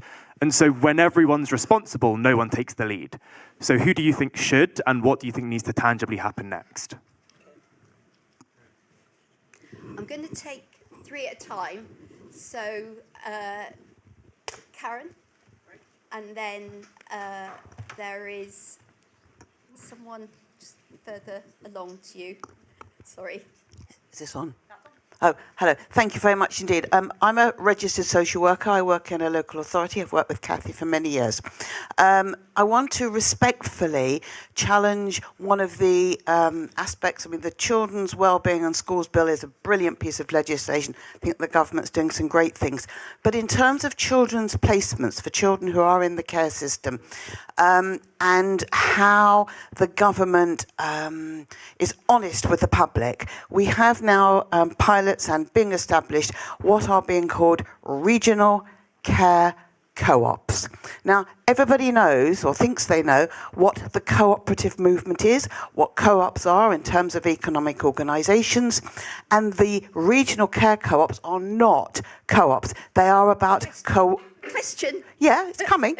Just finish the sentence. They are about cooperation. Cooperation is great, but these are not an economic organisation, and they won't address the issues of the hedge funds making phenomenal amounts of money out of our children in care. And is this honest for this government to be doing this? There's to your left. Thank you. So my question is about, as you talk about fighting anti-Semitism through schools, and thinking beyond anti-Semitism alone, what role do you think schools have in bringing communities together, and what can be put on schools and school leaders versus other institutions or groups in society to promote that cohesion? Great. I'll start there with that question. So we are making sure at a practical level that resources are available through Educate Against Hate. We've recently published revised RSHE guidance to support schools in covering a whole range of topics, including areas where they might find it difficult, but where it is necessary for young people to be able to really test views and be challenged in terms of what they believe. And we've also just been through the process of a curriculum and assessment review, and we'll be setting out the next steps along the way. One key element of it that we did retain is that teaching about the Holocaust at Key Stage 3 is the one topic that we said absolutely has to stay, and I think that is really important. Running alongside all of that, I think there is a way to flip it on its head, and that we do need to challenge prejudice and anti-Semitism and racism when we see it and find it. But we also need to provide spaces for young people to be pushed to question some of what they're saying, particularly online. The real challenges we see around disinformation, around hostile actors who wish our young people harm, and where young people will see things online, may well take them at face value. And I want young people to have the critical thinking skills and the wherewithal to not just take at face value what they see online. And this is where the role for teachers and school staff is so important, because they are trusted adults in our children's lives, and they can facilitate discussions in a way that is within the bounds of what's acceptable. But where you are pushed to think about how you view the world, some misconceptions that you might hold, and also just to expand how you think. And I do believe as well, and this has been a feature of a number of conversations where I've recently visited Jewish schools, the need to think about how we consider across government, particularly interfaith and cross-community working, which has fallen away in recent times, where often young people, some of it could be flat-out prejudice and racism, some of it is rooted in just a lack of understanding, a lack of exposure, and the extent to which sometimes young people can exist in communities where their horizons are quite narrow. And in practical and physical terms, often lots of children in my community, they don't ever really go very far. It's not in my constituency. At the closest point is a mile or so to the sea. I visit schools a mile or two away from the sea, and some of the children there have never been to the beach. And now, so just thinking about young people's horizons and often the quite narrow experiences that they have, education is the way in which people can really expand their minds, challenge themselves and think differently. And I think that has to be a positive part of what we're seeking to do. Around Children's Wellbeing in Schools Bill and all of the wider measures around that.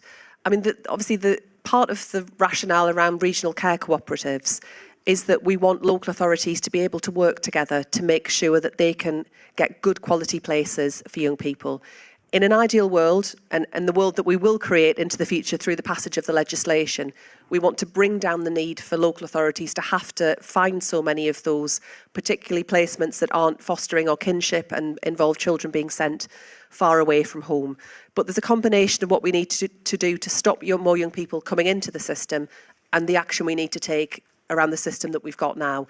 And that's why the measures in the bill, particularly around profit capping, around dealing with, as you've said, some of the exploitative behaviour we've seen will be essential. But alongside that, making sure local authorities have got the capital that they need to create some of those places where we will need it in the short term, but where we do need to see a reduction. And it runs alongside the extra investment in fostering, and we'll be saying more about that in the weeks to come, but also around kinship. I know something we've spoken a lot about in the past. We know the outcomes for children are better if they can stay with close family. That isn't always possible, but we should be looking to do that much more. And again, the bill legislates for important areas like families being brought together to discuss what the options might be ahead of any decision being taken. So thanks for what you're doing on this front. There's a lot more to do. We've done, we made this an immediate priority. The bill was published rapidly and we're pressing on. But this is a huge agenda, and where too many young people, those who often don't have a voice, are still being let down, and it's my responsibility to change that. Louis, and thank you for all of the work that you're leading to make sure that students' voices are being heard. And you've been a really powerful champion, and you're always quite rightly challenging us to do more, to go further, and to make sure that action is being taken. And I really welcome that challenge, because you will know far more closely what the experience is like for Jewish students on campus. I think in answer to your question, it's a responsibility for all of us. That doesn't mean it has to therefore not get us to real action. I mean, government has a role in terms of the legislative framework, the actions that we hold. But sometimes it's not just the legislation or the framework, it's the fact that as government, we can and will, and I have said to Vice-Chancellors, come on, deal with this, turn it around. And sometimes that happens in public, and sometimes those conversations happen behind closed doors where, as we've experienced, you can really do some of that really effectively and hold people to account. And there is more to do on this, and I look forward to doing more with you on it. I have been encouraged by the Director of Free Speech, Arif Ahmed, in the approach that he's been taken. I think he has been very, very clear that freedom of speech and academic freedom does not mean that Jewish students should be subject to harassment, intimidation, or feel unsafe on campus. There can sometimes be practical barriers, and universities have talked about some of this. Protesters are not daft. They often push at the boundaries of what they know is within the law, or as I've seen in some circumstances, will be just off university campus, where then it's for others to enforce, but it is having an impact as students arrive on campus. I think we are making progress. There is much more that we still do need to do, but I think hopefully, without dwelling on individual cases, I think we have seen good enforcement action increasingly from the police and from others where things are frankly, marked as criminal. So I'm going to take another round. I promised the gentleman in the front. Yes. Right. So Charlie Mayfield has just finished. And if you can keep it. Yeah, very quick. So Charlie Mayfield just finished a review for the government, and he's found that only 4.8% of adults with learning disabilities are in any form of paid employment. But in France, I said to him, it's 66% of people autistic spectrum on paid employment. Now, France have got mandatory minimum disabled persons employment quotas. Now, Clement Attlee's government introduced this in 1944, and when they took office, and they achieved full employment. And in 1944 to 2010, there was the Disabled Persons Employment Act, and it got repealed as part of the Equality Act, but no government minister or MP spoke against disabled persons employment quotas. I'm trying to persuade my MP Sarah Sattman, your colleague, to reinstate the 1940 Disabled Persons Employment Act of Clement Attlee. Would you support that? And as roving Mike, I'm going to take this next one, and I'm going to read it because it's quite carefully worded. I'm really proud that I campaigned for a Labour victory in 2024 alongside so many people in this room. I'm particularly proud that as a non-binary member of the Labour Party, we campaigned on a manifesto that pledged to deliver a fully trans-inclusive ban on conversion therapy practices, which aren't therapy, they're abuse. Your junior minister said in oral questions on the 10th of December that legislation was forthcoming to ban conversion practices, as was promised in the King's Speech. A further written parliamentary question was answered by her on the 19th of December that asked about a concrete timetable for the ban on these practices, but that was only promised as soon. Would you be able to shed some more light on a timetable for this ban to be enacted in law in full, as it has been promised to us so many times? And I'm going to take one more, and it's going to be from a woman, so in the middle there. Thank you very much, and thank you, Secretary of State, for all that you're doing. You're doing a great job. My name is Marion. I'm the president of the Norwich Jewish community. I'm also an educational psychologist of over 40 years' experience. We've got a really serious problem of rising anti-Semitism in our schools in Norfolk. And I've got schools contacting me on a regular basis asking what we as a community can do to help them educate the children. Last week, I had a school contact me saying that a 14-year-old child had been threatened with stabbing for being Jewish. I've been listening carefully all day to the Secretary of State for Communities and to all the talks here today, including yours. And I've heard nothing that will give me any hope for what I can do for my schools in Norfolk. What can you suggest immediately that could be done for Norfolk schools? All schools, but I'm talking about remote regional schools where we have no access to resources. No, I completely hear that. And the case that you've just described there, without knowing the details, I would expect schools to be taking very, very firm action. And if as described, that sounds to me a matter for the police, not just a matter for the school authorities to be taking action. So as I said earlier, you know, there is work that we have already got underway around some of the materials that are available to schools, more investment going in around this and the new national curriculum, alongside the revised relationship, sex and health education guidance for schools. But any guidance and any curriculum is only as good as the way in which it is delivered by schools and by school leaders. I'd be happy to have a further conversation with you if that is helpful, because I appreciate the challenge from the colleague about this being an everywhere problem, and I do recognise that. But if there are particular challenges that you're facing, I'd want to hear about them, and you know, parents should be reporting this through the appropriate channels as well, because what you've described is wholly, wholly unacceptable on every level. Around the trans-inclusive conversion practices bill, I can't commit to giving you a date for publication of that, I'm afraid, but we are absolutely committed. I'm absolutely committed to bringing that forward. It was in our manifesto, it was in our King's Speech, it'll be a draft bill. We're taking the time just to make sure it's drawn up in the right way. It will be subject to some a form of pre-legislative scrutiny when it's published to make sure that we're getting it right. Because, you know, as you said, conversion practices are abuse, and we're determined to tackle them. We just need to make sure the legislation is done in the right way, and we avoid any unintended consequences. But we will bring it forward. I'm determined to do that. But I'm also proud that we are also taking action against hate crime, equalising all existing strands of hate crime legislation alongside that.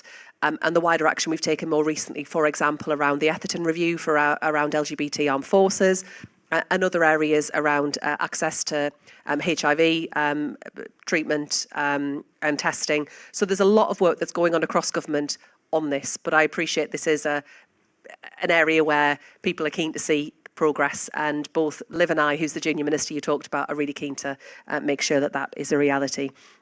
I'm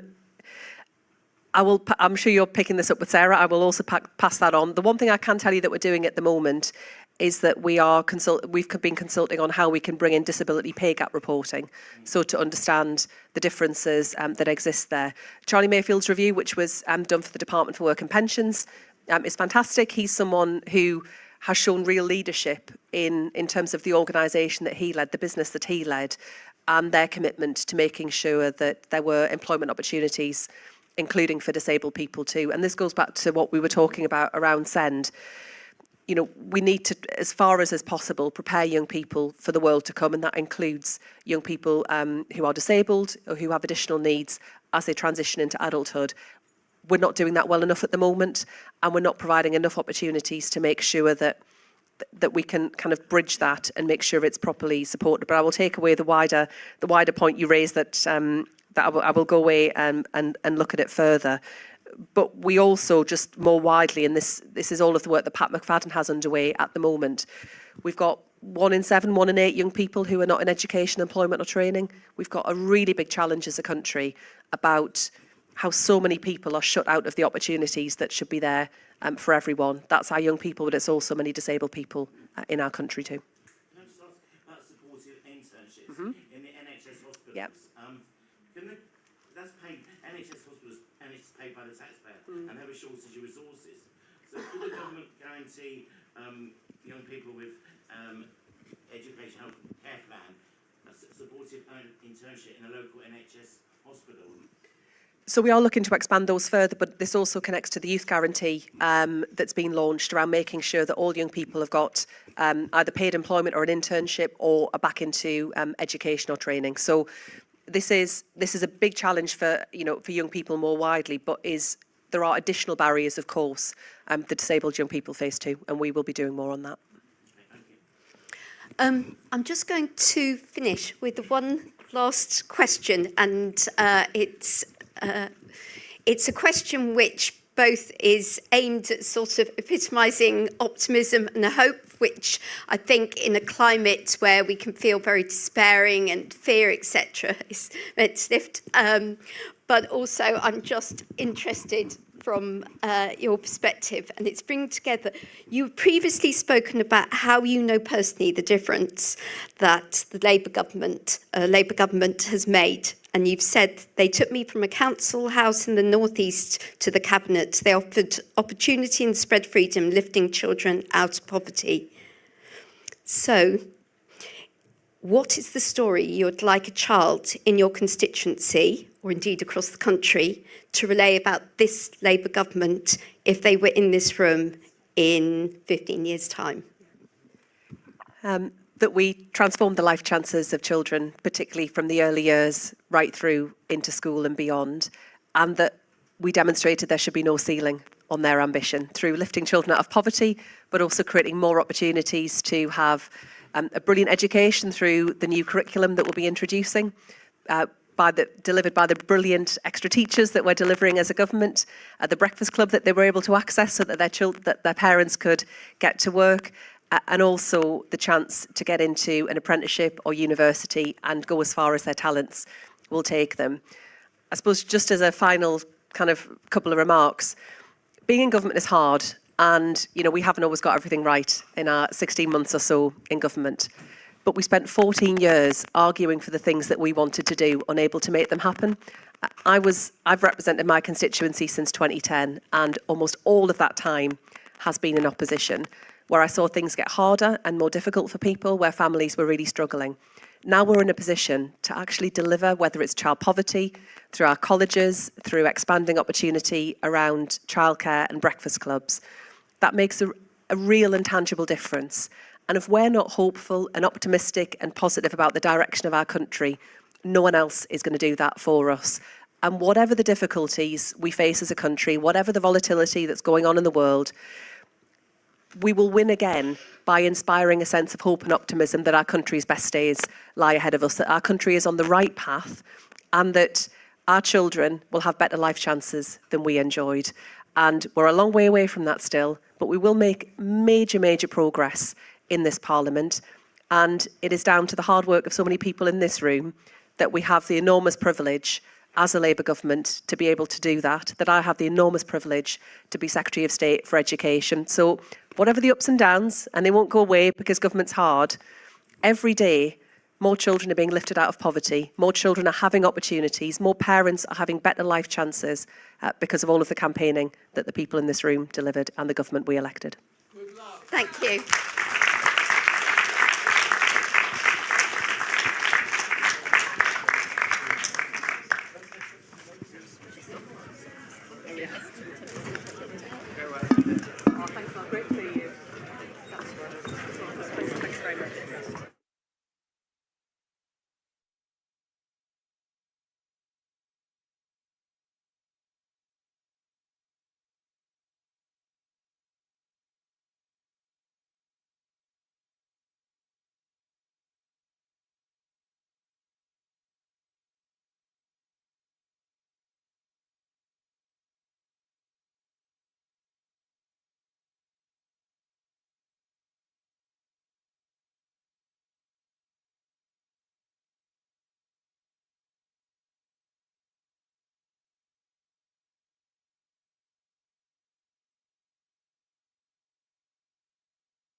said, I'm Ed.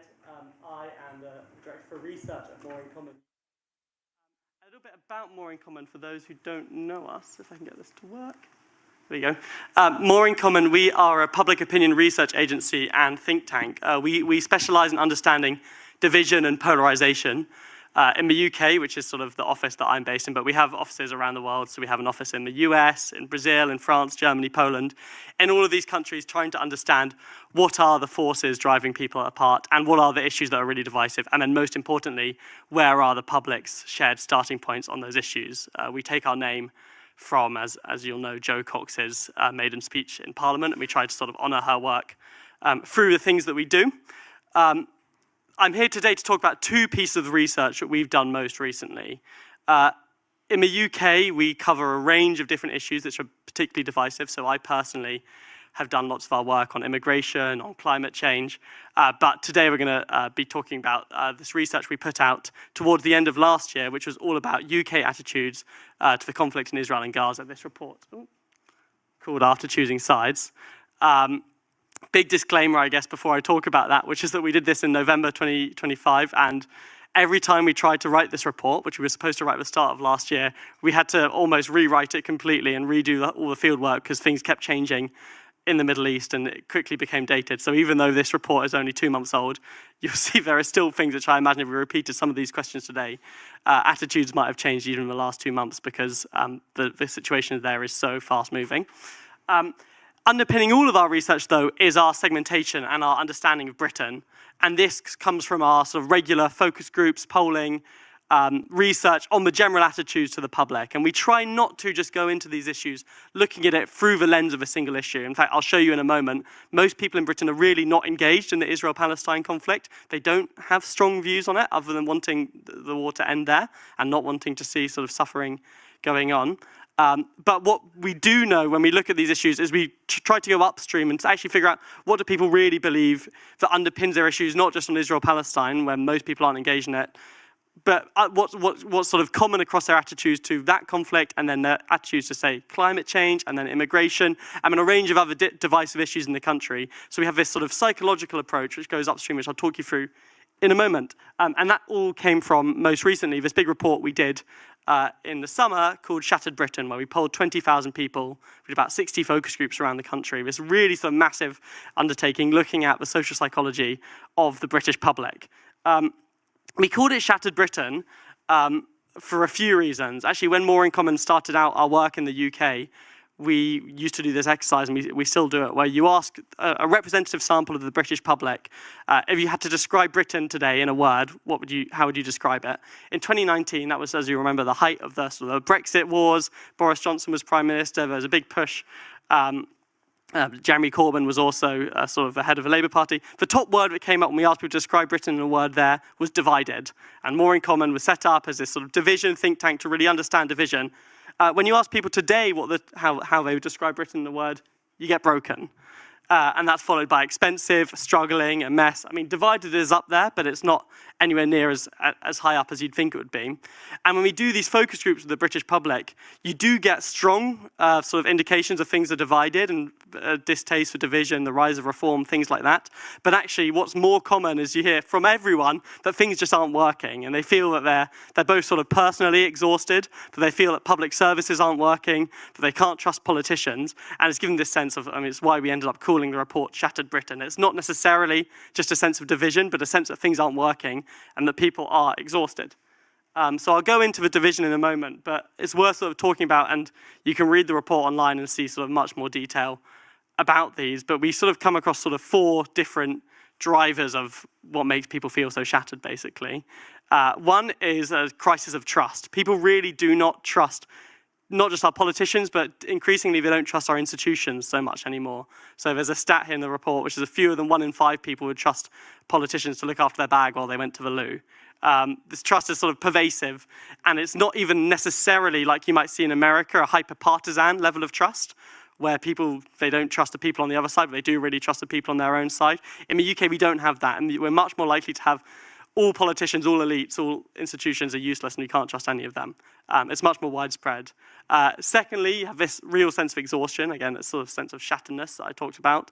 The majority of people, and we've tracked this for the last 3 years, and this number's only gone up, but now the majority of people say the cost of living crisis will never end. And they're sort of exhausted with what they see as sort of a daily struggle in their own day-to-day lives. And they're also exhausted with sort of chaos in politics. I think a lot of people were sort of expecting things to get better with a new government, and there's not a sense that they've sort of seen the level of chaos and scandal die down, and many people sort of actually would say that it's getting worse. Then you have agency, and I think agency is one of sort of a really underreported trends in British politics today. So most people don't feel like the government has control over the country. They say the government doesn't have control over the economy, over immigration, over the NHS, whatever it might be. They tend not to think the government has control. But I think that really relates to the fact that only one in 3 people think they don't have control over their own lives as well. And when they hear the government saying, we can't tackle this issue, we don't have an easy solution to this, they then think that, so this ties into the sense that they have no control over where their own life is going as well. And then finally, a rising threat perception, and I guess we're going to talk about this a bit more today, that people have seen sort of conflicts around the world, both in Israel, but also in Ukraine and in other places. They've seen sort of Donald Trump in America, and it's made them sort of, given everyone a heightened sense of danger. And what's that done for politics in the UK is it's increased people sort of thinking that politics is zero sum. It's made people think that sort of we need to sort of be a bit more sort of protectionist and exert more control over our policies, whether it's on immigration or something else. And this threat perception has really shaped political views in general. So those are sort of 4 things that underpin sort of, regardless of people's political attitudes in the UK, we've seen these shifts in almost every demographic group in Britain. But there are also some new divides, which I think are really important. And obviously, we're very familiar with talking about politics on a left-right spectrum.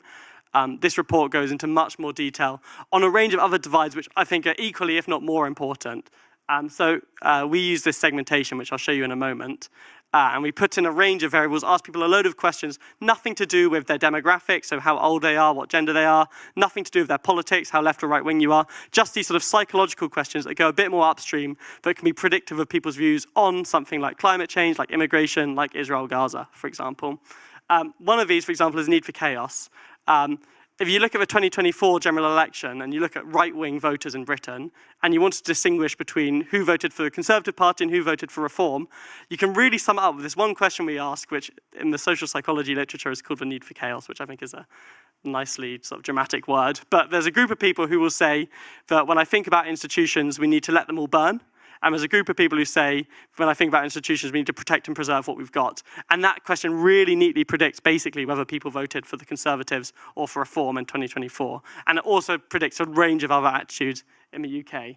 We also ask people about conspiracy thinking, which has been equally sort of newly very predictive of a range of attitudes in Britain as conspiracy thinking has risen. How online people are is very important in their attitudes in day-to-day life. And attitudes to threat perception, multiculturalism, a range of other things.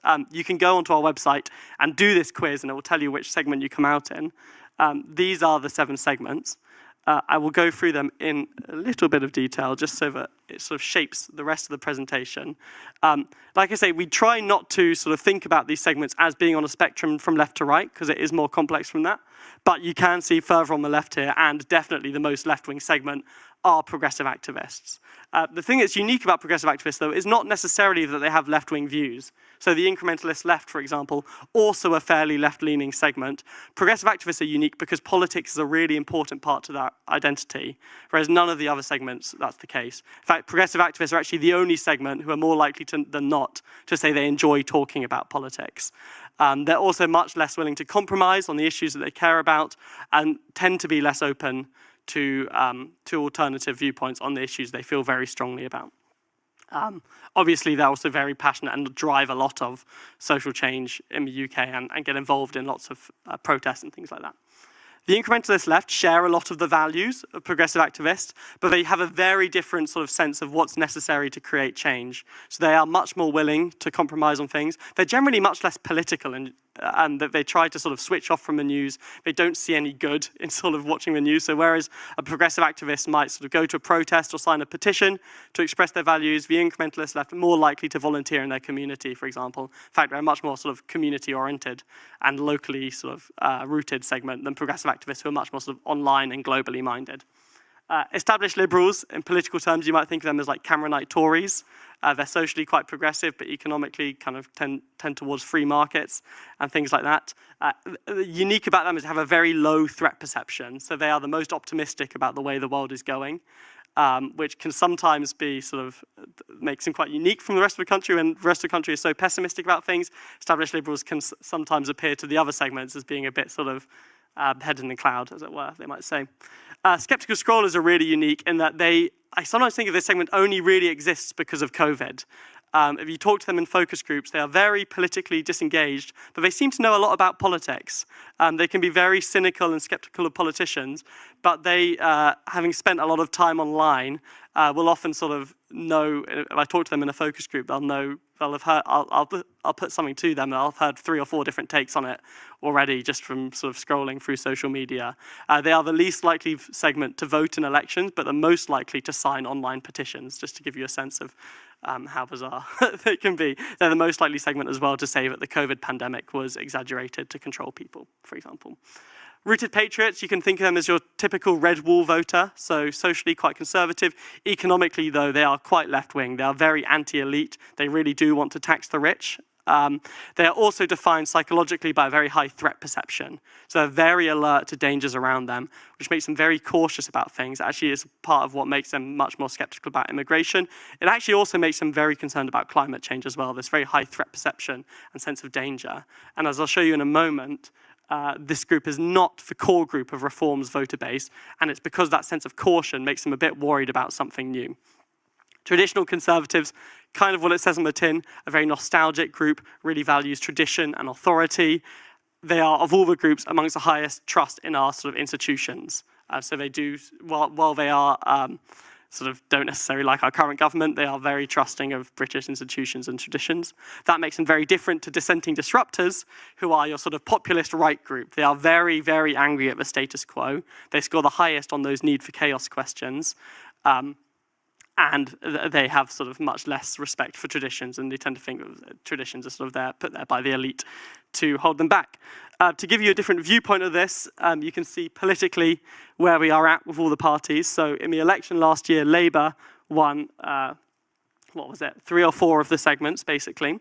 And that got them quite a significant majority. Now Labour is winning with just 1 of the segments. So it's been quite a turnaround. You can see progressive activists. The unique thing there and the interesting thing there is that the Green Party is doing really well with them, more so than not really with any other segment. The incrementalist left and the established liberals have sort of made themselves the sort of the safer Labour segments, although it's not necessarily that they're safe. Labour's lost vote share with both of them, really. Skeptical scroll is a bit misleading because the turnout is so low. It's only about 35%, but it's really a toss-up between Reform and Labour with them. Then you've got the rooted patriots, who are really interesting because they voted for all 3 parties in the past. They voted for Tories in 2019 under Boris Johnson. They voted for Labour in 2024, and now they're much more likely to say they'll vote Reform. Whereas dissenting disruptors, really, these are the voters who will never vote Labour. They are Reform solid voters, or they won't vote. They are very unlikely to vote for another party in an election today. The traditional Conservatives just shows you how badly the Conservatives have done with their voter base. There's now a toss-up between Reform and the Conservatives with them. So that is sort of an introduction to the segments, and I'm going to now talk mostly about our research on Israel-Palestine. I'm hoping that these segments are sort of a useful framework for you to think through sort of where the divisions on Israel-Palestine are. And obviously, these are not the only divisions. There's religious divisions, obviously. There's age divisions. There's social class divisions. But I'll talk about all of those. But I'll also sort of use this as a framework throughout. I'm not going to go through this now because hopefully it will come up in the rest of the presentation. But just to say, there's way, way, way more detail on this on our report, which you can find online. Here's another view of the 7 segments to just show you to show you where we're at. Progressive activists are the only segment where a majority of people take a side in the conflict. For most Britons, they do not take a side, and I think that's sort of the core underpinning theme that we'll see throughout this research is that most Britons do not see it as one in which you need to say you're more on one side or the other. In fact, when you do focus groups with people, they will say either. I just think both. I can't see good in either side, or I see why either side are fighting, but I can see issues with both sides. They don't see a need to put themselves on one side or another, and actually many feel uncomfortable doing that because they have friends with very strong views and they don't want to get on the wrong side of them, for example. Progressive activists, as you can see, are really clear outliers on that, though. 6 in 10 of them will say they're more on the Palestinian side. Traditional conservatives, I guess, are the closest thing to an inverse of that. A third of them put themselves on the pro-Israel side, but it's not anywhere near the same as you see with the progressive activists. Okay, so the way this report works, I'm going to talk for 15 to 20 minutes on it, but we first looked at sort of attitudes to the conflict. As you can see, given that most people are in this grey zone, finding out public attitudes to the conflict, just asking them about what do you think of the Israeli government, what do you think of Hamas, what do you think of these different ceasefire conditions, is quite hard to do because most people are not actually that engaged in it. And actually, I've done lots of focus groups in this conflict where you don't get much further than people just saying, I think the war is awful and should stop, and I hate every time I turn on my TV and I see footage from that conflict. People are much less willing to have very specific views on it unless they're people who are engaged in the conflict for other reasons. So what we've really tried to do is understand both sort of what are people's attitudes for conflict, and then most of the report, which I'll go through, is how has this conflict changed Britain's perceptions of each other. So we've looked at sort of changing anti-Semitism in the UK, how people think about people who take different stances on the conflict, what engagement in the conflict is like in the UK, and that's the bulk of it. But just to give you sort of the top level overview, I think this is one of the most surprising things from this research. We've been doing this for the last few years and asking the same question every couple of months, basically what side do you take? I would have expected going into this, given how much the conflict has been in the news, people would have changed their minds much more about the conflict. Actually, the overall picture has been basically the same. Compared to now, with November 2023, you still see the same thing, which about 60% of the country don't take a side, and about sort of 18 to 20% sympathise more of the Palestinian side, about 15% sympathise more of the Israeli side.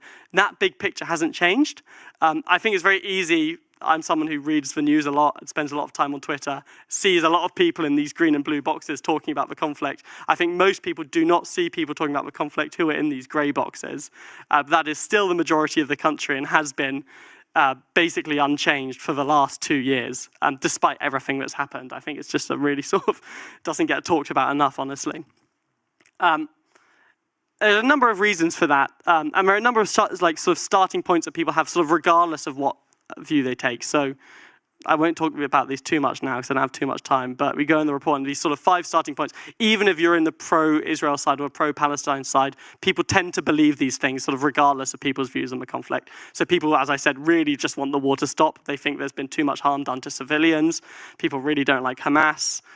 People are worried about the impact of the conflict on Britain, particularly we did this research just after the Manchester synagogue attack, and people were really worried about rising anti-Semitism. So there's a number of starting points that are not necessarily controversial, basically, and regardless of the side people take, they tend to hold these views.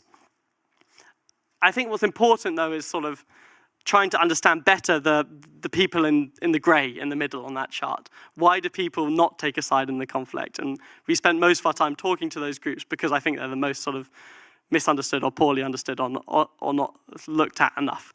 And I think when you look at those people, they mostly just see that the conflict isn't really about them. And if you ask them what the big issues facing them are, they will say it's the cost of living, it's the NHS, they might say it's immigration, they might say it's jobs, they might say it's housing. They're very unlikely to see any foreign policy issue really as a big concern to them. And when they do see it, they see that this is something that people argue about a lot and they don't want to get involved in an argument that they don't really understand. And we spoke to lots of people sort of who would say, oh yes, I see this conflict on the TV, I hate it, it makes me really depressed. I've got a Jewish friend and I feel like really worried about her because there's rising anti-Semitism in the UK, but I just don't know how to talk about it and I'm worried about saying the wrong thing, basically. And that's often where sort of people's opinions on the conflict kind of stop.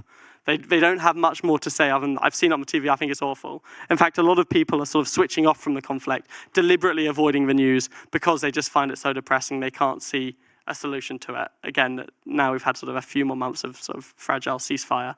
Maybe this will change, but this is where people have got to when we did this research in November.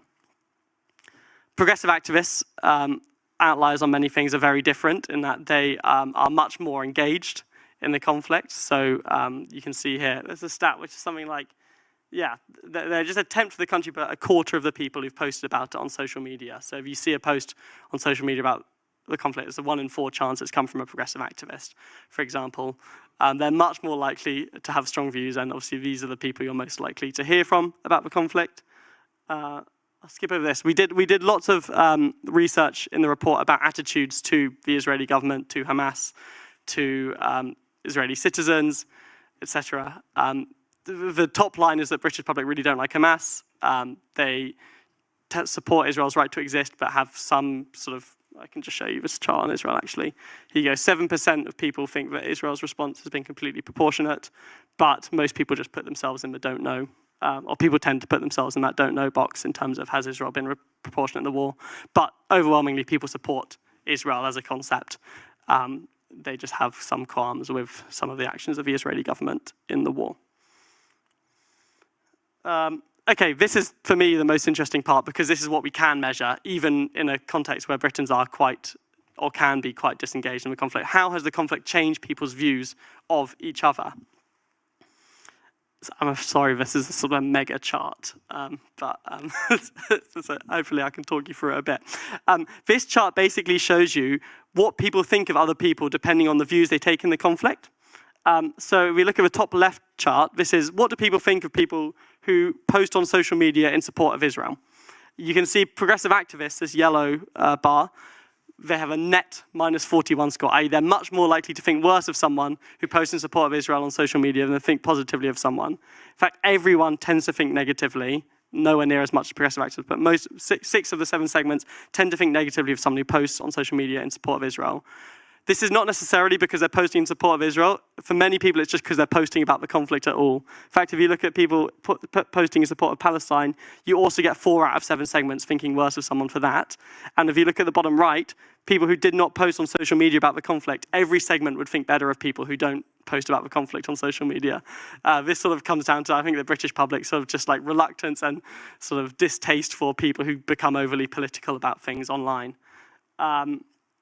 Generally speaking, though, I think the interesting thing here is that where you see the polarization of people thinking worse of each other or better of each other because of the views they take. So if you look at went on a pro-Palestine march, progressive activists think really positively of people who did that, whereas if you're a traditional conservative, you're much more likely to think negatively of someone who did that. Obviously, this makes it much harder to have conversations across the divide on these issues.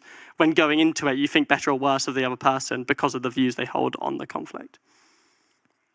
Here's another way of putting that. Would you stop being friends with someone because of the views they hold on the conflict?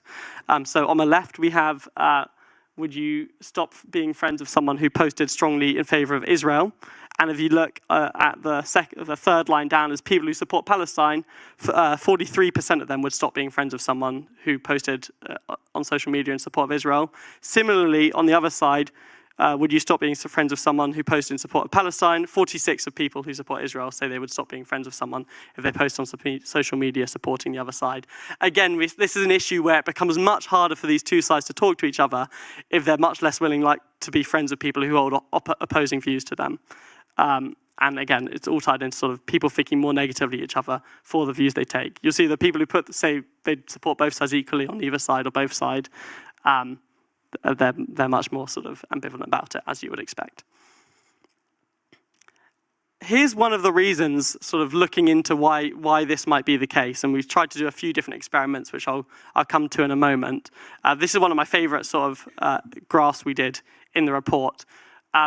So here we've asked people, why do they support Israel, basically? Or why do you think people support Israel? In blue, you have the top reasons that people who support Israel say they support Israel. So these won't be that surprising. You've got top of the list, They think Israel has a right to defend itself against terrorists. Then you've got, they see Israel as an ally to the West. Then you've got, they sympathize with Jewish people because of historic persecution. These are sort of these are the most common reasons why people support Israel. If you ask sort of pro-Palestine supporters why people support Israel, those are not what they think the top reasons are. They think the reason that people support Israel are because they're anti-Muslim, because they want to eliminate a Palestinian state entirely, because they've read misinformation about the conflict, or that they think Jewish people are more important to Palestinian people. This basically means that people on the pro-Palestine side of this conflict tend to think that people on the pro-Israel side of the conflict are coming to the situation sort of in bad faith, or sort of for a sense of sort of moral superiority or something like that, which is not why people on the pro-Israel side of the conflict actually feel that they're coming to the conflict.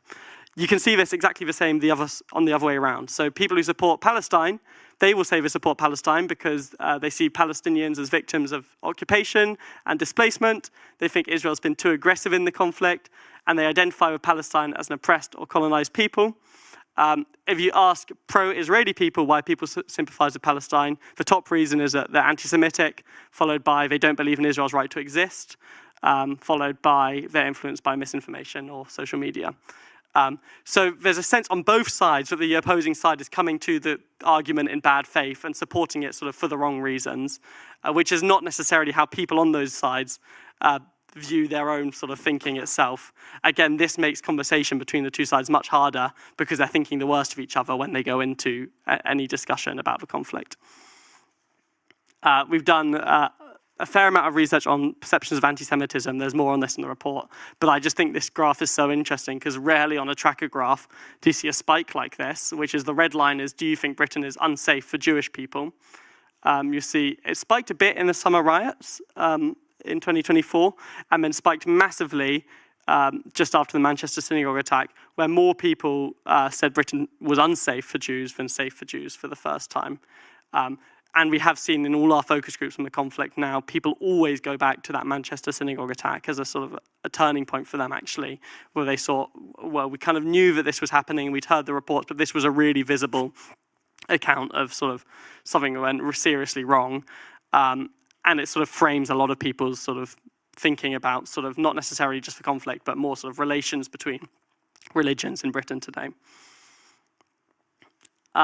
Interestingly, there is polarization on who cares about anti-Semitism, and we've looked at sort of anti-Muslim hate and Islamophobia in the report as well. So progressive activists, we've just asked people, do you think these issues are serious? Progressive activists will say all forms of discrimination are more serious. That's sort of their nature as being concerned about injustice.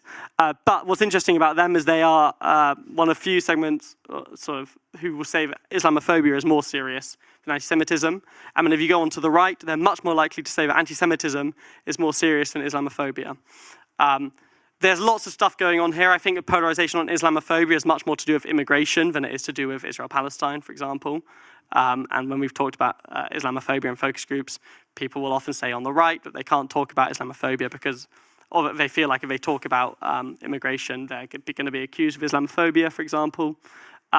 So there's more going on here than just related to the Israel-Palestine conflict. But what I thought was really interesting in our focus groups was when we spoke to people with strong views on the conflict, they sensed and they could tell that these issues were becoming politically polarized. And someone who might be sort of pro-Palestine would say it's sort of harder to express concern about anti-Semitism because I won't be sort of part of the in-group on the people who are concerned about Palestine. Similarly, people who are concerned about Israel would often say they found it harder to express concern about rising Islamophobia because it's like less common in those groups to have those sort of what might be seen as sort of opposite concerns, even though we know they're not, and actually sort of people tend to be concerned about all of these things. But there is a risk that this polarization increases further and anti-Semitism becomes just a concern of the right and Islamophobia just becomes just a concern of the left, and that would be sort of a really awful outcome for the UK. So this is sort of, it's not there yet, but you can start to see that polarization increasing. And then we've looked about how people talk about the conflict. This, I don't think, will be that surprising to anyone, but most people don't feel comfortable talking about the conflict on social media.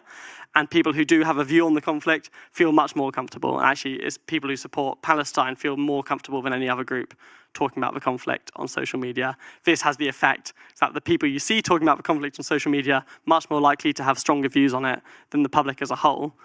This is one of my favorite experiments we did in the report, which is one sort of consequence of that, which is, if you just look on the left, this is the chart I showed you right at the start. This is the British public's attitudes for conflict. So 14% sympathise with Israel, 26% sympathise with Palestine, the rest sort of put themselves in the middle somewhere.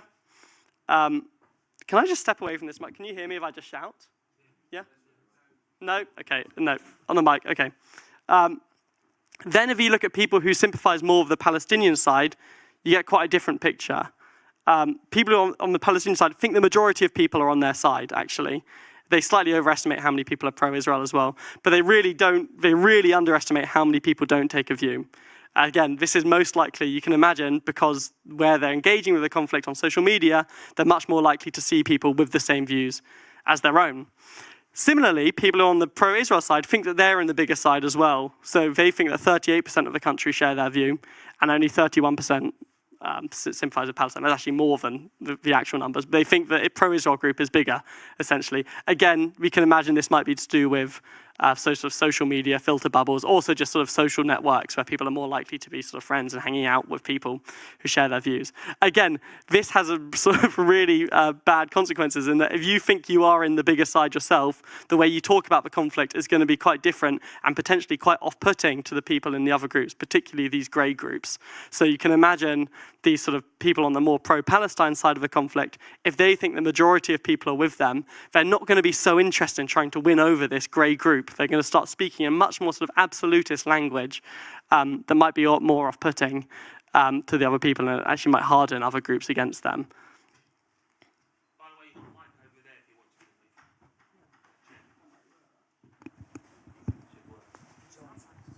It's on? Great. Okay, perfect. That's better.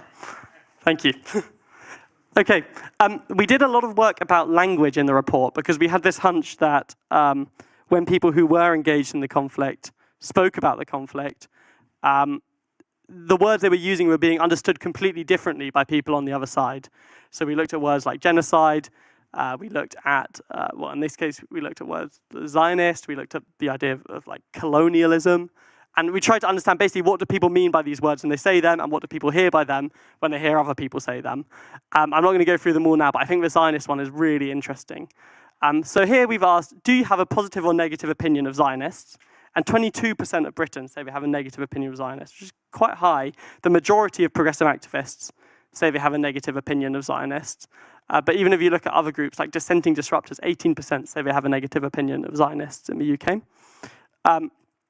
But then if you look at, if you just swap out the word Zionist, and it's literally a simple swap, and just say people in the UK who support the right of Jewish people to have a nation in Israel, which is basically the same as saying Zionists, only, 9% have a negative view of those groups.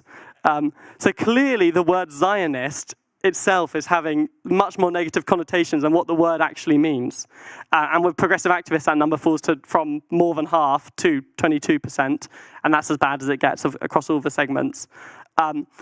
So clearly, either sort of the British public's understanding of the word Zionist is different to that definition, or the word Zionist has its own sort of negative connotations that people don't necessarily fully understand the meaning of it. They just don't like the word, as it were. And there's a case to be made that if you were sort of trying to communicate sort of a Zionist message, you might want to avoid using that word if you want to reach a broader swathe of people. Clearly, a big chunk of the public have negative opinions of that word. We've talked about social media. This won't be surprising. The majority of people think social media has been unhelpful. One of the more interesting things that I wasn't expecting to be sort of coming out of this research was how it's changed attitudes to protest in the UK. And I think particularly of the more socially conservative groups, the constant, what was felt to many like constant protests has really sort of hardened their views in many ways on protest. the majority of people say that some protests are so disruptive they should not be allowed. That's actually not necessarily specific to this conflict. Actually, sort of British people's attitudes to free speech have never been sort of American, absolutist. Everyone should have free speech even if it's completely harmful. But people sort of, do tend to, people have become much more sort of, both sort of weary of how disruptive and in some cases offensive and harmful in particular sort of pro-Palestine protests have been. But at the same time, there's this risk that people think their own free speech is under threat. So sorry, this is another slightly convoluted chart. But if you look at the top row of each of these, this is what the general public think. So on all of these things, the majority of people think the British public is free to protest these views. So 57% think people are free to call for immigration to be reduced. 55% people think people are free to protest against Labour. 56% people think it's fine to protest in support of Reform UK. The issue is people who hold each of these views tend not to think they're free to protest them. So we have this weird mix where, for example, British people tend to think you're free in Britain to protest in support of Palestine, but Palestine supporters tend to think you're not free to do that. Similarly, on Israel, 55% of people who say they support Israel think you're not free to protest that in the UK. So there's a sense that people's own freedom of speech is under threat. We also did a lot of work on sort of the role of sort of the cultural space and what cultural artists have been saying, and sort of obviously looking into various artists saying various things at gigs. The interesting thing is people don't like a musician standing up and saying death to the IDF, for example. But that's just because they don't really like politics being involved in music in general, and they're just as likely to say that they don't want a musical artist to say the only politician is the dead politician, for example. And we asked people separately in the report, do you think musicians should support Israel, should support Palestine, or should not take a side? And it's something like 85% say they should not take a side. This is not something that people generally want musical artists to be involved in at all. Finally, we looked a bit at trust and truth. I won't spend too long on this.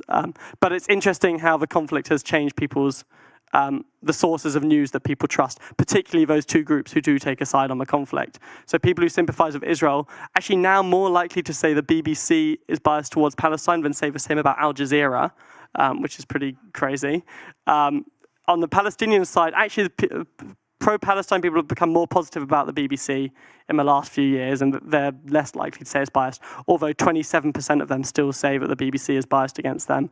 Again, the issue here is that if people on the pro-Israel side and the pro-Palestine side, if they don't have a news source that both of them trust, it makes it much harder for both of them to come and discuss the conflict with sort of shared facts and a shared sort of basis from which to have that conversation, which again makes conversation much more difficult. Again, this is how it's changed over time, but we don't do that. Likewise, trust in politicians has also been really hurt by, particularly across sort of Jewish and Muslim groups as a result of the conflict. And they have, in all of our focus groups we've done with Jews and Muslims in the UK, would say that whenever they hear politicians talk about the conflict, it seems to just be for political gain. It doesn't seem to be sort of sincere or meaningfully helpful to them. And I think it's pretty clear from both the Jewish and the Muslim communities and the focus groups we've done with them that sort of the harm that this has done to trust in politicians has been quite significant. And I think it's hard to see the electoral results of that from a Jewish community because there's so few of us. But you can see that very clearly from the Muslim community with the electing of sort of those pro-Gaza independent candidates. Okay. I will spend 1 minute on this final slide, which is slightly overwhelming, but just to sort of summarize everything I've said, what we see zooming out, looking at how the conflict has changed Britain is roughly this. You've got relatively small groups on the pro-Israel and pro-Palestine side, making up together 38% of the country, who are using different news sources to find out about the conflict, use different language to just talk about the conflict, and often have bad faith assumptions about where the other side comes from. That makes it much more harder for those two groups to talk to each other. It makes the conversations much more heated, and it means both sides think worse of each other. As a result, you get the majority of the country, this 60% or so, who don't take a side, seeing all these heated conversations and feeling very uncomfortable, sort of speaking up or talking out about the conflict. And what is happening there is that those groups are switching off and sort of ceding the space to the two who already do have views. So if we think back to that very first chart I showed of why of how sort of these overall numbers haven't changed so much, I think this basically shows you why. As the conversation has got more heated, these people in grey who don't take a strong view have been much more unwilling to sort of speak up publicly and form a side or opinion of their own. And as a result, this sort of cycle has continued where the two sides have hardened in their views. We have recommendations in the report, but I don't need to talk about them here. Great, I will leave it there. I think we have time for a Q&A. But great.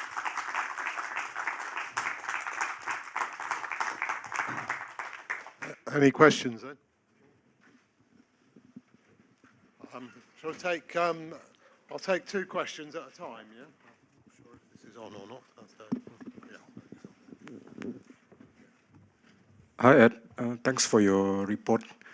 If I may zoom back to the 7 segments you presented earlier, it's more a question about labor rather than Israel-Palestine conflict.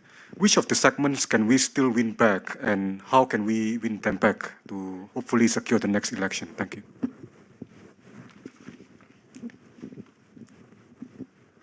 Hi, thank you for the talk and a really fascinating report. I'm a university student at Warwick University. My name is Rafi, and I was wondering if there's anything in particular in the report that you did about tracking students' views on the conflict, and if there are any recommendations that you would, based on findings of what we can do on university campuses to facilitate more productive dialogue about these issues. Okay, I can answer those. On the segments and who can Labour win back, that's a really good question. Because if you look at that, it's quite overwhelming. You've got the progressive activists who have always voted Labour, who now increasingly seem quite hard for Labour to win back. They're really won over by Zach Polanski and the Greens, and they're really quite pissed off at the Labour government. Progressive activists are about 9% of the country. They're one of the smaller segments, but they are the most likely to vote of all of the segments. So you get lots of voters from them, even if they are a smaller segment. The incrementalist left are definitely, should be easy winnings for Labour in that they are less amenable to sort of populist politicians, radical messages. They want sort of more of a middle ground, similar for those established Liberals. And then you start sort of looking at sort of more interesting places. I think the Rooted Patriots are a really interesting segment for Labour. As I showed you, they have voted for Labour in the past. Actually, traditionally, these are the voters that would have always voted Labour, sort of prior to Brexit at least. They are sceptical. So at the moment, they're willing to vote Reform, but they're voting Reform for different reasons to dissenting disruptors. So whereas dissenting disruptors really are sort of infused by Nigel Farage and really want Reform to do very, very well, if you ask Rooted Patriots why they're voting for Reform, it's because they hate Labour and they hate the Tories, basically, and they just want something new. And they're almost sort of trying to roll the dice and take a bit of a risk on something different. But they do see it as a risk. And I think if that risk becomes clearer, I mean, I think one thing that will have a real impact will be the 2028 US election. And I think these are the voters who will look over there and see, who knows what's going to happen in that. But if there's more Trump craziness, for example, they might be more worried about the prospect of a Reform government. The thing that I would sort of caution Labour against is going after those dissenting disruptors who are the core Reform voters. Those are 15% of the country who voted Reform at the last election, not the new 15% who sort of take Reform up to 30, where they are now. These voters are never going to vote Labour. They never have done. They are habitual non-voters, which means they tend not to vote in elections, but they do vote when there's an opportunity to sort of put a middle finger up at the system. So they voted in the Brexit referendum. That's actually why the polls were slightly off on the Brexit referendum, is the pollsters didn't predict how many of them would vote.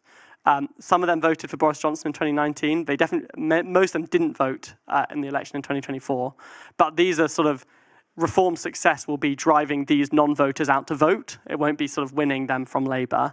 The best Labour can hope to do with this voter group is to sort of encourage them and reassure them that things are going in the right direction enough that it's not worth sort of voting because Reform won't change things so drastically enough.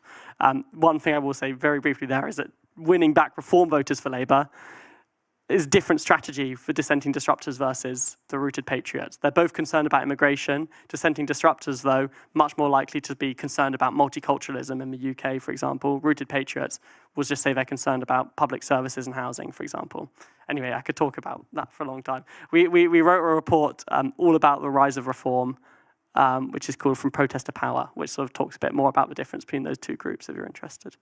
On students, we did quite a lot on students. So we actually did sort of a separate project alongside this, just looking at young Jews aged, I think, 14 to 24, I think.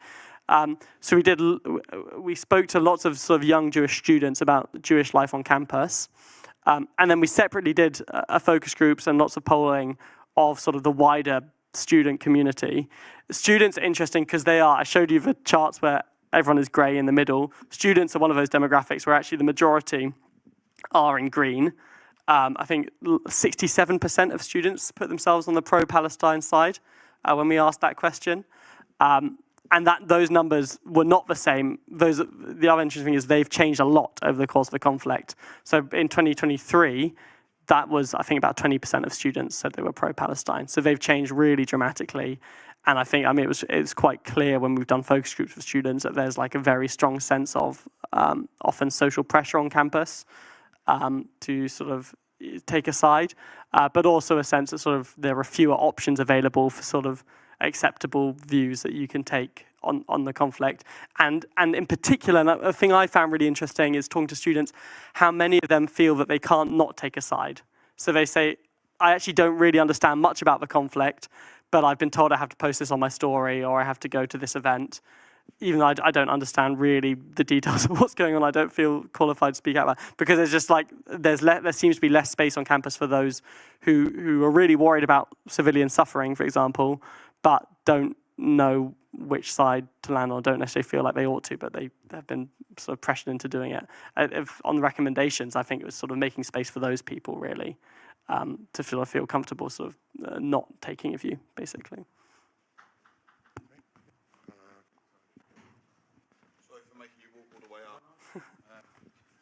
Thank you for this. Just wondered whether you felt there was an intrinsic difference in this conflict from, say, between India and Pakistan, or what's going on in Venezuela. Is this more totemic politically for the British people? Is it in line with those other conflicts?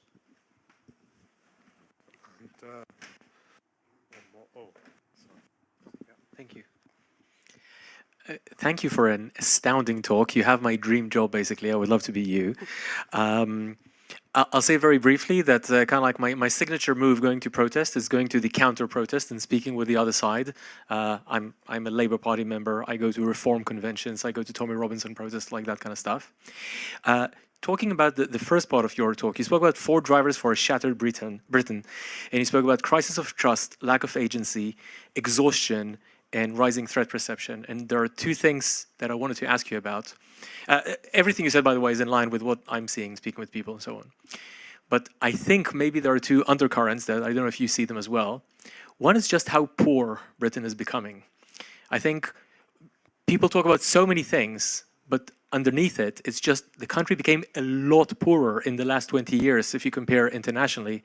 And I don't know how much you see that. So that's one thing.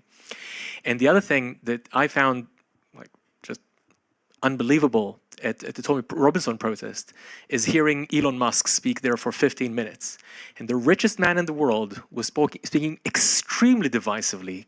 I can show you the video, unbelievable, to pretty much the poorest people in my country, and telling them how, people will come to their home and rape them and kill them and they have to uprise and that kind of stuff.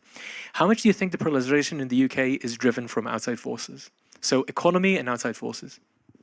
Great. I'll do both of those. One more. Okay. Is the conflict different to other conflicts? The thing is, so if we compare it to India, Pakistan, for example, there's actually parallels there in that most people don't take a view. I think more people are more engaged in Israel, Palestine than Israel, India, Pakistan. Obviously, both of those conflicts are unique in that sort of there's religious, ethnic communities in the UK who do take very strong views. So I think that's the comparison there. I mean, generally, I find in my job doing focus groups on foreign policy and foreign affairs always less interesting than doing domestic issues because people just have less strong views on it. I've tried doing focus groups, a lot of focus groups about China and Taiwan, and you basically get nothing out of people because people, weirdly, although there's not trust in politicians domestically, there's still a sense that like our politicians know what's going on in China better than we do because they've got classified information or whatever. So they sort of just trust that it's in their hands. I think Israel-Palestine is very different because you've got very emotive sort of arguments coming from sort of people with very strong connections to both of those places. I think Ukraine and Russia is very different because it has such an obvious impact on the UK, on the cost of living and things like that. But any other global war like never comes up naturally in focus groups. I think that actually sort of relates to your other point about how poor people are. The only thing people think is not the only thing, but like the number one issue in town is the cost of living. And we do our issues tracker where we ask people their top 3 issues. Every week we've asked that question for the last 3 years. The cost of living has been the top issue and it's not even been close. It's the top thing that people care about. And actually when you ask people what do they worry about most about the conflict in Israel-Gaza, one of the top 3 issues is the concern that will drive up prices in the UK, which is a sort of bizarre thing of all the things they could list. But it's why people care more about Ukraine and Russia as well. The cost of living has really profound impacts on people. And people basically sort of almost become, when people speak about it, there's a real sort of hopelessness at the moment that things will get better. I think maybe 2 years ago there might have been a bit more hopefulness that things might change, it was temporary, but like I said, the majority of people now think that will never go away and they don't really know what the solution is. So I think that's really significant. In terms of outside forces, I think you're right. I think sort of Elon Musk and his impact, for example, has been really significant. One, I guess, reassuring thing about the UK is that Britons really don't like Elon Musk, and they also tend not to like Donald Trump. Actually, that's one of the places where reform, like politicians are quite out of touch with their voters, is on Musk and Trump. Reform voters tend not to like either of those people, but they seem to sort of constantly hear from them because they have that influence that they've sort of found themselves in the UK. And I think, yeah, there is a risk that sort of some of those things that those 2 people and others are saying sort of becomes more and more normalized, definitely. Any sort of, even Qatar, Israeli Hezbollah, any external force. Yeah, I mean, the interesting thing there is that the people won't. People, if you talk to people in a focus group, obviously they won't think that. They will think that their views come from what they see, obviously. And I think on the cost of living point, I've never heard someone in a focus group say that I've got poor relative, or Britain has got poor relative to other countries. Maybe the established liberals who are more sort of high information segment will say that. Generally, people will just say, I feel like I've got poor compared to 10 years. I used to be able to go and buy a fish and chips on a Friday night, and now I can't afford. Like that sort of thing is much more common. But I think the internet has definitely made it much easier for outside forces on a large scale to influence people. Absolutely. Can I thank you and say that? That's great. And do look at the website and do really engage. And I'm sure if you send an email to Ed, I'm sure you'll get a response at least on some of those points. But thank everyone for being here today, and thank Ed for making a special trip back from Australia for this. That was great. Yeah, no.